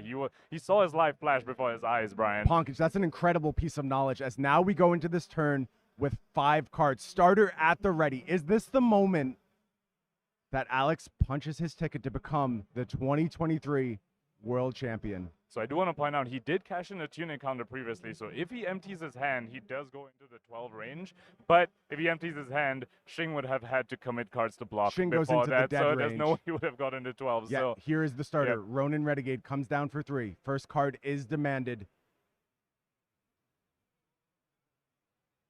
Ice Bolt is the defense here. What is the follow-up? Art of War. Oh. Art of War in response. And it's going to get the fist bump. The Phoenix rises. And Alex is our 2023 Flesh and Blood World Champion. Brian, I just want to say, can you imagine having your biggest accolade so far be a ProQuest win, and you show up to the World Championships 2023 in Barcelona, and you take it down on Phi Rising Rebellion, a hero that no one was talking about coming to this tournament. Alex from Greece taking it down, winning the World Championships in 2023. Can you listen to this room right now? The room is erupting, celebrating our 2023 Flesh and Blood World Championships. What an incredible display by Alex, taking down not 1, but 2 Icelanders over the course of this top 8. And there's some chant going on. Alex has fans out there, maybe some members from Greece. I'm sure he's made a whole bunch of fans just from his performance today, taking on 2 terrifying Icelanders, Yuki and Shing. No easy feats taking on Iceland opponents like this, but he showed us how to do it. Phi has been a beloved hero for a lot of his existence. Fell in some hard times, honestly. Things were tough for Phi. The Lexi meta was not kind, but like a phoenix from the ashes, rises once again to claim the World Championships here in 2023. And you see the path taken there. It was not easy, not one step of the way. Alex Argyriou taking down Yuki Lee Bender in that quarterfinal. Thought to be the matchup that kept Phi out of the meta.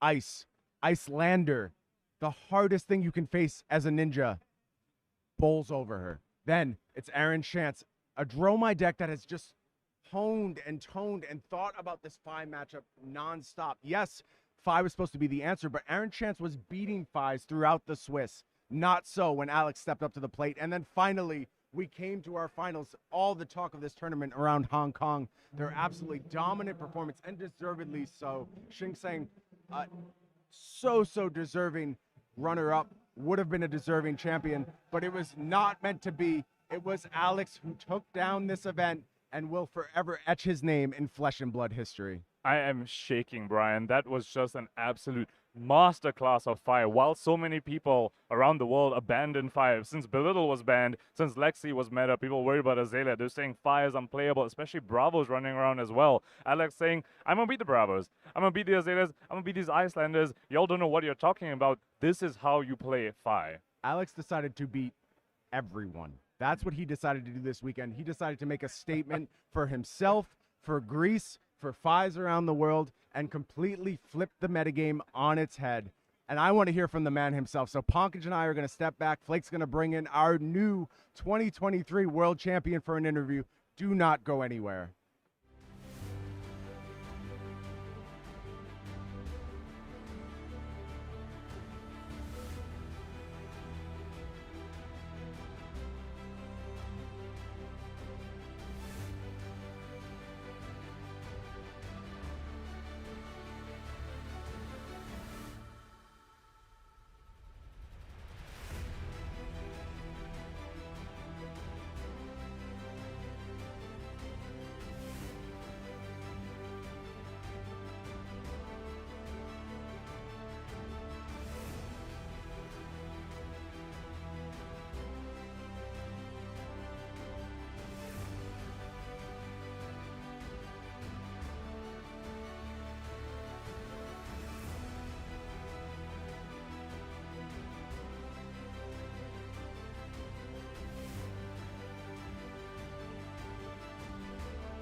I have the privilege of being here with the 2023 World Champion of Flesh and Blood from Greece, Alex Argyriou. Congratulations, Alex. Thank you very much. All right, so you walk into this matchup, the biggest match of your career by far. You're on Phi. You're up against Iyslander. Not easy. How do you mentally prepare for this, the biggest game of your life? Yeah, actually this one was pretty tough because my opponent chose to go second. So that wasn't really how I was gonna play the matchup. I didn't really believe that he would let me go first. So at the beginning I was panicked because if you go second, you tend to be more aggressive, and then you have to attack and attack again. So the life total would be. You'd be attacking their life total. Yeah. And Iyslander, it has 4 less life than Phi. So if she goes second and I take the first big attack, it tends to balance this life total. So now I have to ask you, my friend, because we were here just biting our nails because it seemed like every time you got so close, one life left. You know, to Shing's credit, he would just stick in there. He'd gain a life, and it seemed like every turn that it looked like it was a done deal, you had to withstand another one. Did it ever feel like it was in doubt towards the end, or were you sure that this was going to happen? Yeah, for sure. The turn that my opponent had the scar for a scar and attacked me for 4, I didn't know what he had in arsenal. So there might be a big attack as well. So in that turn, yeah, I really doubted that I could win the World Championship. But you did, and the dream, like you said, it hasn't sunk in yet. You feel like you're still on that cloud. Is it starting to get into your body a little bit? Are you starting to let it sink in that you are the world champion of Flesh and Blood? Not really. Actually, not really. I haven't realized it yet. I think I'm in a dream, just like before. Yeah, I think I'm in a dream right now. Well, if you think you're sleeping, all of your buddies out there who are chanting and singing and just waving the flag, they're all waiting for you. But I want you to give one more last opportunity here to tell everybody out there, not just that you're the best damn Flesh and Blood player in the world, but also give thanks to everybody who helped you along the way, and maybe some shout-outs before we let you go and celebrate. I want to shout out my teammates, actually my team, which is Fab Chaos. We are a group of guys all from Greece. We tend to prepare for big events all together. And also my friends, that we are more local friends, yeah, back in my country. Bloody Flessers, yeah, our team. Nice. Anything you want to say in Greek before we go? Αυτό είναι για μας. I love it, man. Hey, congratulations. You are the best in the world right now, so go enjoy it. Thank you very much. Alex Argyriou is your world champion. We will be right back to close things up, friends, so don't go too far. It has been one hell of a tournament. This is your world champion. We'll be right back.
Welcome back to the booth here at the conclusion of the 2023 World Championships. And man, what a fitting champion. So beautiful to see the pure joy.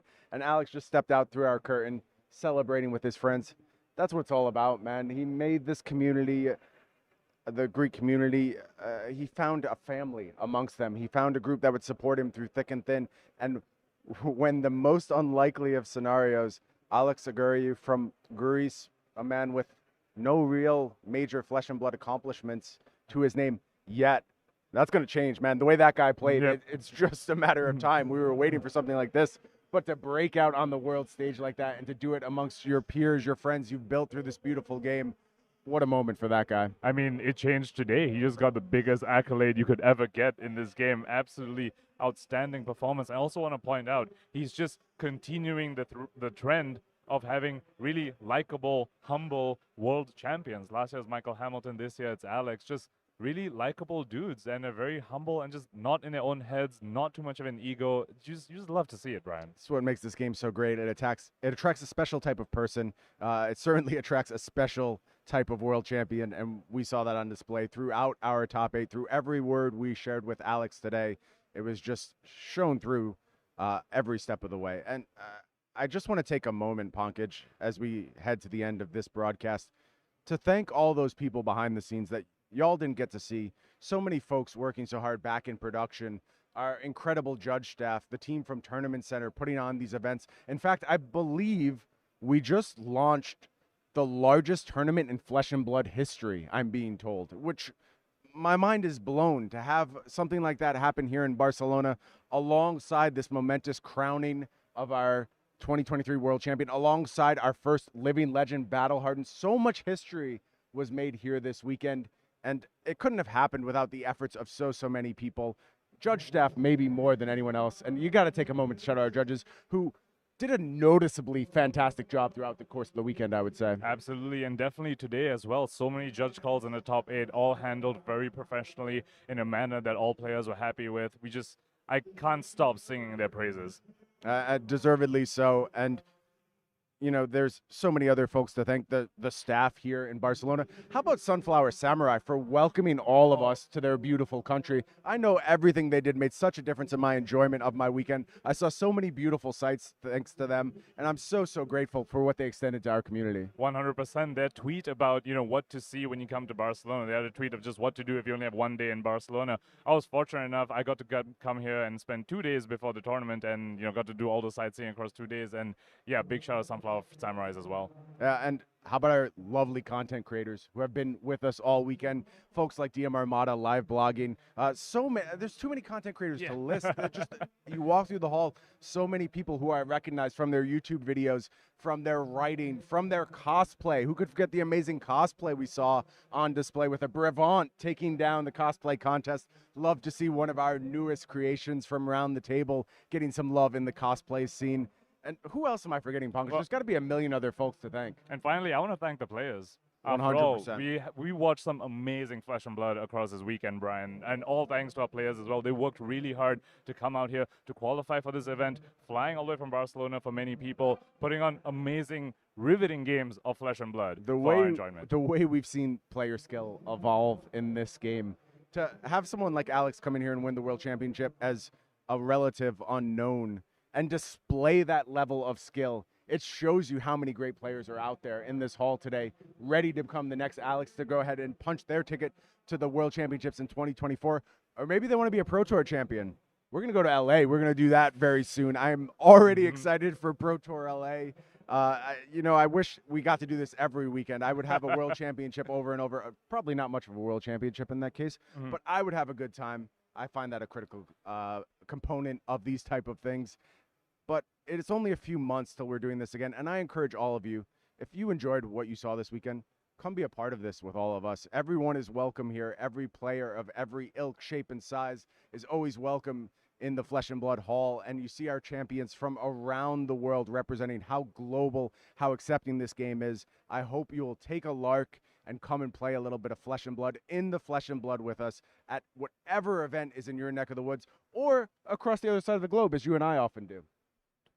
You bring a tear to my eye, Brian. That was a very, very wonderful speech there, and I completely agree. I mean, I think a lot of people have heard you, Brian. Look at that. You just pointed out we are having the biggest event in Flesh and Blood happening right next door, and I also just want to stress to everyone who wants to join this beautiful game, go to your local armories. You know, this is where this game is meant to be played. Go to your stores, meet the people there. Even if you're new to the game, so many people in this community will just lend you decks, and just everyone wants to welcome you into this amazing game in the Flesh and Blood. I will be there. I'm headed back to the States, ready to hit up my local armory. I know you'll be hanging around your local scene as well. Come say hi, come hang out with us. But that is going to do it for us here from Barcelona. So for myself, for Pankaj, for all of our casters, who I also should shout out and give tremendous thanks for, Brendan, Erica, Flake, who did a beautiful job emceeing, interviewing all weekend long. Roman, of course, was beautiful in the booth. Nusen Tsang stepping in, spewing some wisdom every step of the way. All of these folks did a tremendous job. But we are going to wrap it up. We're going to send you home. Come back and do this again with us soon. We'll be here in just a few months playing more Flesh and Blood.